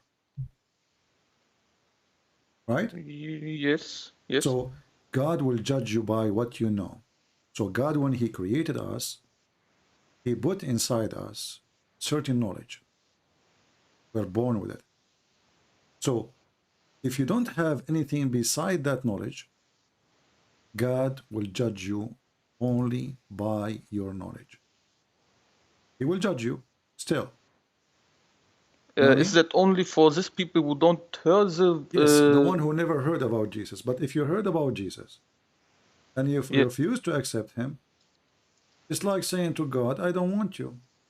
I heard about you. Thank you very much. Nice to meet you. Bye-bye. So, for example, all the Muslims, Hindu... Anyone who heard about Jesus, anyone who heard about Jesus, including me and you and anyone who don't accept Jesus as their Lord, as their Savior, he will go to hell. And that is not evil, and I will tell you why. We mentioned to you the fire department. Somebody come to your house, he says, fire will happen here. You are going to be burned. And then you say to him, thank you, I do not need your service. So why you want to blame God for this? It's you who choose. It was your choice. I understand you. Yeah. So there's a huge difference between somebody he did not refuse because he never received an invitation, right? Yeah. And somebody he refused the invitation of God. The one who refused the invitation of God is insulting God, for I came to your door and you rejected me. The other one, I created him and he did live with what I created him with. Even that person will be judged. So if he is evil, even he never heard of the Bible, he will be judged for his evil. Okay. Right? Okay. Yeah. So anything else you like to know? No. That was my question. I really thank you for your answer. I follow you for 2-3 years from ex-Muslim from Germany. So you are ex-Muslim or Yazidi?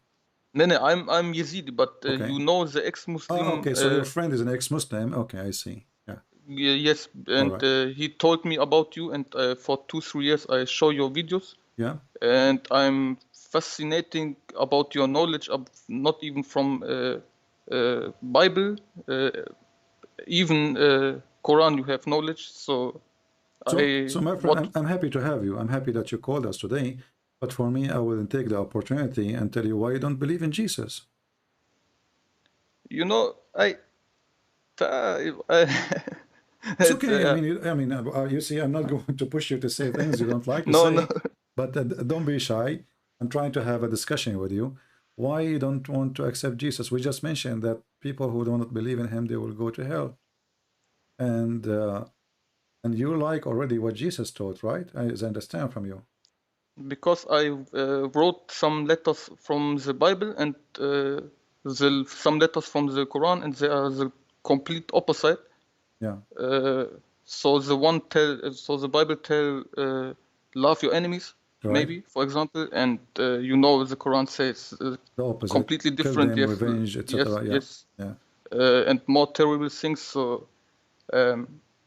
So why you don't want to accept Jesus until now? I feel like in your heart you are admiring the person of Christ, and you like very much what he stands for. So what is stopping you from being a Christian? Because it's you know, if I were 100% sure, yeah, Jesus is God, Yeah. I would go with him. All But right. you know, I mean, you don't even let us say I want to be a Christian, for example, Yeah. and I want to learn about Jesus. How you can tell me Jesus is the real God from the world, from the universe? It's completely you remember me and you, we have a discussion my English about... is bad to Yeah, it's explain, okay. but No, I understand you very well. But you know, when we spoke about Jesus in the cross and he said, forgive them, Father. yeah, Who do that? Have you ever heard of somebody doing this? no. Okay. If there is any explanation? He have a good heart. He must Maybe. be God. This is God only he can do that, you know, because you have to have a love which nobody have. I mean, this is not a joke. We are talking about crucifixion, cross, torture, and people shouting, making fun of him. And he's not forgiving a person. He's not forgiving a soldier. He's forgiving them all.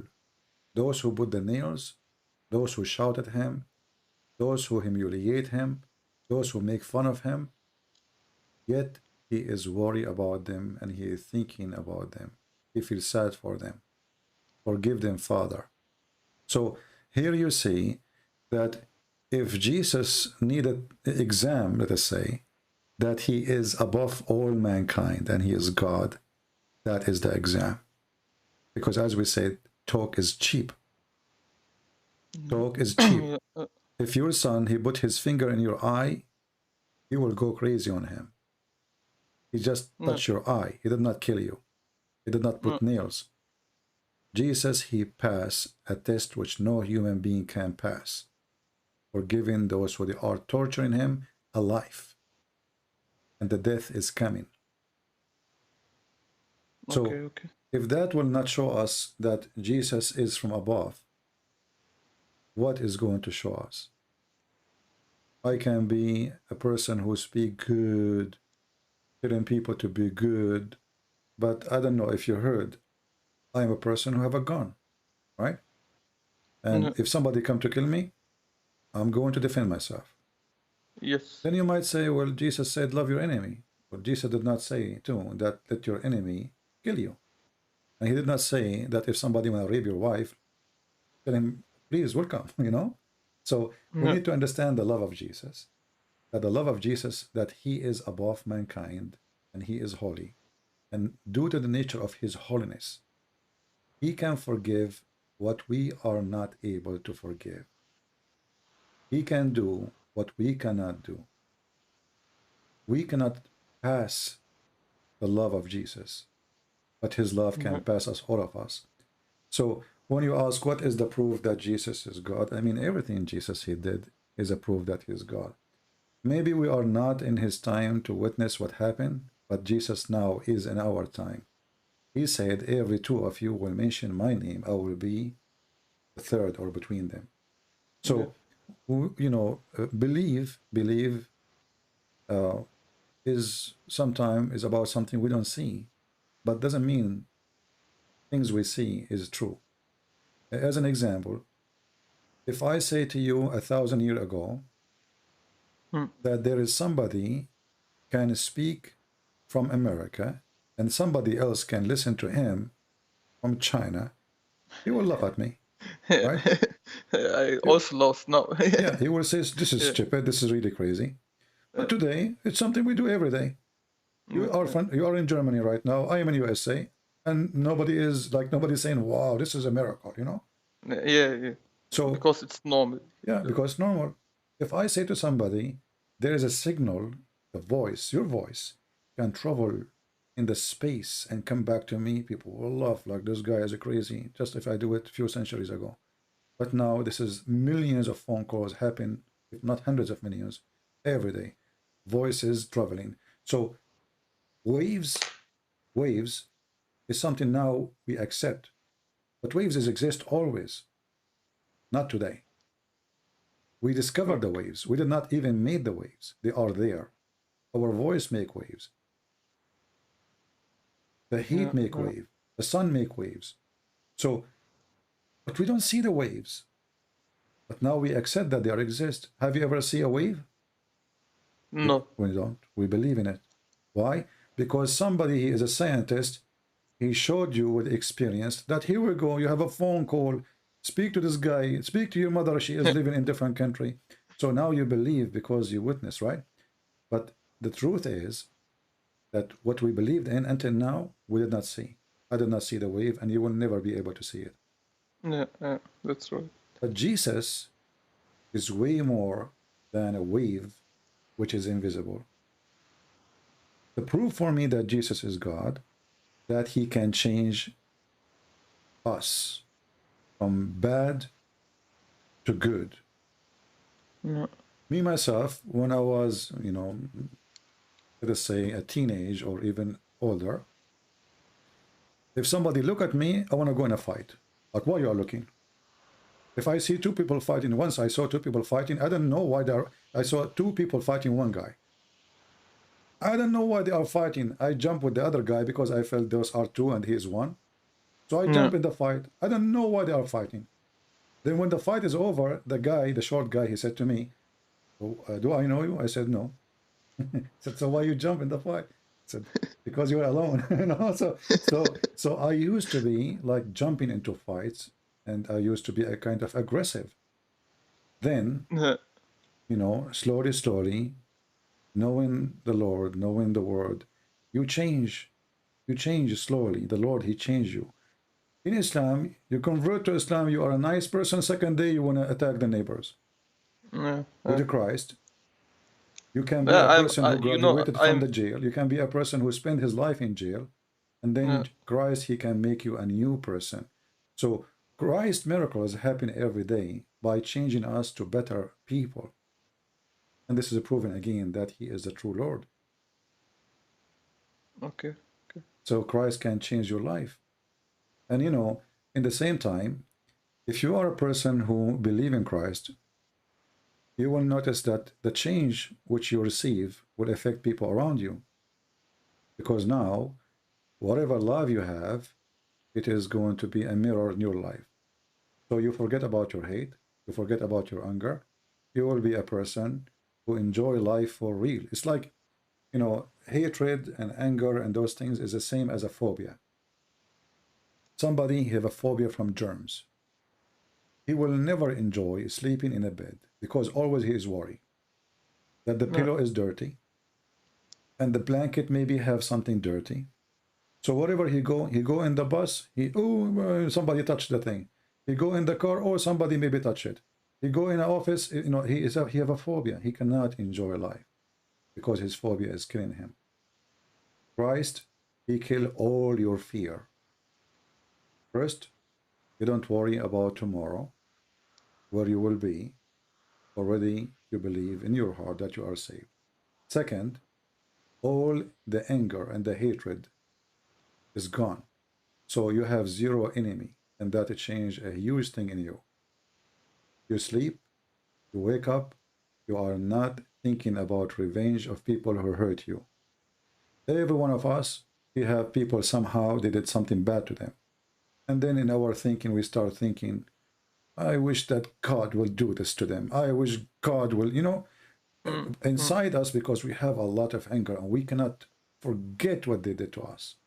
When you become a Christian, true believer, all this madness will be washed out of you and will be a new creation. This is why maybe you heard the Christian saying, in order to be saved, you have to be born again. Yes. But we are not going to be born again. I mean, are we going to go inside our mother womb and come back? No. No, I understand what Jesus meant about this. Yeah, we are born again by Christ. So the proof that Christ is God, when you accept him, you will notice yourself, not the neighbor, not somebody telling you, you will notice yourself that you become a new person and you are born again. So it's something you experience. It's something you will feel. It is something will prove to you that you are a new person. And if Christ is not God, then nothing will change on you. You will stay the same person. Because if you really truly believe and you follow the steps of Jesus and nothing changed on you, that means Jesus really is not God. But I doubt for a second that you follow the steps of Jesus and you believe in him, and you will not change, all of you together, and you will be a new person and you will be born again. Okay. So if you like to accept him, I will be happy to help you. If you have anything to say about Christ, feel free, don't be shy. You know, I have followed you for 3 years now. Yeah. You are. If it is okay if I call you tomorrow again. Sure. If I am live on air, you can call me. Yes, because in Germany we have now 4 o'clock. And which time you are tomorrow live? I don't have really a time, so just watch my channel, or you can go to Patreon, subscribe, yes, and then you will receive an email from Patreon says to you, Christian Prince is going. He posted a video. Yeah. No, okay. So I will call you tomorrow again, and we can talk about what I found. Another question, maybe I have to tell you. No problem. I will be happy to help you, and I invite you. Thank you. I invite you are very and good, and I pray for you, and I ask all the Christians here to share their prayer to our brother here, who is from the Yazidi, to see the truth and to believe in Jesus and to be saved, him and his family. And trust me, my friend, Christ, he loves you, for he is the one who created you to be in heaven, not to be in hell. You know, it's better to be loved from God than to be killed from God. Yeah, well, God, he loved you, my friend. You see, you're not a Christian yet, right? I'm saying, I assure you that God, he loves you. This is why Jesus, he came to this earth and he died on the cross, not because he had to, but because he loved to. So he loved to save you. He loved to do whatever is going to take. This is why the Bible says the happiness will be in the kingdom of God, for one soul is saved. So when you accept and you are saving yourself, this is not a victory for God, and this is not a victory for Christian Prince. I got nothing from it.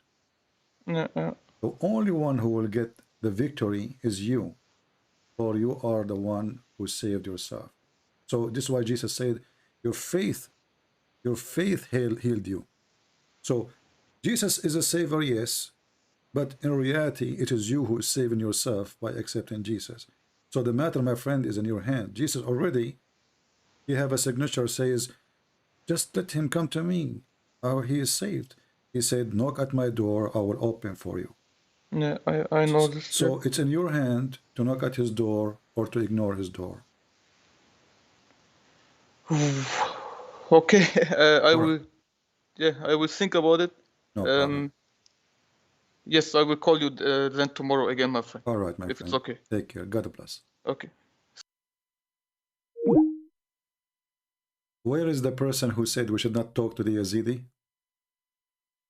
Do you see how some people, they try to mislead you? And they claim to be Christians? Do you remember? Just 5 minutes ago? Oh, you are talking to them, why not? Do we hate them? Obviously, there's people who they are here, they are even Muslims maybe.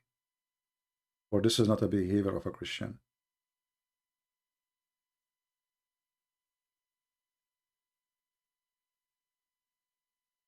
We, as a Christians, we've been ordered to share the gospel. The disciples of Jesus, they travel everywhere, and travel at that time is extremely horrible. Not like now. You jump in an airplane, after an hour you pass to the end of different destination. They sacrifice their life, speaking to people who knows nothing about Jesus.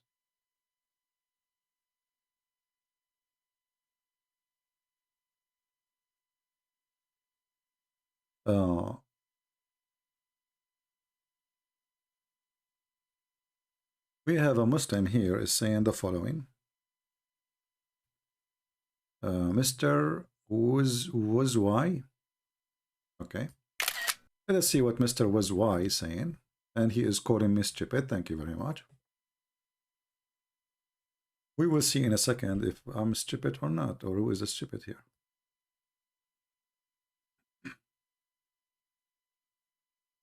Here we go. So Mr. With why, he said the following. You said, you cannot find any miracle in the Quran, but your great Jesus performed 6 miracles in the Quran. So your Jesus is a fraud? My friend, those are the miracles of Jesus. So you steal or you stole from my Jesus miracles. You claim that this is your miracles?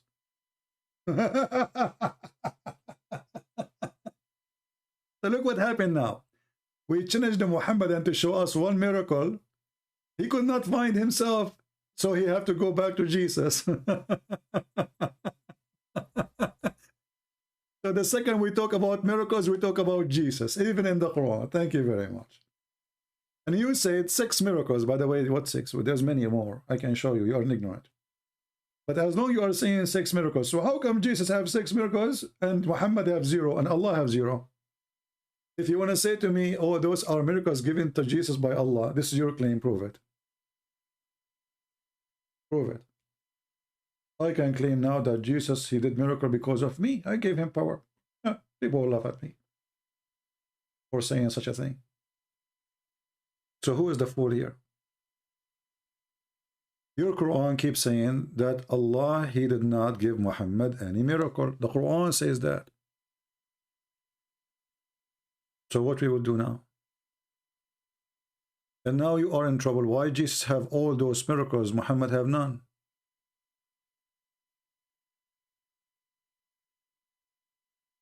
Yeah, exactly. As a renewer is saying, Muhammad, he was strong in Jima, the power of Jima. Even this one, it was not true. You know, and I can prove it. About Muhammad, he is so good in bed. How we can prove it? Anyone remember? Anyone remember? When a woman, she came to Muhammad, Salim, she is a whore. Because there's no woman respect herself, she will come and open such a topic. And she said that she saw a wet dream. She saw a wet dream.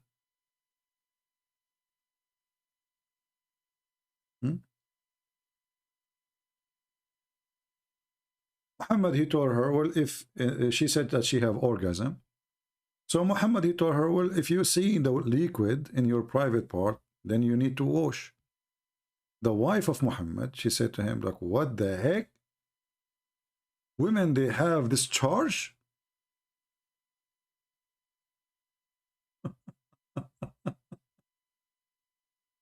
The wife of Muhammad, she never had this charge. So how Muhammad is so good in bed? If his wife, she cannot believe it that women, they have orgasm. So what Muhammad was doing exactly?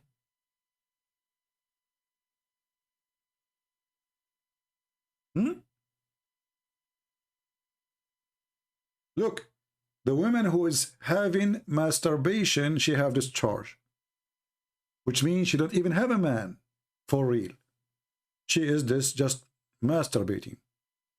And the women who have Muhammad as a husband, which supposedly a real man with real private part, she never experienced orgasm.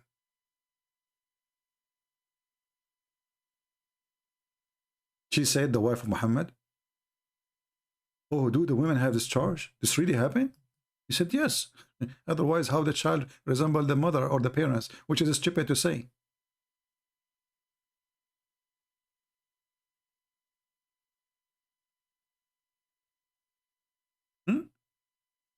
Are you there, Abdul?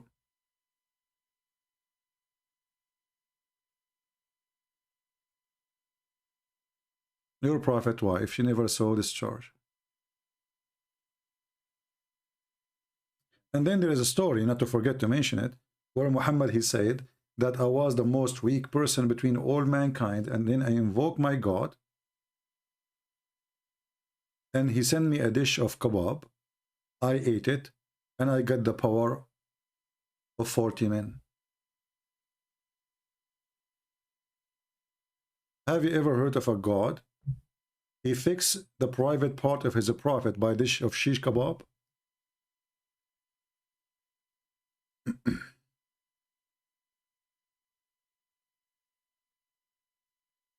Are you there?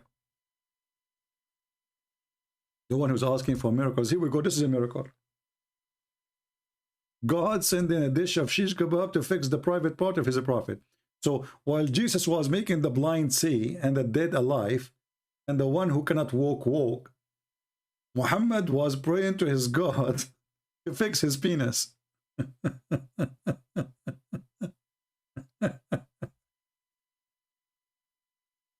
And then his God, who is supposedly God, the Muslims, they say, if Allah, he wants something, he say be, is going to be. You know, he said be. Okay, why Allah did not fix Muhammad penis by be? Say be, and that's it.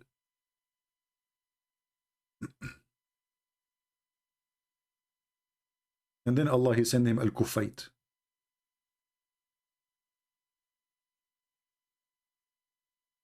And if you want me to show you the hadith,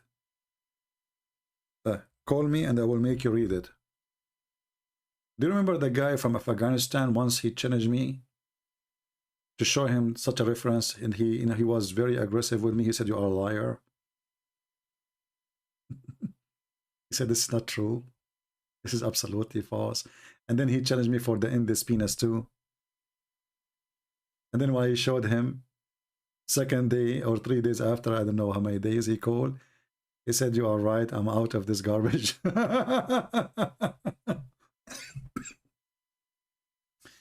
If you go to the book of Kanzul Ummal, which means the treasure of workers, it says, I was the most weak person between all mankind. I was, Muhammad saying. Or even you can read it in the Faidul Qadir, or any Islamic books, you know. So he was the most weak person between all mankind. And then I invoke Allah, and tell Allah, he sent me a dish of shish kebab. And after I ate it, I get the power.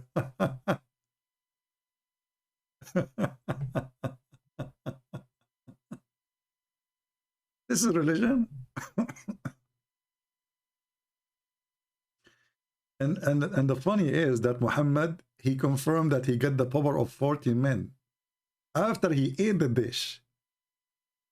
I'm sure there's many men right now who have a problem, you know, sexual problem.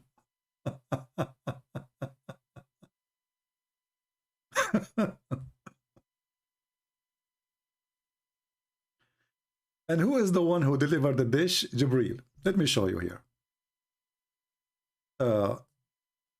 This is the book of Imta'ul Isma to Al-Maqaridi, volume number 6, page number 126. And we will do the translation using Google.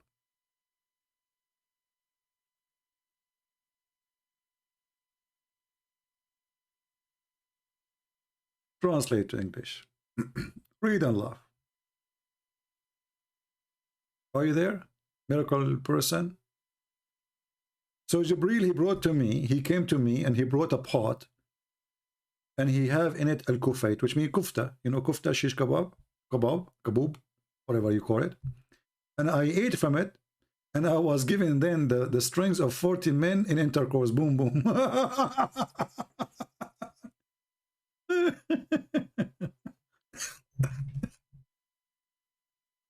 Godly man, he's a godly man. This is what God do.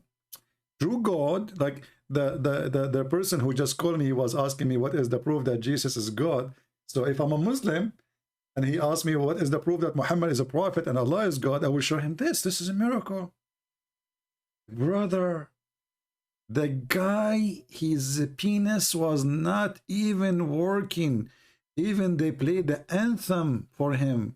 It doesn't move. They put the anthem, like, you know, everybody stand up. Muhammad, nothing moving.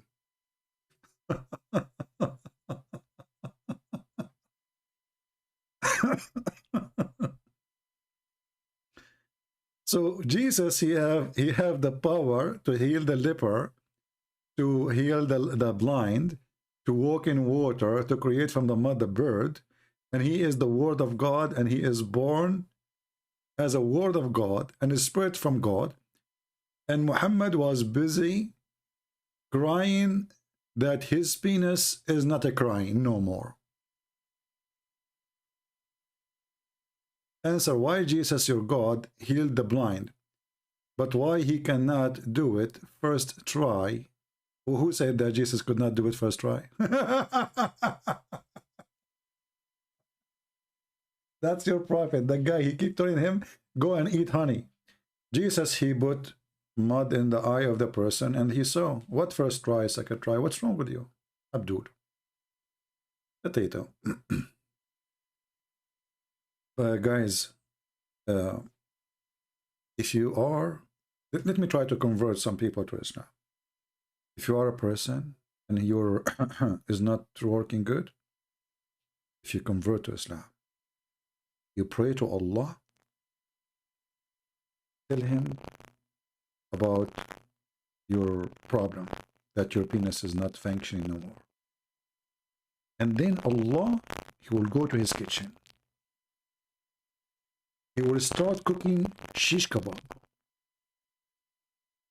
Now, shish kebab, scientifically proven to be the ultimate, super powerful boom boom. Aman, Rabbi, Aman. Kebab. Kebab, oh man. So when the Prophet he received, or if you convert to Islam, brother, don't make me hungry now. I did not eat all day. And then when you receive the kebab of Allah, brother, your private part will be like a missile in different galaxies. You will shoot everybody in your life. You don't even need to use your keys to open your door. You will break it. And I heard that some of those who Allah healed their private part, there's no mic. And for me, the sound is fine from my side. So I heard that some people who they have mic problem again. Okay, hold on. I don't know why this happened. And I thought we fixed it. Okay, hold on.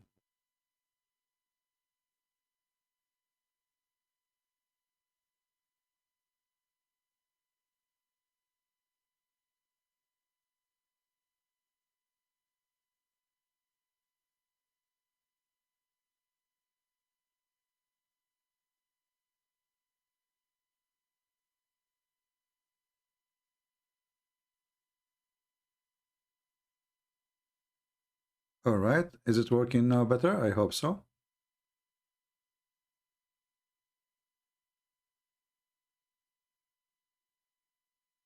Well, look like we have to buy a microphone. I thought I was able to fix it, but look like maybe we need to buy one.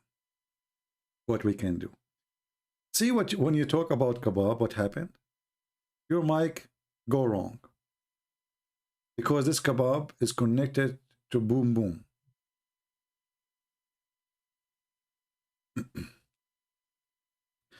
Guys, do you think Allah, he can send a shish kebab to fix my mic? I mean, the microphone, he have certain shape. So based on the shape thing, maybe there's a connection.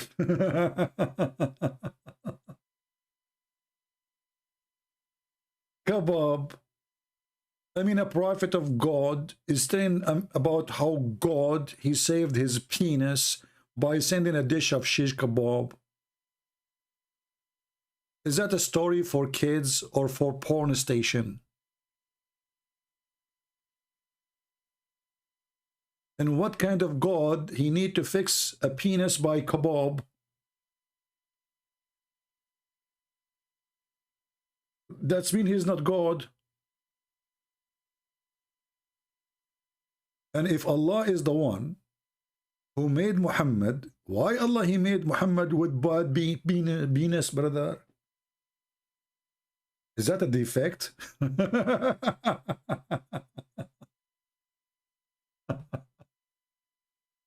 Hey guys, how many of you getting hungry right now? Oh boy, I miss shish kebab, honestly. I did not eat for a long time.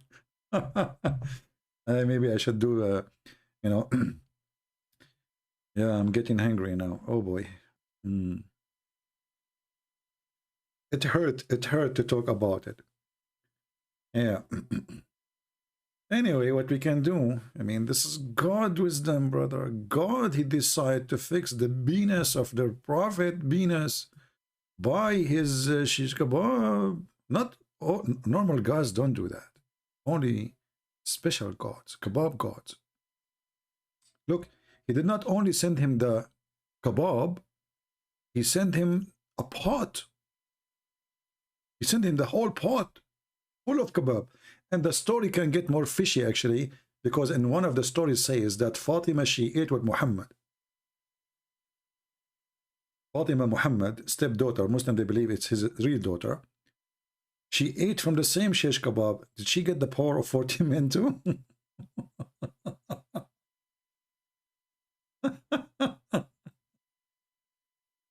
Oh, Lord have mercy.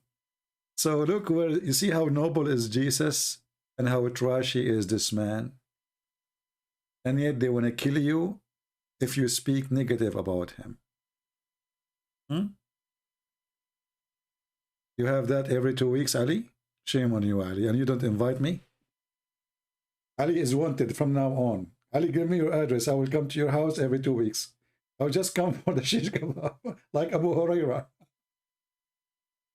You know, Abu Hurairah, the companion of Muhammad, he, you know, you might ask yourself, like, is this guy as a disciple of Muhammad or what? Because wherever Muhammad he go, Abu Hurairah he go. But the truth is that Abu Hurairah he go with Muhammad just to eat for free. Oh. Anyway, I think it's time for me to go. I want to say, guys, thank you for being here. And until we see you again soon, we will see if we will be able to come tomorrow. So maybe we can speak to this gentleman, the Yazidi, and maybe he will accept the Messiah. That would be wonderful. So thank you all for being here. May the Lord bless you, and until we see you soon again. Christ is Lord. Islam is false. And we prove it every day. Thank you.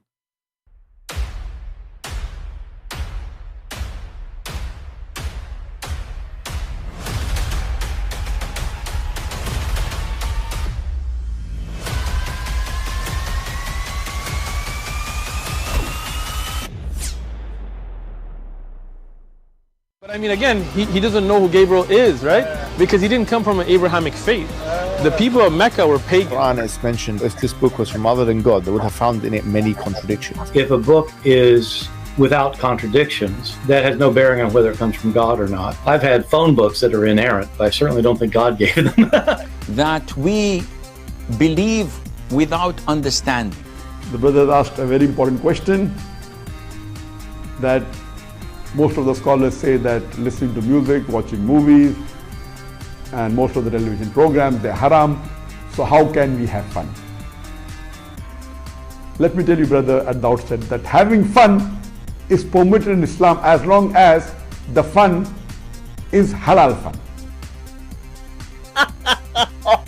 That the standard narrative has holes in it. The Prophet tells us because Satan or the devil sleeps over our nostrils. Those who oversleep and not pray Fajr on time, Satan urinates in their ears. I really do think Jesus was crucified and that he really was dead and buried. He thought that he was a son of God in the sense that he was specially chosen by God. I think Jesus really did think he was going to be the Messiah, the future king of Israel. I mean, that is, after all, why they crucified him.